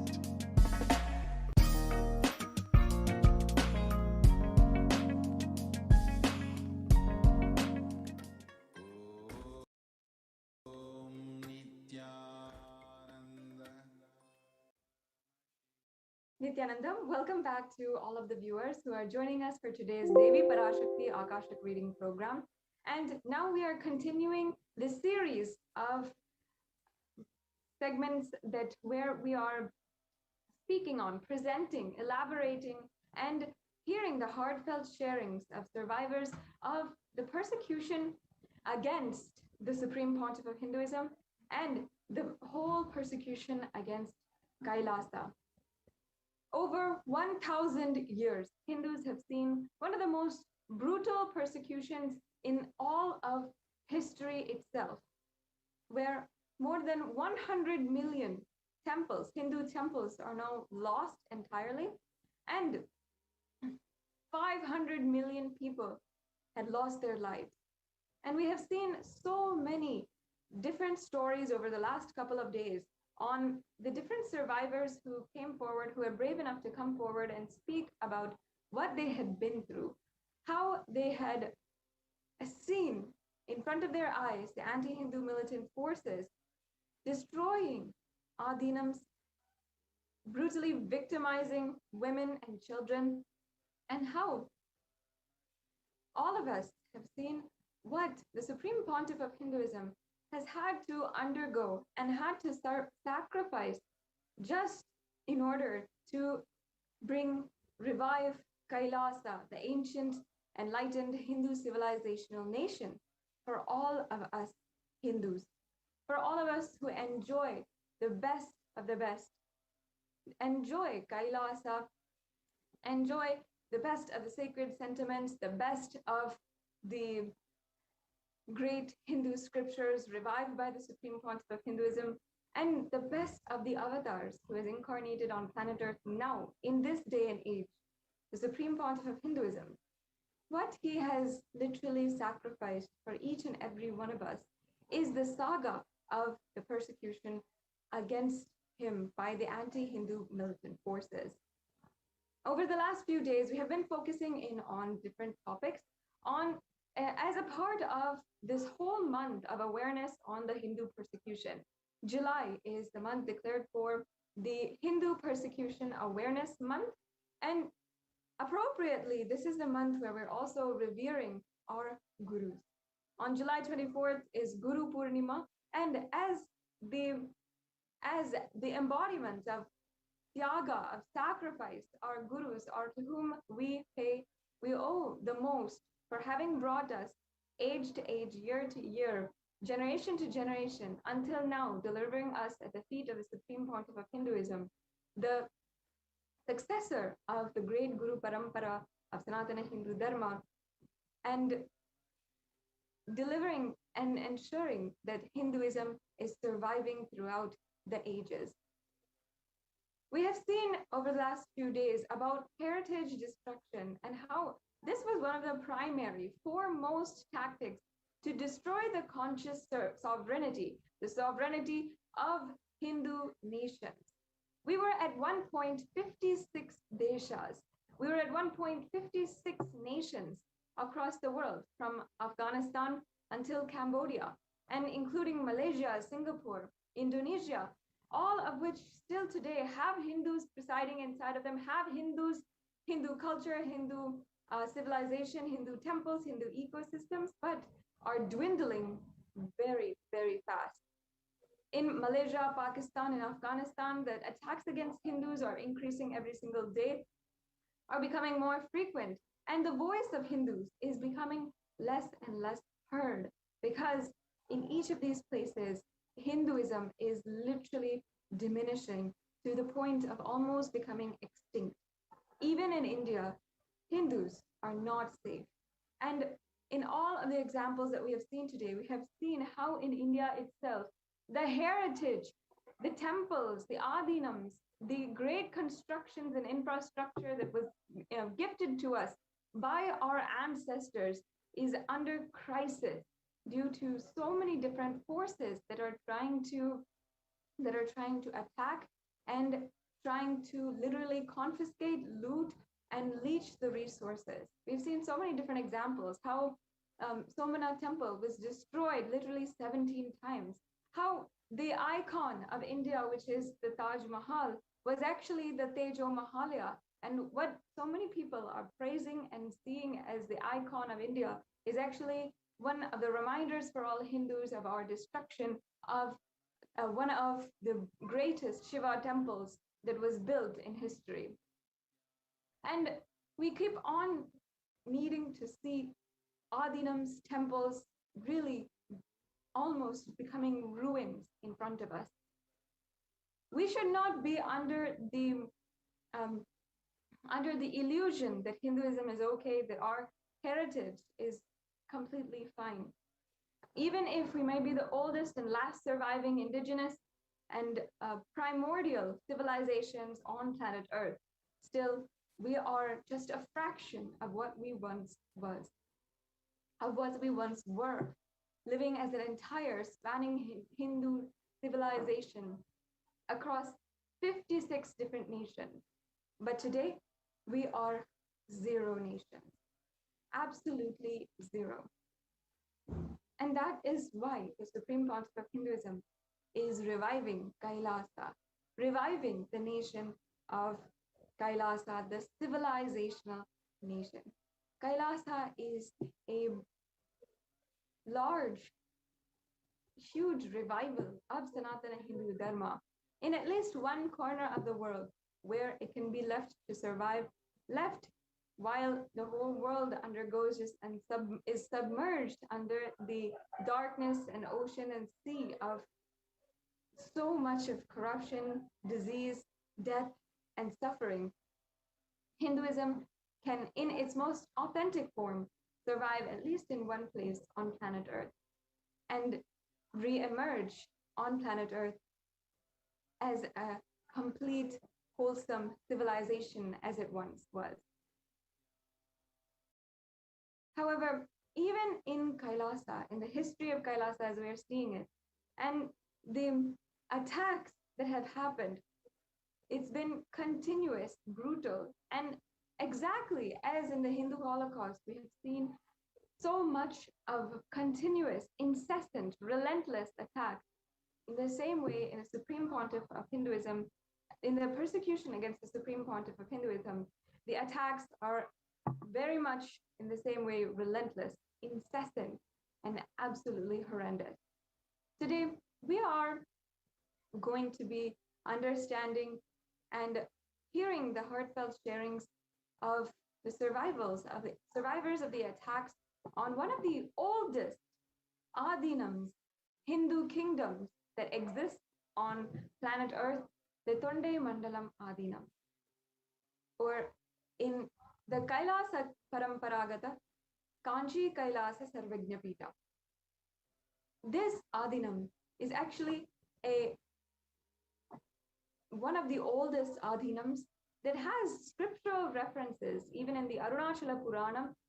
And in this Adinam is the very place where which Paramashiva himself established when he came down to teach Devi Parashakti the Agamas once again after her intense tapas in Kanchipuram. In her intense tapas, she attained oneness and is today worshipped as Devi Kamakshi in Kanchipuram temple. And Paramashiva, the very deity that Parashakti had worshipped, had literally made out of earth and worshipped, is there in the Ekambareshwara temple. And this great hub of cultural history is where today the Tonde Mandala Adinam still exists. And in the life of the Supreme Pontiff of Hinduism, he was recognized from a very young age by his predecessors, the 230th Guru Mahasannidhanam of the Tonde Mandalam Adinam. The Tonde Mandalam Adinam was established by Paramashiva himself thousands of years ago, and since then has been taken care of, has been led as a sovereign kingdom by various sovereign leaders, or whom we call and respect as Guru Mahasannidhanam, meaning the pontiff, the supreme pontiff. And there have been, over the last around 2,500 years, 233 Guru Mahasannidhanam, and even at the mere age of 10 years old, the supreme pontiff of Hinduism was recognized as the incarnation of Paramashiva by the 230th Guru Mahasannidhanam of the and he was ordained. 那我们大师作为转世化身的身份呢，也是后来被印度教的古老的机构的那些领袖们所认出、所认可。这就是为什么我们大师在很年少20多岁的时候呢，就继承了印度教古老的机构，就开始了他的使命。The 233rd Guru Mahasannidhanam of the Tonde Mandalam Adinam. Today, the Supreme Pontiff of Hinduism has revived the activities, has done continuous Annadhanam, including just a few years back when continuously doing the Annadhanam, doing the restoration processes, taking care of the library inside of the Annadhanam, serving and taking care of the 232nd Guru Mahasannidhanam, and also as well reviving so many of the different activities, the different social services in and around the Kanchi Kailasa Sarvagnya Peetham, where more than 5,000 people in the surrounding area have been uplifted, enriched by these great social services of the Adinam. And not only that, from the very beginning, the Supreme Pontiff of Hinduism has had a long-standing, extremely friendly and close relationship with the Tonde Mandalam Adinam. As I said, the 230th Guru Mahasannidhanam had recognized the Supreme Pontiff of Hinduism when he was at the mere age of 10 years old, and had several 说到有一个机构的一位长老一位住持，在大师10岁的时候就已经认可他了。所以很多事情在大师很年少的时候就已经决定好了，由他来继承。As well, the connection and close connection with the Tonde Mandalam Adinam continued even with the 232nd Guru Mahasannidhanam in 2002, after the Supreme Pontiff of Hinduism founded the nation of Kailasa and began working in earnest with deep sincerity for the revival of the whole civilizational nature. 那我们大师在2002年呢就开始致力于复兴凯拉萨的工作了，就在建造凯拉萨大师的每一个神庙、每一个中心都是凯拉萨的一个生态系统。And he had actually been one of the guests who supported and had spoken at the inauguration of the first Adinam, first Kailasa in Tiruchendur.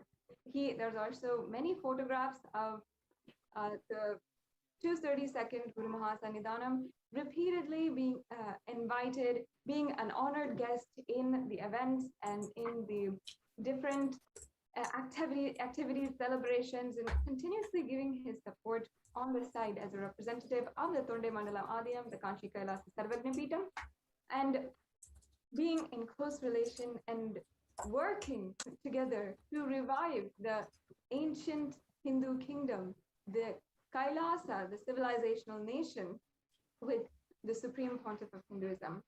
And today, the Supreme Pontiff of Hinduism is ordained as the 233rd Guru Mahasannidhanam of the Kanchi Kailasa Sarvagnya Peetham.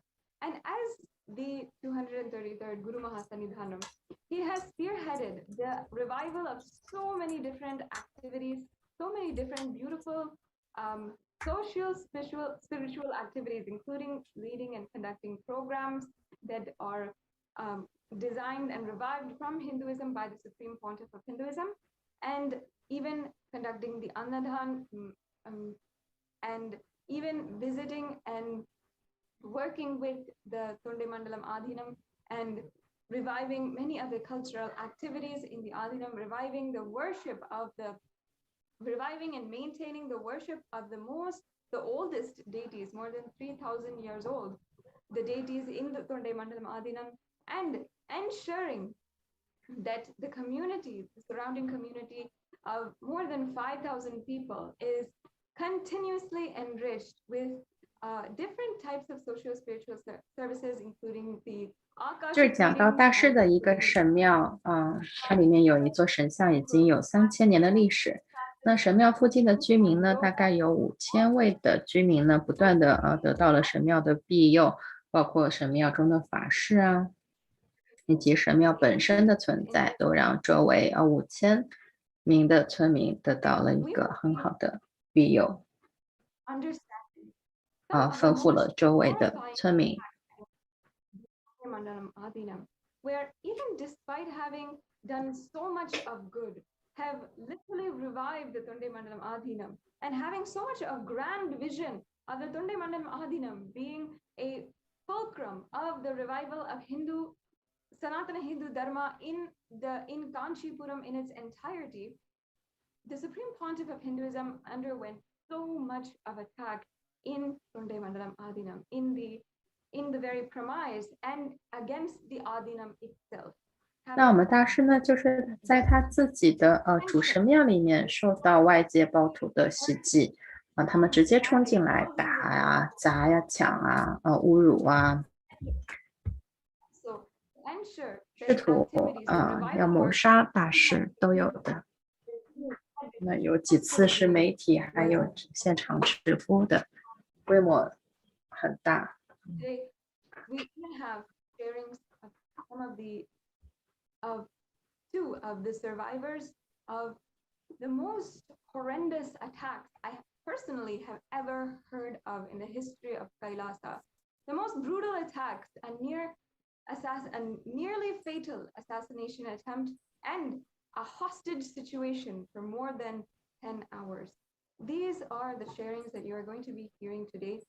I hope each and every one of you, before we are entering into the further segments of today's persecution segment, I strongly encourage each and every one. 所以今天讲到的这个迫害的内容呢，希望大家 The United Nations has recognized the 可以去告诉身边人我们联合国已经认可了这个这么多年我们印度教我们大师受到的迫害，这个我们的心声已经被国际组织听到并且认可了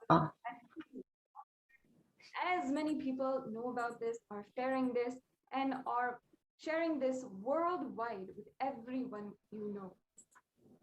So all of the practicing Hindus, the sympathetic Hindus, 大家可以把这个消息呢传播到世界，跟身边的人讲。We will be continuing on with today's segment on the persecution against the Supreme Pontiff of Hinduism and the heritage attacks against the Tonde Mandalam Adhinam, the Kanchi Kailasa Sarvagna Peetham, and please continue sharing as much as possible.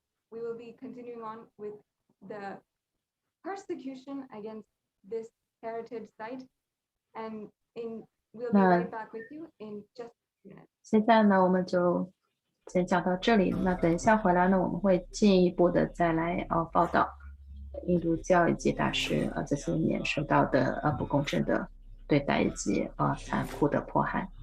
我们将会来继续了解。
परमशिवोऽहम्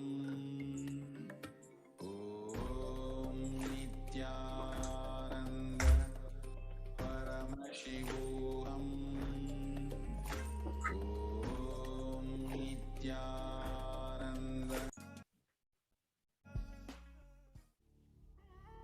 What I mean by the word e-Kailasa, listen intensely. Enlightenment ecosystem, literally enlightenment itself, in your own home, wherever you are. If you cannot come to Kailasa, it's okay. Kailasa can come to you. Kailasa coming to you is e-Kailasa.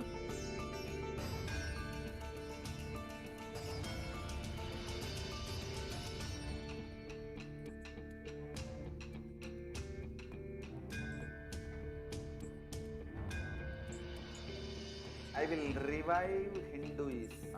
I am a Hindu revivalist, not by any revolution, but by evolution.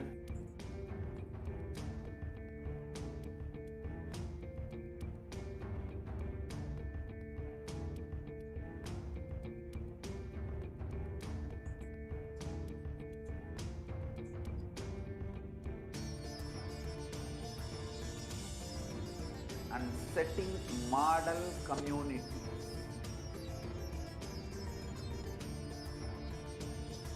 Kailasas, enlightenment ecosystems, Sarvanya Pitas all over the world.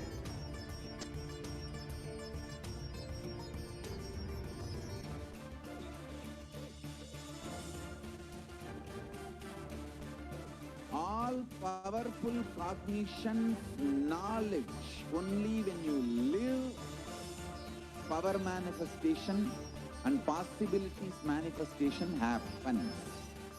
This is a fundamental truth.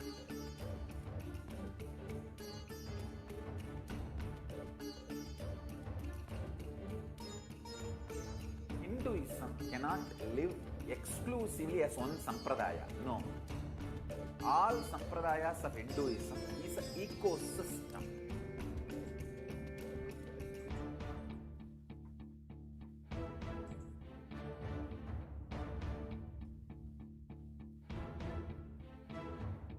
So don't keep quiet thinking that if one sampradaya is attacked, only that sampradaya is going to be affected. All of us are ecosystems.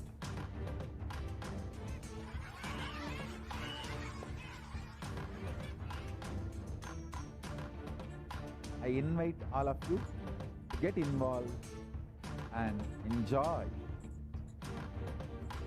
Hinduism by the principle of Dharmo Rakshati Rakshitaha. When you protect Dharma, Dharma protects you.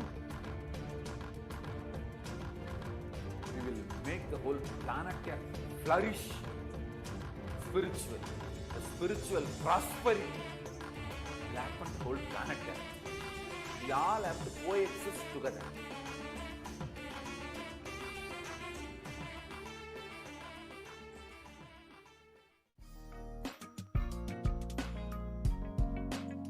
We get you health. We get you ability to build beautiful relationships in your life.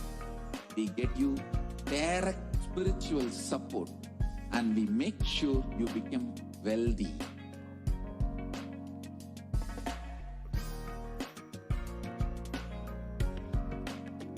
We won't stop giving you just good life. We will literally not stop till you live enlightened life. Manifesting the state of Paramashiva, space of Paramashiva, powers of Paramashiva, being of Paramashiva.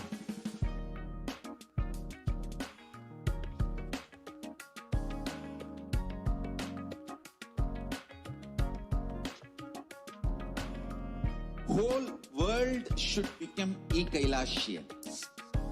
I want the whole world to know Hindus have something great to contribute to the world.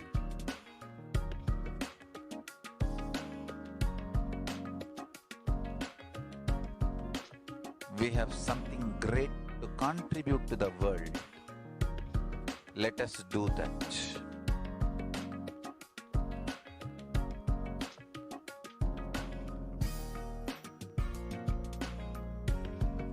E-Kailasa is proper customized spiritual service helping you to identify your root patterns of suffering. We have perfected the science of helping every individual from every cultural, religious, nationality background.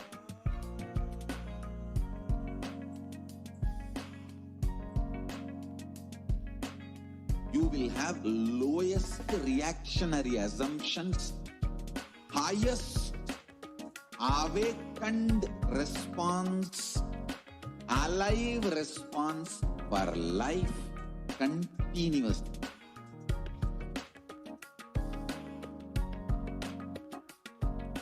E-Kailasa is enlightenment ecosystem, literally enlightenment itself in your own home, wherever you are.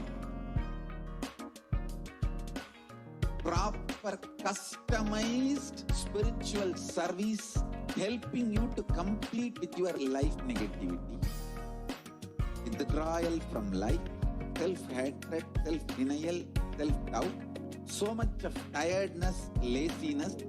We can support you aligning your diet, your attitude, your aptitude, your understanding about life. We can help you with everything.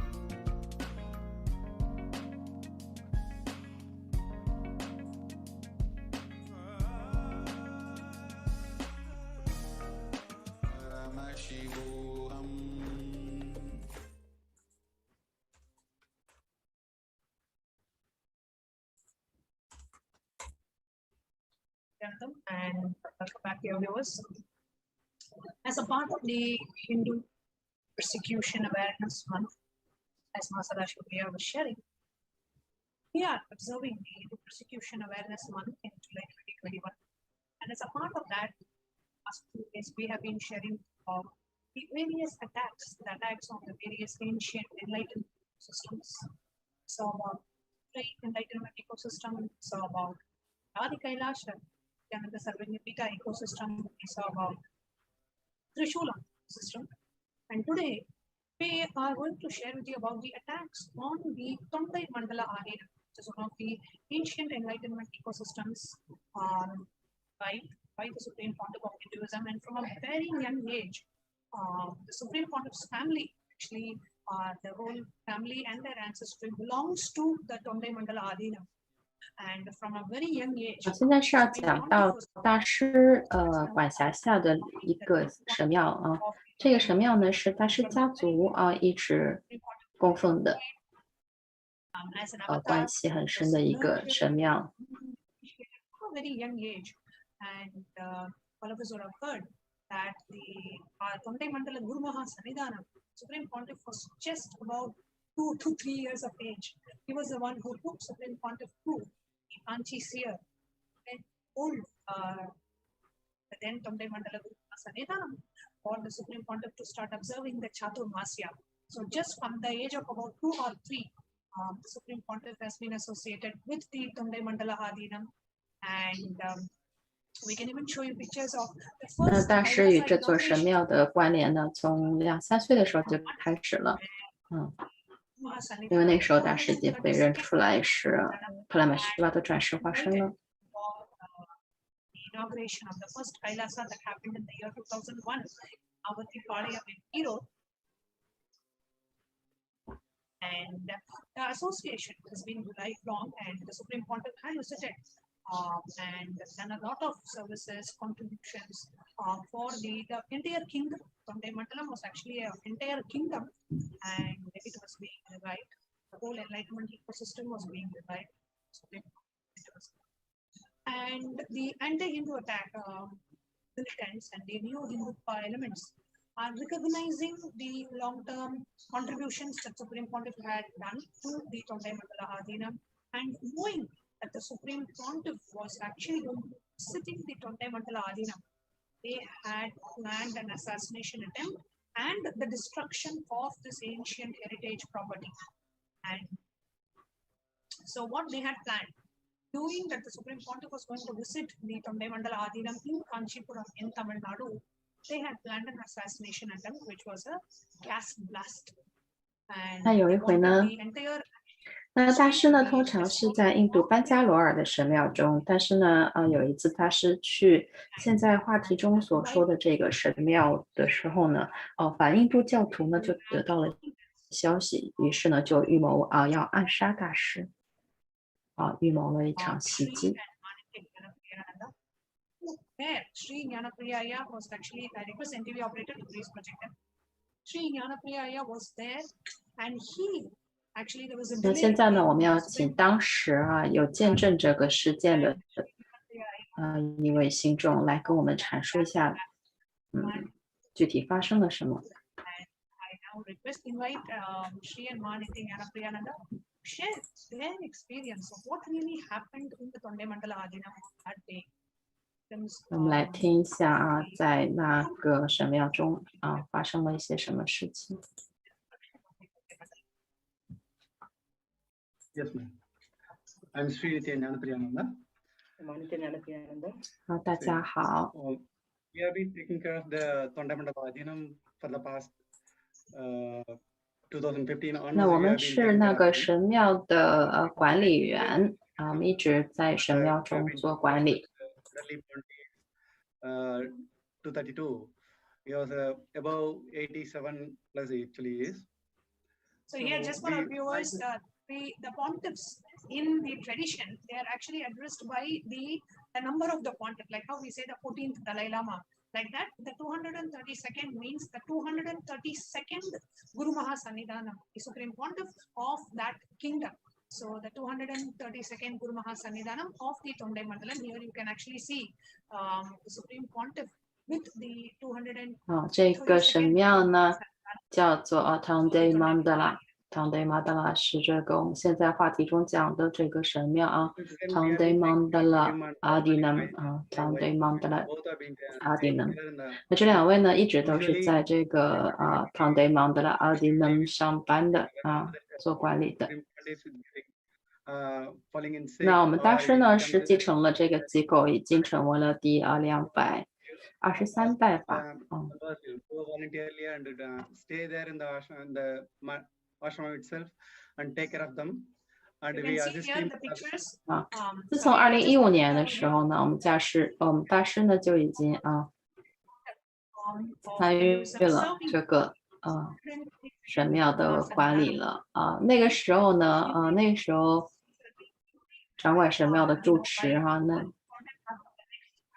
大师呢还在，但是身体状况已经不行了，所以我们大师有照料他，并且呢已经在开始经营这个神庙这个修道场了。这个画面里面可以看到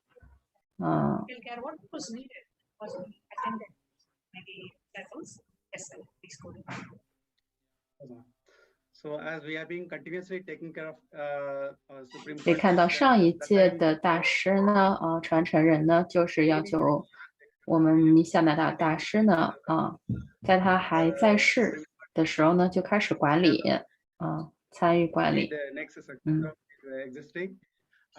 这里呢是一封信受当时反印度教徒呢有给大师发去这种生命威胁的恐吓信Brutally, they used to beat us, and even they used to, abuse us. 有很多恐吓信，以及呢，在公开的媒体报刊上面呢，有污蔑大师，他们有掀起这种侮辱大师的活动所以他们一直在公开的媒体报刊上面发表文章侮辱大师想先就是造势。对，不断的就是有文章刊登出来啊，在媒体上造势，这都是在报纸上公布的文章啊，一直都是在污蔑大师哈。所以这些都是外界反印度教徒的一个主动的行为啊。Against us, even they went to the stage and extent they influenced all the media people. Even the media people also went against us, and they used to give all false information and propaganda in the newspaper, and they completely created the kind of hatred towards us, actually, and even whatever maybe just for our viewers, just also sorry to interrupt, just for our viewers, see, one of the main tactics being used by these anti-Hindu elements is, catching hold of the media. They have a lot of the whole ecosystem has become, a very anti-Hindu powered ecosystem. So whether it is a print magazine or the news channels or movies, everywhere so much of smear campaign happens, and you only hear abuses and threats and hate speech against Hindu leaders. Constantly this is being propagated, and there is no proper support. And even the people who try to dedicate their life for this purpose are being constantly threatened. They are giving life threats and blackmails and whatnot. Yes, I am. So this same thing was continuing for every time, and often the group of people will come with the media people and 看到中文教授为同学说，这样的人是指那些暴徒吗？ and ritualistic. Even they don't even allow me to even to serve to the Guru Maha Sannidhanam, and so much we went through because of this kind of anti-Hindu elements who wants to really they have their own vested interest to attack us and occupy the places, and so much they wanted to do. And one stage has come, they wanted to cast 那除了媒体上造势呢，他们也在外面进行这个抗议集会不仅是抗议我们尼西亚南达大师也对这个神庙当时的住持我们用住持来形容吧，一起抗议一起在就是这些人照片里面的这些人聚集起来在做抗议集会。As usual, that every day I used to go at 6 o'clock itself, morning 6 o'clock, I get up and I do my routines, and I, with my all the traditional attires, I go to the kitchen and make preparation for the Guru Maha Sannidhanam. And similar way, that particular day I went there. That time, unfortunately, my wife was not there with me, and she was in moved to another city, and just then I went there to prepare food for him. The moment I went and I lit the gas, that's only that much only I come to know. Instantly I was the whole thing was blasted, and I was the moment I don't even know what's happening around me. Just the moment I opened my eyes and I saw that I am completely in the middle of the flame. The entire flame was it was completely engulfed actually. I have no idea. Even the voice was not coming out of me. 他好像是被 Make a sound also. I have no voice is coming out of my mouth actually. I don't know. I was completely shocked actually to see the whole flame. See, usually that 他好像是被炸了他也没有反应过来，等他睁开眼，整个人都被火焰包围了。他本来是6点钟起来做完平常的一些仪式呢，就去神庙去干活然后到了那里，突然一下子就被炸成了这个样子，非常的。By the time I realized I'm left out with no clothes in my whole body. 我的天哪！然后他瞬间衣服就被烧没掉了，然后重度的烧伤。No, at that time no one was there. After preparing coffee for the 那个时候一个人都没有，就他在那里了。Oh, so Guru Maha Sannidhanam was resting, and there was nobody else in the monastery. And when you actually turned on, 那当时神庙里面也没有其他人，就是他去那里准备是给当时神庙的这个住持烧饭的，没想到一下子就爆炸了Yes, I was completely in shock. Actually, I could not even raise my voice or anything to even to call anybody for a rescue also. 所以他当时连救他的人都没有， The whole body is burning actually. 他整个 Not 身体都在 that much of 燃 amount of 烧。 burning. Then instantly what I did is I ran to the bathroom, washroom, and just I poured a 然后 lot 他 of water 赶 on 紧 myself. 冲到浴室啊，往身上浇水。 Stuck in my whole body skins, and I was trying to peel out all the 然后这个就眼睁睁的看着身上的皮肤一大块一大块的往下掉就是还是 the clothes burning and stuck to your body. You had to do it by yourself. There was nobody helping. Yes. There is no helping. 然后当时一个人都没有可以帮他的，他是自救的自救的。现在说到这些，好坚强啊，好坚强。 Went there to the washroom, and I could not even bear that kind of burning. The whole body was burning too much, which an unbearable situation that was. I can't even. 然后他当时呢，身体烧得非常的厉害，真的有点就非常无法忍受。 非常非常的痛。 4 or 5 buckets of water only, then I could literally I could come out of that shock, and then with that I was recollecting, that gas was kept open, so let me go there and close it. But I went there. I went to that electrical switches because I don't want further damages to happen over there, and because the electrical wires and all there. 然后他居然在这样的一个剧痛当中，从震惊里面清醒过来去外面扑火，不得了。因为不然的话呢，就会因为他们好像是拿丢的燃气之类的，就他一边身体在烧一边他去救火去了，因为他就很怕这些暴徒丢进来的这个燃气弹会把这个寺庙烧着，所以他又去救火了。我的天！然后当时的那个住持也是还在自己的房间里面，当时的住持呢已经身体恶化了，所以呢就是需要人照顾的。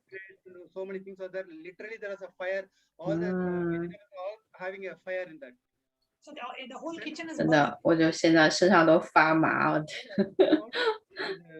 我的天啊，太伟大了，真的是信仰可以强烈到这种这么伟大。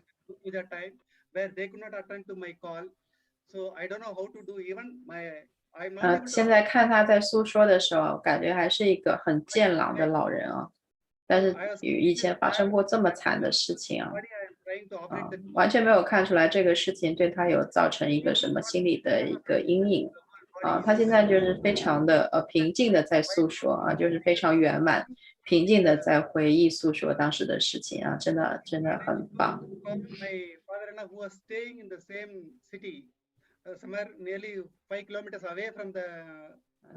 他这件事情是非常圆满的虽然是件很糟糕的事情，但他真的很圆满，非常圆满。He said, "Okay." Immediately he put down the phone. He rushed to the place where I am staying. Within few minutes, just he rushed to the place and he came to me. 然后他灭火之后，他还给他的一个兄弟打电话，这样的全都是自己在做，在一把火烧的，一身的衣服皮都掉，然后去救火还给自己的亲人打电话，这样的都一个人都没有。他真的他在这样的一个危机下扛起这么大个责任不然如果他没有去救火，那这个后果更加严重。神庙包括那位老住持都是后果不堪想象，非常激励人非常激励人，非常非常激励人，太伟大了，太伟大了，棒棒的，棒棒的。这位老人，这位虔诚的神庙的工作人员，虔诚的一辈子就是在神庙里面照顾神庙，在神庙里面做事情的人。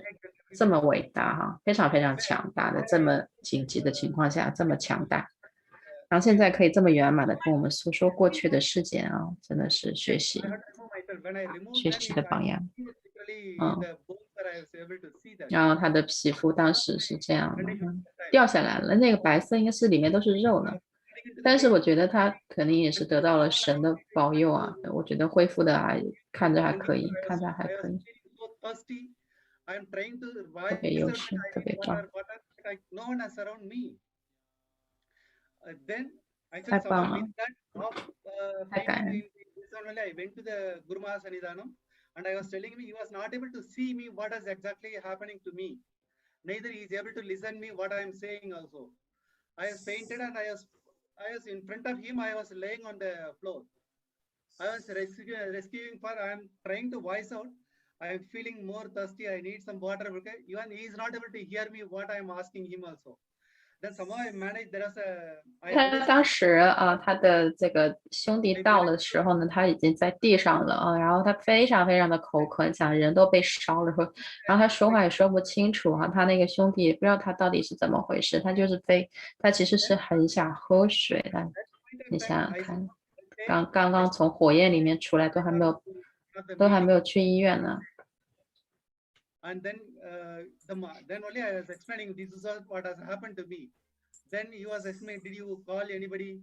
And then I told him, yes, anyhow, I informed my father-in-law he is coming here, Sannidhanam. I will manage it. You please take care of you. Already I'll arrange some food for you. And I'll just let me go to the hospital and see what I can do for myself.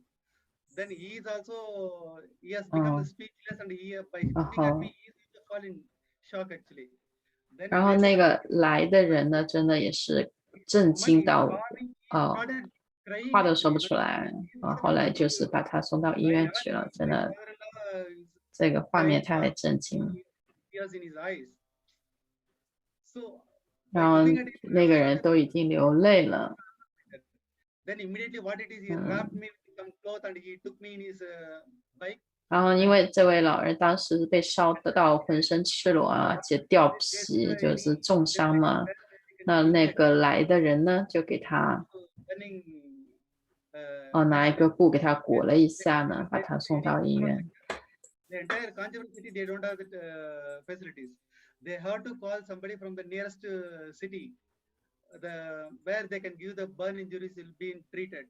Then they said the doctor will take place at least it will take. 然后到了医院以后呢，那家医院它没有这种专门治这个烧伤的没有烧伤科，还得去这个周边的城市去找。My body was almost 50% burn injury with the 3rd degree. That is what probably that medical 3rd degree burn. 3rd degree burn. Probably the medical people, industry people can understand what is that burn injuries related to 50 degree and 3rd degree. 50% of the body burns and with 3rd degree, and they will be knowing that amount of danger it is involved in that. And then once I been 然后是3度的烧伤。Given the first aid by giving that,是 started giving, and by the time even in 4-5 hours later, my wife and my son, both of them reached to the rescue point. And later, I'm not much aware what has happened really to me. 太那个。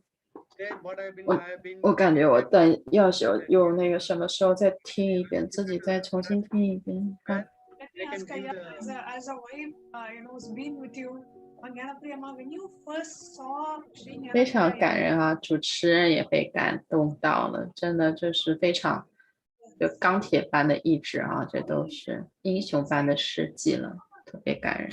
What did you go through at that moment? Able to handle? 太感人了。So that was the day when I was doing the puja. He was trying for me to contact, but as I was whenever I was in puja, I used to put it in silence, so I could not attend his call. Then once that puja was over, 边上这一位呢是他的，没有听到是什么关系那天呢，这位老人是先去了寺庙里面发生了这个事情，这个恶性的迫害呢，也有打电话给他，但是呢，他就是解释说，通常早上他做puja的时候呢，手机都是静音的，所以呢就没有及时的去到这个现场去帮助他的帮助这位老人。 17 it was Mahasabashivogam which was planned. So I was taking care of the kitchen department. So I went to Bangalore Adinam to take care of the kitchen department. So he was alone and handling Tandai Mandalam and then Kurma Sanitanam. 然后呢，这里听出来说，这位女士2位都是在那个阿迪能神庙里面上班工作的那等到她做完早上的仪式呢，再去到阿迪能呢，才看到看到这位老人呢，一个人在And then they gave me some cash immediately in my hand. They said, "Don't worry, immediately." 然后看到这个现状看到这位老人一个人在奋斗It took some 4-5 hours of time to reach from Bangalore to Kanchipuram. That the whole 4 to 5 hours was like a kind of a hell because fire accident means I was not able to understand what was fire accident means. I was continuously asking my father to send the photographs of him, but he was afraid to send the photographs to me. So I was not able to see any photographs or anything. And so many things were running, whether he is alive or not. People are trying to just thinking about me or trying to hide something or what is really happening to him. When I'm trying to talk also, my father was not in a position to talk to me. I could see the voice was just 所以这位女士呢是这位老人的女儿真的是对这位老人充满敬意充满敬意 what will happen to 非常虔诚的印度教徒 kind of insecurity for me how I'm just going to handle myself and my kids and so many trauma was just happening. I was only thinking about Swamiji and just chanting only Mahavakya and then 然后他的女儿呢在医院守在老人身边呢也是一心的就是对大师他也是唱着大师的无上真言they started crying 大师一定会帮他的一定会帮他的 anything then I just rushed immediately to the room where he was admitted. 这位老人真的 How I left him in Tandai Adinam, then how I just 然后这些照片在医院里面拍的我都觉得他还是那个意志一点都没有倒一点都没有受到说因为这个事情感到恐惧有无力依然是很坚挺的一个感觉特别特别的觉得他依然是圆满的他并没有受到创伤他当时只是知道自己要做什么然后去坚强的去做And I just completely became so numb and frozen. I did no tears are coming the whole 4 or 5 hours how much of tears and how much I was going through. The moment I saw him I completely became senseless. My body became senseless. No crying, no talking. I didn't even ask him what has happened to him. Neither he was able to speak nor I was able to speak and people were around us. It was like I became like one dead body only after seeing him. I was just standing there and looking at him. By the time I received a call,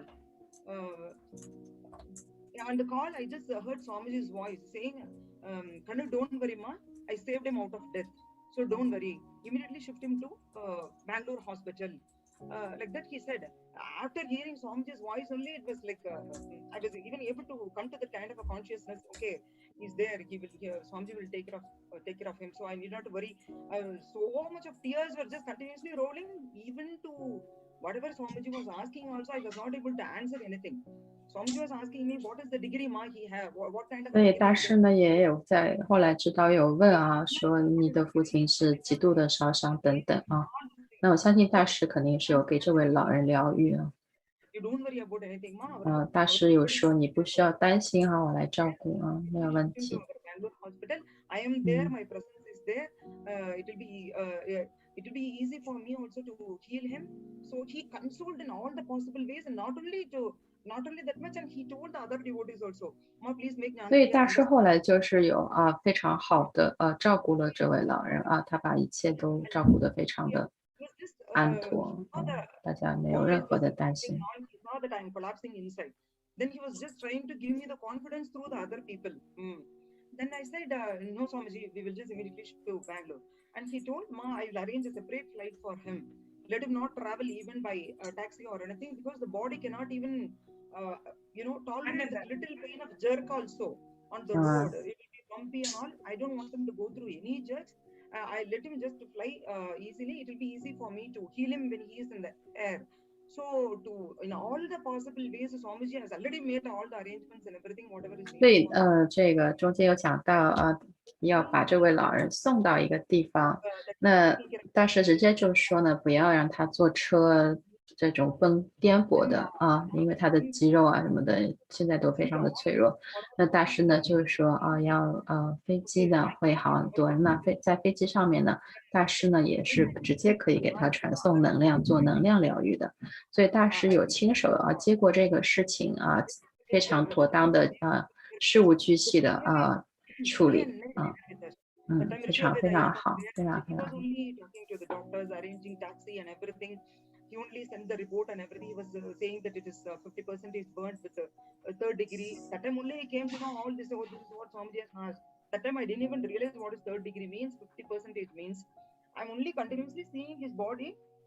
But one miracle I could see is he always we used to wear the Rudraksha mala and then the Kanta mala and then Kapu will be there in our body always. And he has a habit of taking head bath also every day. So that time when the particular fire accident happened, when he wear the mala he was wearing and the kapu he was wearing, from this part to this the lower back, completely fire did not even touch him. But the vastram, everything, the clothes, everything is completely burnt. Can you imagine that my sari is burnt, but nothing has happened to this skin? It was like a miracle. That was the only miracle. I'm just saying the entire body is burnt. Only the head, because he took the head bath. And then from here, face is completely burnt. Completely face is burnt. Face, ears, nose, everything burnt. My hairs not, because my hairs are wet actually. Because just then I had my head bath and then I came in. So my hairs was completely wet. So there is nothing was happened in my head actually. If you look at this photograph, you will know that the entire face got completely burned. Yes. 这个事情有点意思，就是说这位老人有一个地方一点都没有烧到，他们说这是一个很奇迹的事情。脸上都被烧了，但是其实这位老人的脸上照片没看出来是很白，一层皮都没有了，但是头是一点都没有受到影响。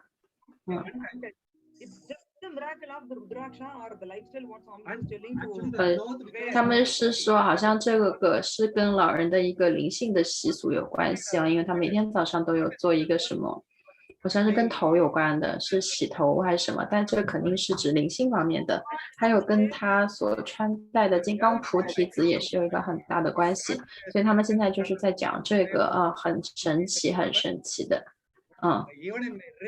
就是有个地方火就是没有去烧到那里，而那个地方呢这位老人是好像是有一个特殊的意义在的，好像是有金刚菩提子护身，还是一个仪式之前因为一直做某个仪式的关系。这个我相信的，因为宇宙是智慧的嘛，火也是有智慧的嘛。那火可以避开那个神圣的地方也是完全有可能的。这2条腿都受伤了，可能这个有一些地所以身体呢30%都是重度烧伤皮都是整个掉下来的。Where in our Adinam given by Swamiji, that part is completely protected. It was literally a miracle to see, because it is not a possibility. When the cloth is burnt, how can you say that the skin is not burnt when the whole body is burnt? So one side I'm just seeing what is really happening. On the other side, there is plus and minus. Everything was going on in my mind. Then Rishadhar, I was just making all the arrangements to shift him to the next hospital in Bangalore. So they are all talking to the concerned people to arrange for the separate flight for him and everything. But unfortunately, that day that the flight was not available. And the hospital we were staying, they could not give any proper treatment for this complete fire accident. This level of body. Exactly. They were continuously telling he has to be given treatment immediately. We cannot delay. He has to be shifted. So we didn't know what to do. Then that time we decided to take him to the nearby Madras hospital. One of the good hospital our devotees have already found. There is a very good doctor team Swamiji has arranged. Atmanaranjanama and then Sri Lekha, they were continuously guiding me how to shift him to the Madras hospital. Even the ambulance was arranged by Swamiji only, and they completely they created a WhatsApp group. They added me into that WhatsApp group, and they continuously guiding me like you have to check whether that a pulse oximeter is there, this machine is there. That completely it was new technical terms, all those things. I didn't know what is pulse oximeter and all the BP machine and all these things. That ambulance, they made sure, they told me you have to check everything by yourself. You just don't be dependent on anybody. They made me completely independent. So I was not even expecting any nurse help also, though there was a nurse arranged separately. I was continuously, when they were telling this is there, is this there, is this there, I was continuously checking this is what, this is what. Then they moved him in the ambulance. On the way, I just saw that the pulse oximeter was not working. I was not able to give him the oxygen level, urine output, all the readings they were continuously asking. Then when the news reached Swamiji, Swamiji told to stop the ambulance on the road. Immediately he stopped. I said, get the pulse oximeter. I want the reading to happen. So we stopped it on the way, and then we contacted the doctors and made sure only then the new apparatus comes, and then after the reading, we started getting the reading only. Even the ambulance started. So that much of micro level safety and security was being ensured for us through our devotees, and Swamiji was continuously monitoring how he is working, how his system is working, what is happening inside, outside, psychologically how he is feeling. All these things were continuously through the group, whatever we are having, continuously we were just chatting. And then when we went to the hospital, and the doctor told very clearly the treatment has to happen immediately, because it's almost a dead body. He said that you have brought a half dead body. You cannot wait. Already 1 day has gone. 然后这位老人呢，当时上送到医院，大师就说你这个身体已经就是半死不活的，就是I didn't even understand what is collagen and all those things, and I just told him whatever thing you need to do, you just start doing it. So that was the time when they started giving the treatment also. That time there was one what do you say, that the helping nurse or somebody was there. I asked him what is this collagen means and what kind of a treatment it is. And that person was explaining me, Ma, just see your husband now itself. After the treatment, you can't even see your husband with this kind of a skin. In this treatment, they will completely peel all the burnt skin, because if you allow the burnt skin, that will create more infections to the rest of the, even the upper body, which is good. So the infection will go very rapidly inside, and it will spoil the other organs also. So they have to remove immediately all the burnt skin, and they have to give the new skin. I said, where will we go for the new skin? They said that first let this procedure get over, and the doctor themselves will guide you. But make your heart strong, Ma. You cannot see your husband with the old face or whatever. It was so scary for me to explain, because doctors did not explain anything to me. They simply took the sign only from me, saying like we will take care of whatever the hospital procedures. But through this person, when I came to know only, it was like I didn't know. I was literally waiting when he will come out of the treatment. Then when I went and saw him in the ICU, he was completely unconscious, and I could see like this only with what you are seeing is the much later stage in the photograph. What we are seeing, it is after his recovery of I can say even 20 days or 25 days, whatever you are. By the time the photograph, what you are seeing is got healed. The wounds have got healed. But in that hospital, when I saw him, the face and everything was completely red. First time I saw somebody without skin means how the body will look. It was like it's like I don't know. 现在还是在讲那个时候，老人呢被烧伤以后呢，身上几乎就没有多少完整的皮肤，所以他的女儿呢就是在表达看到这一场景的一个震撼啊。大家都已经听到刚才这个事故这个迫害发生的时候呢，老人瞬间就是被火焰吞灭的。瞬间被火焰吞灭的。那他呢，就是因为也没有人可以救他，就自己呢去浴室拿水冲，那边冲呢，一边呢他慢慢恢复一个镇定呢，他也看到皮肤一大块一大块往下掉，也是非常非常痛，无法忍受。但是他马上想到的这个外面丢进来的燃气弹呢还在烧那这个神庙会可能被烧起来，还有房间里面的住持所以他又忍着剧痛去灭火然后火灭的差不多了以后才打电话找人来救他，这样那样的。所以是一个很惨烈的过程，但也是真的是非常伟大的一个过程。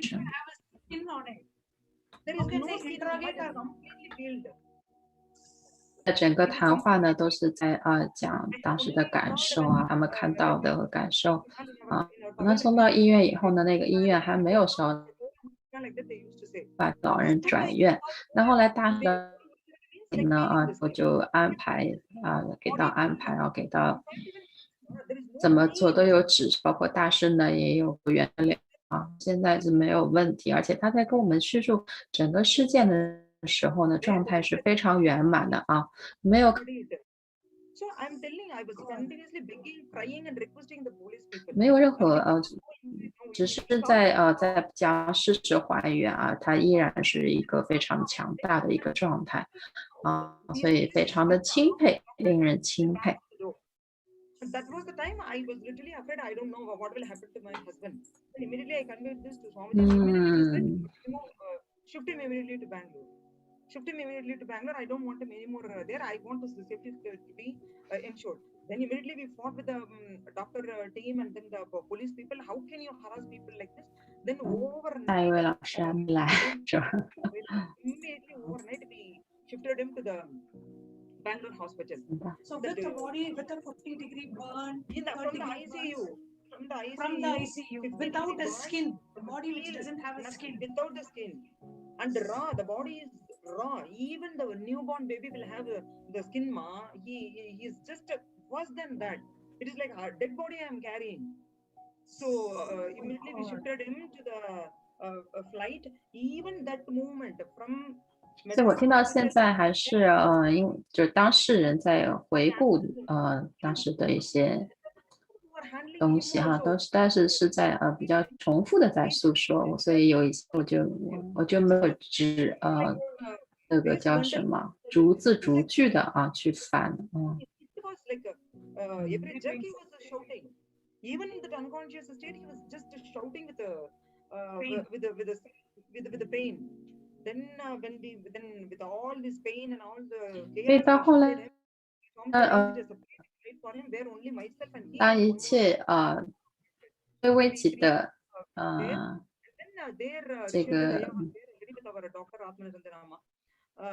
也就是说这个老人被送到医院去以后，他终于可以就是说得到救治以后呢他这个疼痛就是让他非常无法忍受然后也有尖叫这样的，大家想想被在火中被火烧的那种这也就是讲到这个老人当时受的苦是非常重的所以主要是讲这个I am not able to bear. Around 10 doctors were there around him. One is peeling from the hand, one is peeling from the bottom, one is simultaneously. I was crying because they put the screen, but still when the doctors are coming and going, I could see through the gap, because I never saw my husband, like crying like this or like complaining about any even small pains. This is stomach ache, that ache. Never our people, whether it is my father or my husband, we are all belong to the same family. My husband is from the same family. So right from the childhood, 就是老人当时这个在受苦他的女儿也说他女儿的老公也就是老人的女婿看到这个画面就是都流泪了，然后他就说从来没有见过我丈夫流眼泪这样的And you cannot do it a hand first and then like simultaneously how to pull everything because they are pulling everything to diagnose again because they cannot. 你来吧，我还有好多事情，有好几位叫我帮那个超度法师的表，然后我的翻译我还是让你来吧。然后今天我又出了个乌龙，我迟到1个小时。想想算了，大师说不要内疚，我就不内疚了，我把内疚交给大师。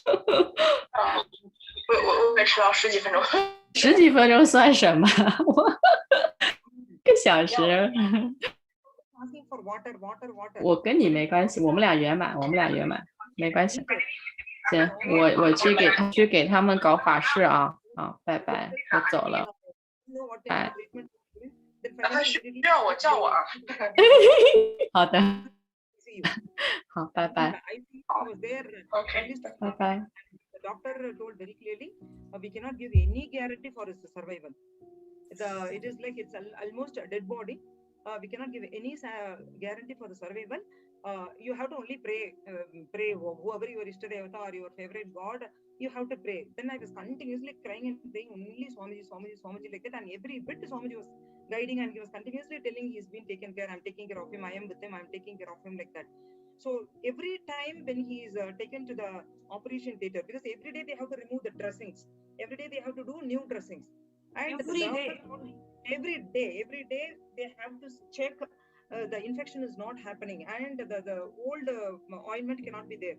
So every day they have to remove. And in the operation theater, usually what they do is they don't even give the anesthesia. Generally for the this kind of high burn, that fire accident cases and all, they don't give the anesthesia. Local anesthesia they don't give, because it should not aggravate for further anything inside the decomposing of because of this fire injury and all. It should not affect. For that reason, they don't give any anesthesia. Without giving anesthesia, local anesthesia only, they will do the entire operation, and the surgery they will be taking care of it. So how every day they have bear the pain, Aya? See, it is even the here pain it is unbearable. How did you go through it? Actually, it is like that. No, what they do is, in the operation theater, at least 10 doctors will be there. Everyone will be holding their hands. Even they can't even hold my hands. They have to hold the tip of this finger. Even the nails were not, all the nails are also being burnt. Some of them managed to hold with the finger of the tip of this. Both the hands will be lifted by 2 doctors. Both the legs will be lifted by 2 doctors. Only my lower bottom will be touching on the bed. Rest all will be holding by the people. Like you imagine how it will be. And then at a time, 6-7 doctors will be peeling the entire dressing of the skin throughout the body. At a time, everybody will be peeling off. At that time, how it will be now? It is something like if thousands of scorpions bites, how much pain you will be going through. You imagine even one scorpion bites, the pain will be so much. Imagine at a time if 1,000 scorpion bites, and you see the amount of pain which will go. Where that even that my voice cannot come out of my mouth actually. I can't even shout. So that was the pain so much. Actually, the doctor used to come and tell me that you understand, Ma, that the pain is something like you are making the person live on the what do you call that? Rail Tandavalam, what do you call that? The railway platform. Tracks. Live person, you are making him lie down and pausing allowing making the train to pause on the body. That time, how much pain he goes through every time when the treatment is given. That is what the pain he goes through. But we cannot do anything. We cannot give anesthesia also, because giving anesthesia is something like putting the person into death and then bringing him back. So at this stage, his body cannot tolerate. So only when we are doing surgery only, we can give anesthesia. And he said that the surgery has to happen because new skin has to be put over his body till the new skin comes from his own body. So you have to take the skin from the other person's body and do the surgery wherever, because literally you can see holes because he pulled the cloth. It literally made the cloth came along with the skin. Came along, and so there was literally holes. You can see the bones inside. You can put your finger inside into the holes. It was that kind of a holes in the legs and the hands and all. So the doctor said it has to be, the hole has to be covered with the other person's, another human body's skin has to be put. Otherwise, generally our own body will not accept the other person's skin. But we will do all the method and everything. Then rest what is going to happen, we cannot assure for any of his survival. We will do our treatment. If the skin does not suit him, then we have to take his own skin from the skull, from his own skull. Then I said only skull is left. What is there? Because he's already a thin person. There is no flesh in his body to remove from the upper part also. They said that from the skull they have to remove. Every time when the doctor comes and says something, it was so scary. Then everything was reported to Swamiji, and Swamiji said, don't worry, we have already arranged for the skin and everything is already ready for him. So, and I will make sure that skin will be suitable for him. And Swamiji made everything ready, ma. The skin was ready, and the blood, when he thought through everything, whatever is needed for him, and the extra blood he is needed. He already told our devotees, around some 25 devotees came into the hospital because his blood group is B positive. So he already made all the arrangements, whatever the blood is needed, whatever the skin is needed. Luckily, I don't know, ma, by all Swamiji's grace only, how exactly that kind of a skin came, and the surgery went on. Then even the doctor was so not even say surprised or something. It's a miracle even for the doctor to see how the body started healing. Actually, in this meantime, when I heard about all this skull and removing the skin and putting the new skin and all, I was completely collapsing inside. So that time I was just thinking, we don't know whether the kids are aware of it or not. How I'm going to talk about all these things to the kids? Because our two kids, the elder one is right now he's 22 years.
years old, and the younger one is around 14 years old. So 3 years before, I was in that state that how I'm going to say that your father is there. This thing, I given up myself that I may not be surviving anymore. I see, because your whole body started decomposing and smelling. Yeah, decomposing kind of a smell. It started generating from my body. At that stage, actually, even I felt that I may or may not come back. It's only the grace of Swamiji. I always remember what are the pain comes, even when the loud voice comes only out of Swamiji, Swamiji only, I'll be shouting, nothing else I'll come. Even I don't even call my Amma, Appa, nothing. I don't call anybody anything other than that. I don't even say Ayyo also. I only, any word comes out of me, it's only Swamiji. Nothing is to come. Even the doctors who are there in the operation theatre, they used to say, hey, what is that? You are always calling only Swamiji, Swamiji. Shut your mouth. They used to, very roughly, they used, some of the doctors who was against this kind of culture. They don't even show any sympathy for a kind of this thing, which I never expected. Not that all the especially doctors, from a doctor. Yeah. So one stage has come, I lost my hope that I'll be coming back again. But the only grace of Swamiji, I know how much level he is taking care of me. I have only deep trust on him. I left it to him. Even a small temperature rises in the body during when I was in the ICU, immediately they'll send a message to Swamiji. Within 5-10 minutes, my whole body, the moment Swamiji says that, okay, I will take care of it. By the time when he is getting a message, he used to get a message whenever he is in the program most of the time. The time, as you are explaining, the program is going on, that Sadashivam program, that 21 days program which was going on, day and night, Swamiji will be maximum time he is spending with the participants. The moment I send a message, in spite of all his busy schedule and everything, immediately he will give a reply to me saying that just I will take care of him. Let him relax. The moment I get some pain, I'll send a message to him. Luckily, that time he kept that Atmanirjana, Dr. Atmanirjana, she was with me continuously. She is the one who diagnosed. She sees all the what needs to be taken care of me, and she used to communicate to Swamiji. Immediately, I get that within 5 minutes, my entire body gets sweats. Then I become the normal temperature. Even the moment the temperature rises, the doctors will come and nurses will come. They immediately take, is there any infection is taking place? They used to take some blood sample immediately. He should not get fever, ma. The doctor used to continuously tell he should not get fever. He should not get fever. Make sure, otherwise it will create an infection inside. If any part is, if we see any part is getting affected, mercilessly we will cut and remove. This is what he used to tell, because we cannot allow any infection. The other part of the body. Yes. So he used to tell, make sure he is not getting any fever. So any fever arises, immediately the doctors will pay a lot of attention, this thing, that thing, and all the tests again they will start. So Swamiji told, immediately you send me any message. Anything is there, you send me the message. One message when we send him, immediately his body will start sweating. Immediately the fever will come down. So no external tablets or medicines or anything was given. So not only that, it is all because of, as you said, it is only the Uchishta what we had from Swamiji and the initiation through Nirahara Samyama, whatever he has initiated into, because he is a Niragari for the past, for 4 years, he practiced the liquid food. Nirahara means... Really, during that accident time also, I wasn't completely in Nirahara only. I was not even given up that Nirahara Samyama, which Swamiji has initiated 4 years before that. Almost 4.5 years. So for 4 years, you were continuously in Nirahara. Yes, absolutely. So all his initiation, Swamiji's Uchishta, everything was only, so his body has already become a part of him. It is like whatever Swamiji's instruction is giving from there, his body was simply obeying to his instruction. It is this body is tuned to him. So that's why one message is enough. Nothing when he says it just used to get healed here. I still remember there was one time, suddenly the BP started going too high. It just crossed some 500, 600. It was just going very bad. Which one? Blood pressure? Then, BP, yes. Blood pressure has gone like a mad. It was just going. Then even the sisters were not able to understand what was going on. They are checking and coming, and he was continuously, he was just resting only. But the sisters were not able to understand what was really happening. Why the pulse is going, pulse rate is going high, BP is going high. They were not able to understand. Then, but they were not telling me anything. But I'm only seeing them. Why the sisters are so chaotic? Because I'm seeing him. He's relaxed and he's sleeping. Then when I looked at the BP machine, because by the time I became one half doctor there, Atmanirajama made me like, you have to observe this, you have to observe this.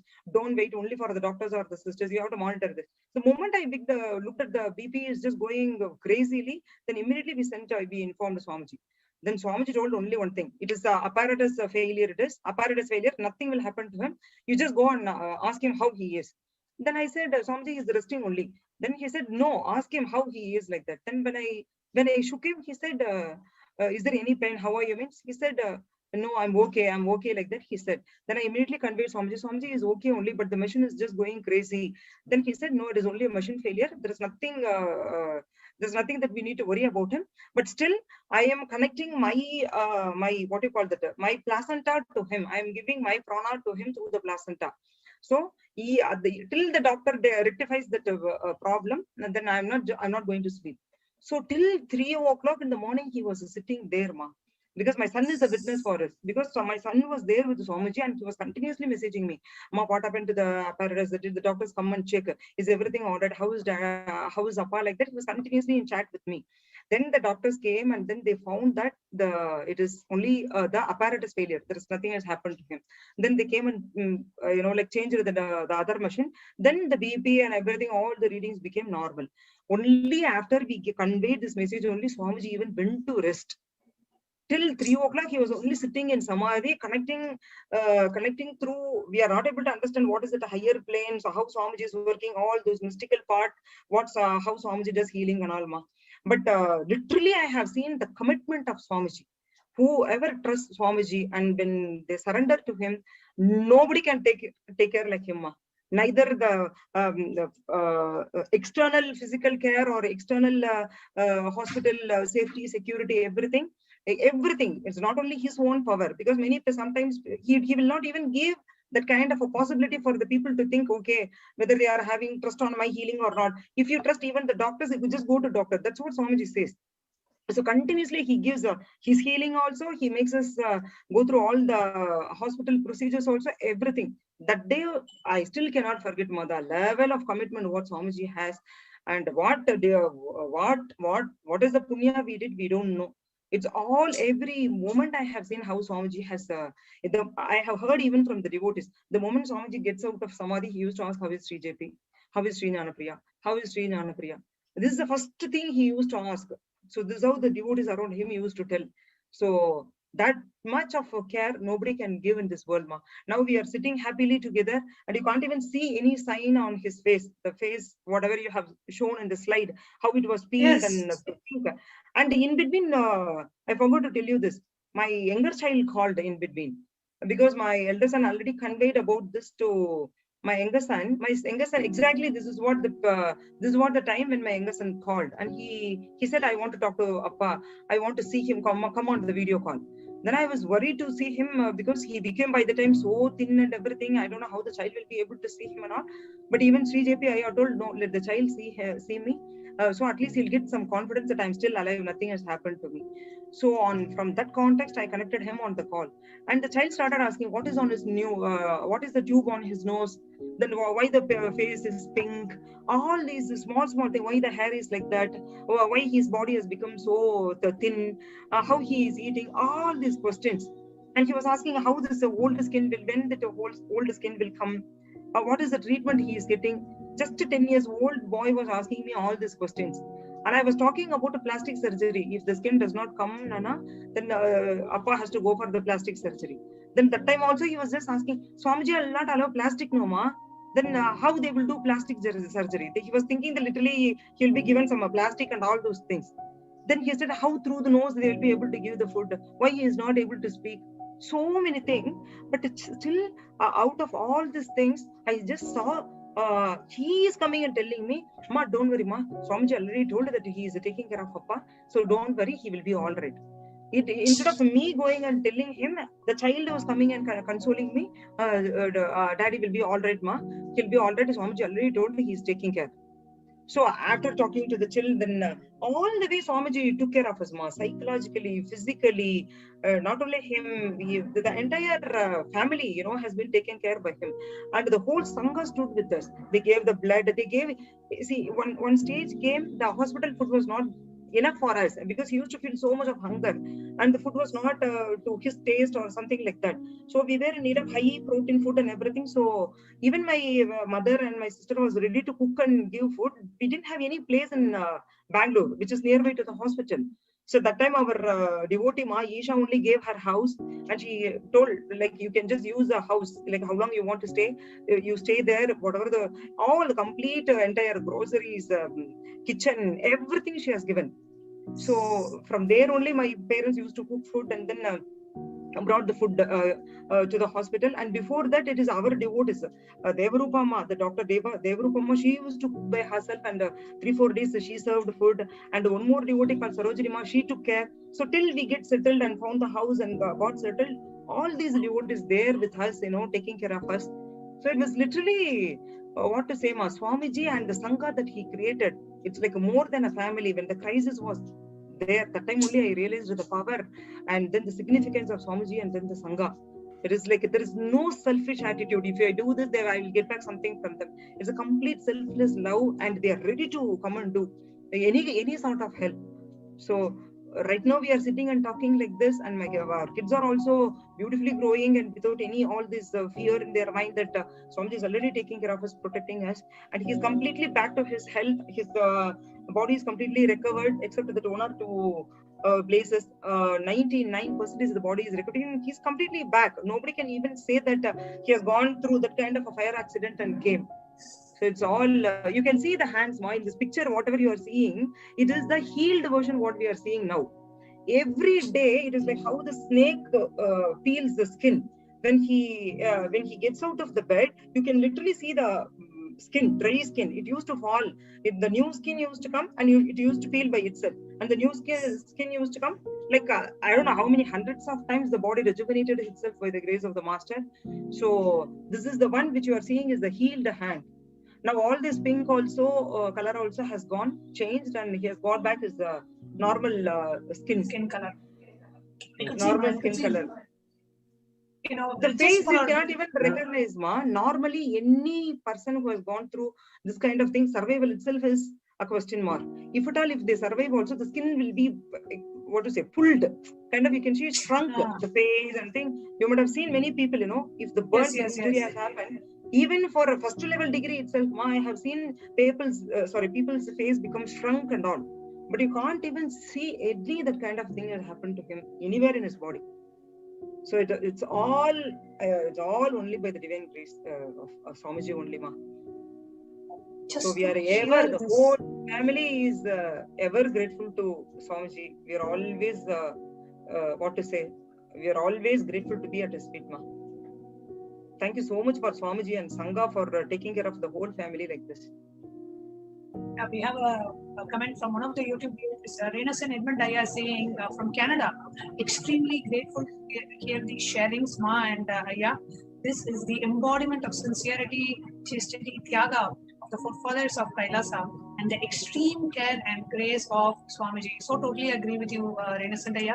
It's just every moment, every step of the way, Swamiji has been there for every single Kailasian, whatever we may go through. And in this case, such a brutal attack by the anti-Hindu elements who have absolutely, I don't even know whether to call it heartless or soulless, or I don't even know what to call to stage this kind of an attack against the Supreme Court of Hinduism and against the, one of the very powerful enlightenment ecosystems and the spiritual kingdoms, one of the religious kingdoms of Hinduism, which is the Tondai Mandala Adinam, which has such a huge and long-standing ancient heritage, and they wanted to completely destroy the property and assassinate both the previous Guru Mahasannidhanam, the Pontiff, and the Supreme Pontiff of Hinduism. Of course, with the blessings of our beloved Swamiji, we have today Sri Jnanapriya, who is a living testimony of the power of the Supreme Pontiff of Hinduism, the healing at 50 years of age, suffering a 50% third-degree burn is almost impossible of any survival, and even if they survive, they will hardly be able to live normally. Here you can see in just 3 years how miraculously the healing has happened, and Sri Jnanapriya is back where it was. And as a part of this Hindu Persecution Awareness Month, it is with so much of sacrifice that the Supreme Pontiff of Hinduism is reviving Sanatana Hindu Dharma, reviving the Hindu enlightened civilizational nation, Kailasa. And we would like to invite each and every one of us this time to not just stand up, voice up our concerns. And as a part of that, the Supreme Pontiff of Hinduism himself had been successful in bringing out the brutal Hindu Holocaust to the attention of the international community with the United Nations, recognizing the persecution against the Supreme Pontiff of Hinduism and Kailasa, the relentless persecution that has been ongoing. Thank you so much, Ma and Sri Jnanapriya. I know it wasn't easy to go through, even to hear what I had gone through, the pain that you would have gone through, or the pain that you would have gone through, even to hear it firsthand is extremely disturbing and extremely traumatic. I can understand how it would have been for you. Thanks to the blessings of our beloved Swamiji that has given us the physical, mental, spiritual, emotional strength to be able to withstand this kind of an attack. Thank you so much for coming forward and sharing. Thank you, Ma. Thank you, Nityananda. Thank you so much, Ma. Nityananda. And dear viewers, we will be continuing this whole month presenting to you various different aspects of the attack, the relentless attack on Supreme Pontiff of Hinduism, on Kailasa, on Sanatana Hindu Dharma. It's important we as Hindus and we as Kailasians are aware of the persecution happening to us. And this month, Kailasa is observing the Hindu Persecution Awareness Month, and we invite each and every one of you to share the report published by the United Nations on the persecution of the Supreme Pontiff of Hinduism and Kailasa. So we invite each and every one of you to share this, share the live feed, and we will be continuing now into the next segment of today's program, which is Kailash Courtyard Power Manifestation Session, and we will be sharing about the various other attacks that have happened on Supreme Pontiff of Hinduism and Kailasa in the upcoming segments of this program. So with this, we'll be concluding this program today with the mantra, and the next segment of this program will be Kailash Courtyard Power Manifestation Session.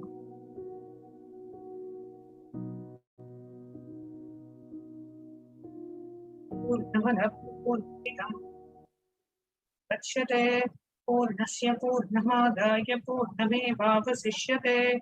Om Shanti Shanti Shanti. Hari Om Tat Sat. Sarvam Bhagavan Shri Nityananda Paramashiva Paduka Arpanamastu. Om Nityanandam.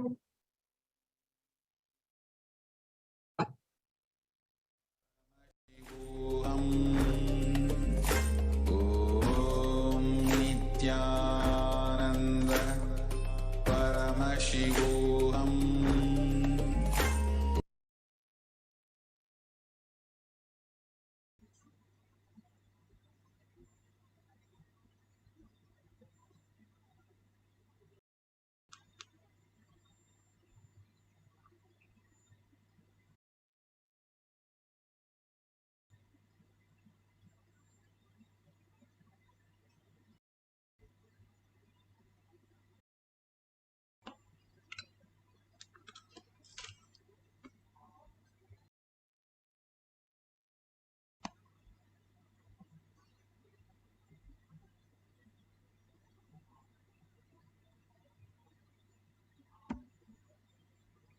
Nityanandam, Jnanapati Manual under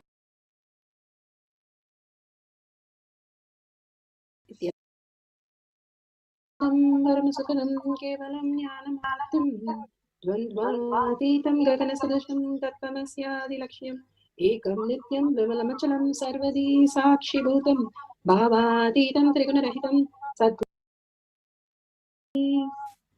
Let's go through the disclaimers.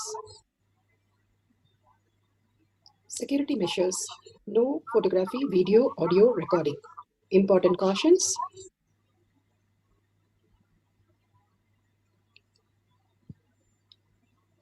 Please be aware of the important cautions.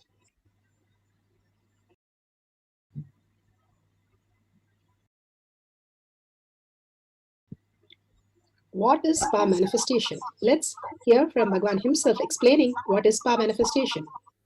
All the 25 states of consciousness, when they happen in you, due to your chemicals and hormones ups and downs, it is powerlessness.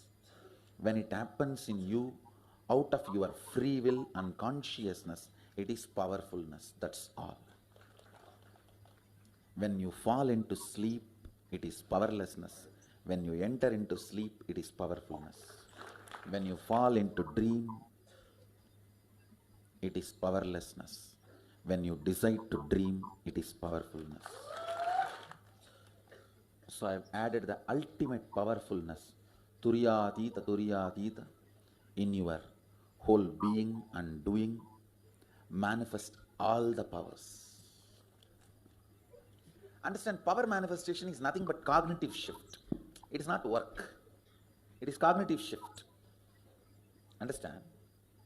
It is just cognitive shift. It's not work. Work is a 4-letter word. Power manifestation is cognitive shift. Playing with life. Playing with being alive. Beautifully, Bhagwan said how the Pa manifestation is a science which you can experience and you can be alive more as consciousness than as body or mind. Beautifully, the oneness space of Paramashiva can be experienced, and it is a science because each one of us can have a superconscious breakthrough, and the evidences are clearly given for each of the powers. That is why it's science of our manifestation, which is authentic, time-tested, scientific, and foolproof. The scriptural reference, Shastra Pramana, the eternal, unchangeable truth revealed in the source scriptures, the Vedas and the Agamas. Apta Pramana, the experience of the Aptas and the results of the Aptas. Aptas are the Rishis, Munis, Ganas, Nainamas, Alvars, Siddhas. All of them are authority of Hinduism, manifesting the powers of Paramashiva. Atma Pramana, account of His Divine Holiness Bhagavan Nityananda Parameshwaram, this millennium's avatars, personal experience of each power manifestation, Bhagavan's very own Leelas, manifesting as per the Shastra and Apta Pramana. Shakshi Pramana, the experience of millions of disciple, devotees, followers initiated by Bhagavan and manifesting all the powers of Paramashiva. Bhagavan has beautifully said, whoever comes to the Kailash courtyard, I myself will be there. My presence can be experienced by each one of them and have a superconscious breakthrough. And Bhagavan has beautifully given us this Kailash courtyard for us to experience the oneness with Paramashiva. Pratyaksha Pramana, the scientific study measuring the effect of being in the enlightened state. Again and again, Bhagavan says how thoughtlessness can be experienced, and it is measured in adolescents, in adults, and in Bhagavan himself. How these experiences can be as reality. All of us can experience, and simply the evidences clearly show each one of us can manifest all the powers of Paramashiva. And let's go to the Shastra Pramana. The Shastra Pramana is from the Shiva Sutra, Sutra 1.15. Create miracles around us. With that, we'll go to the Shastra Pramana.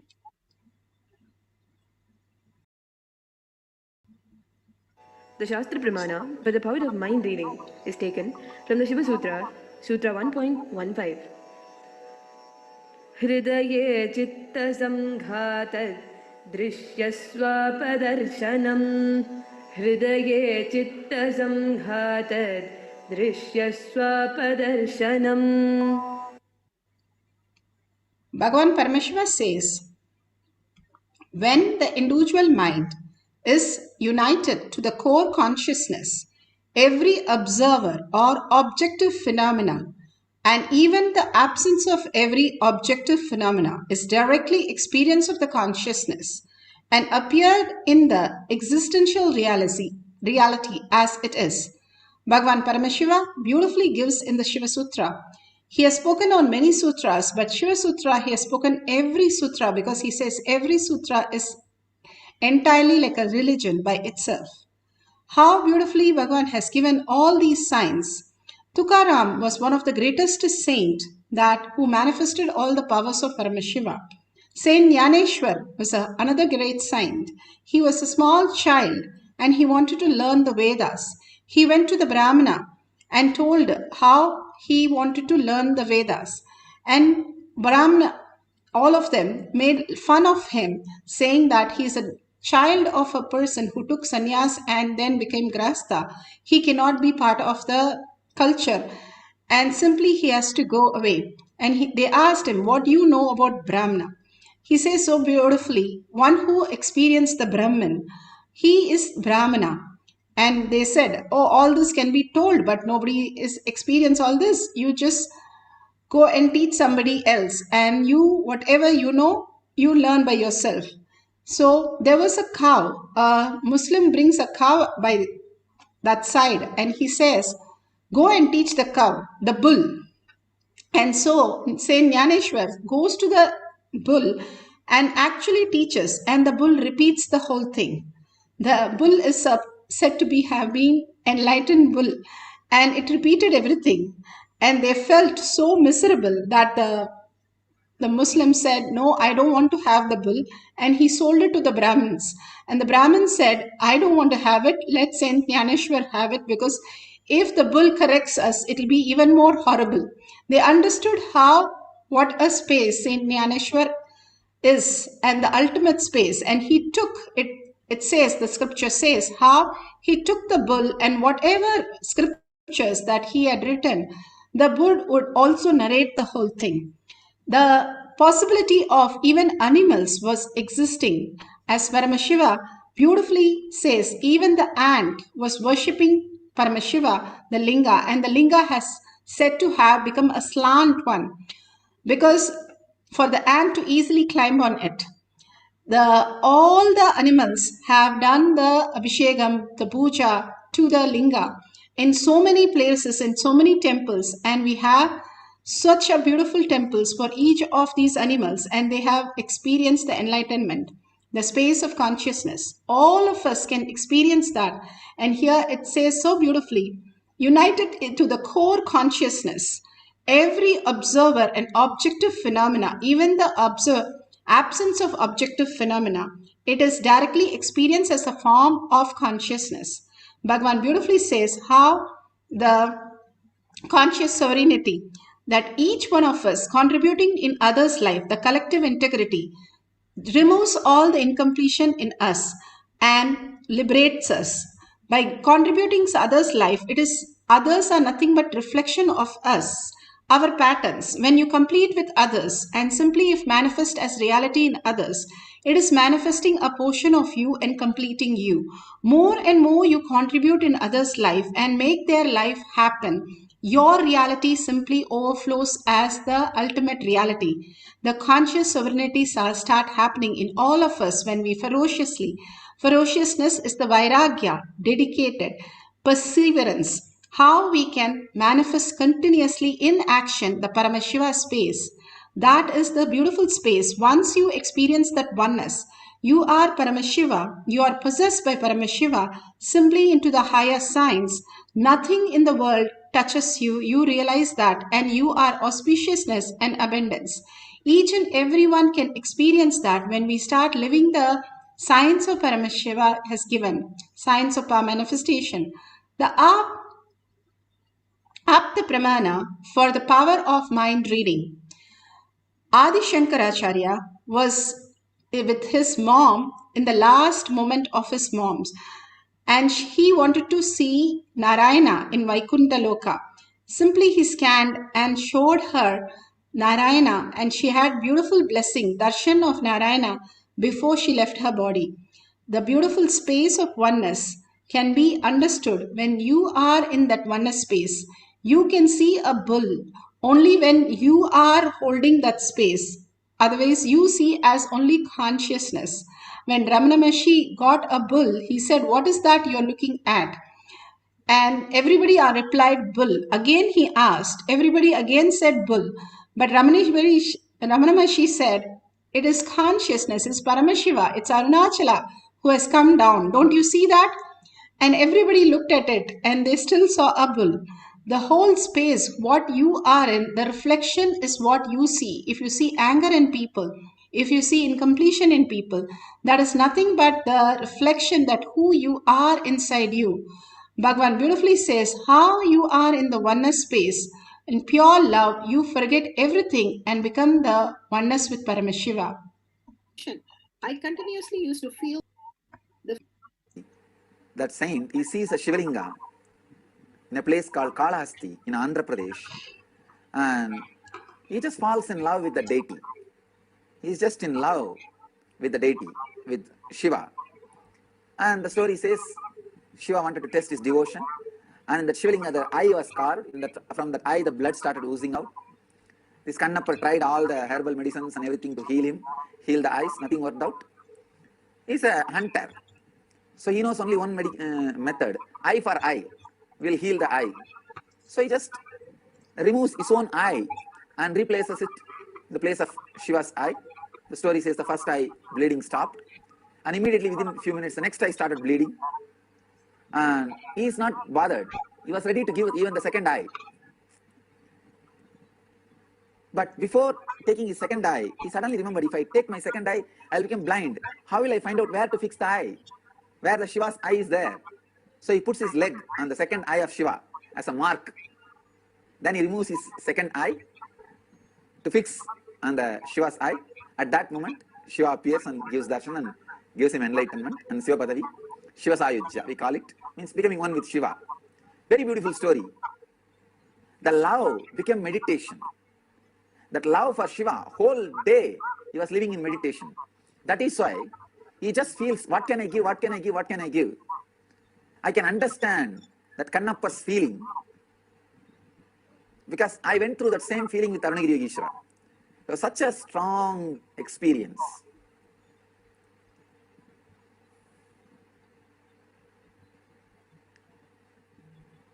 The deep love simply becomes meditation, and real meditation just becomes love in you. So beautiful.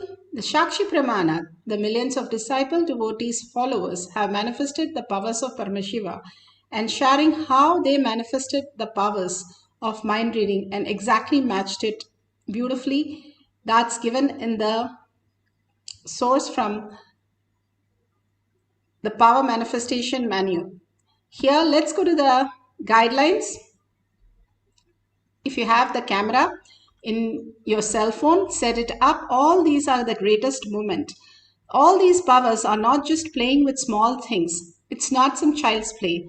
It is something that removes your incompletion and shows you, hey, you are a $1 trillion kid and you can manifest all the powers of Paramashiva.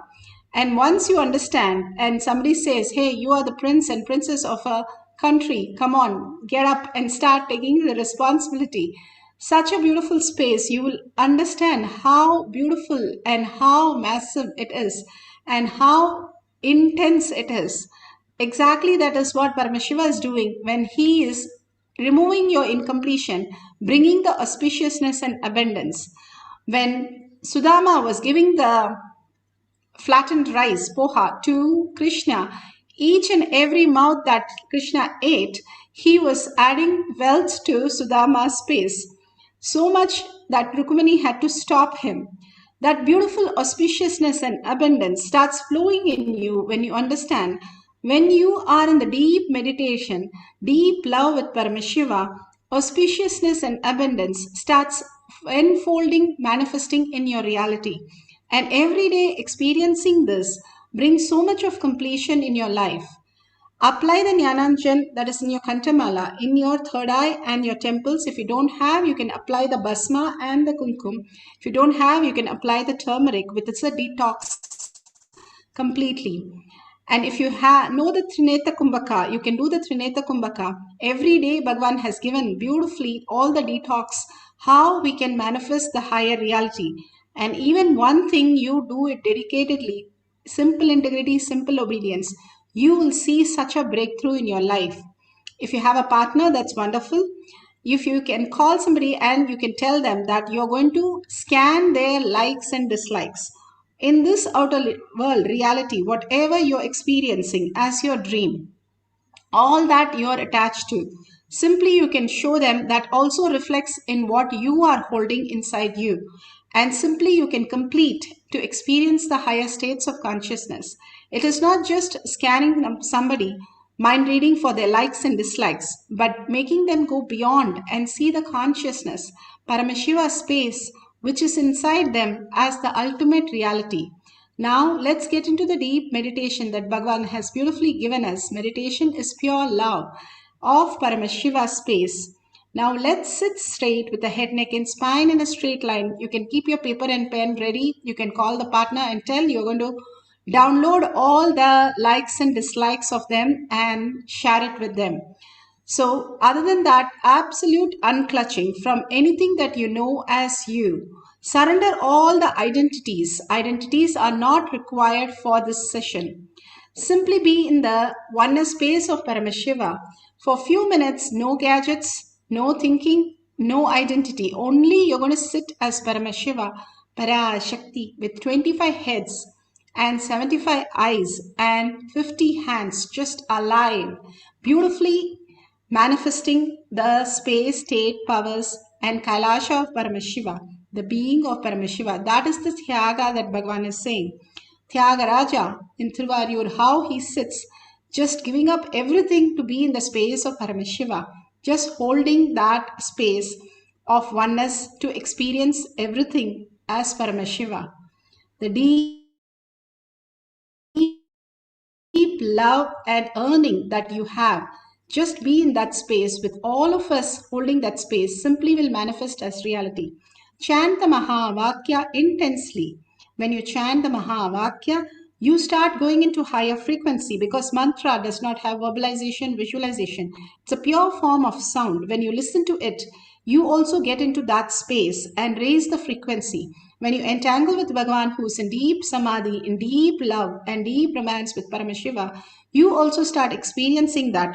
And holding that bhava, you forget simply your body, your mind, and you are in the oneness, simply manifesting all the reality as Paramashiva. How you just get into your sleep, how you get into your dream. Same way the mind can get you into the space of oneness with Paramashiva if you decide to. The will persistence to hold that space. Again and again when the thought comes, only raise the thought which is what Bhagavan says or what Bhagavan is. Other than Bhagavan, there is no other words in us. Don't let anything occur inside our inner space. For a few minutes, hold on to this beautiful deep meditation, chanting the Mahavakya loudly and intensely,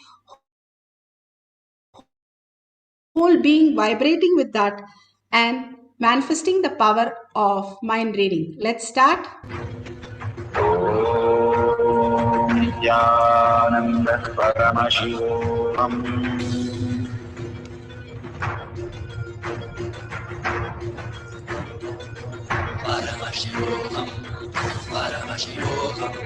Let Paramashiva's burden manifest in all our burdens.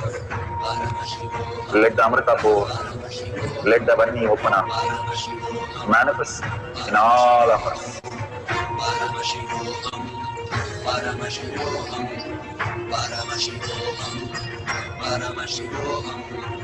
Let Paramashiva overflow, manifest the powers in all our burdens.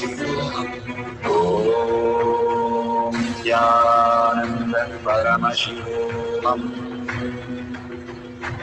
Om Jnanam Paramashivam. Om Jnanam Paramashivam.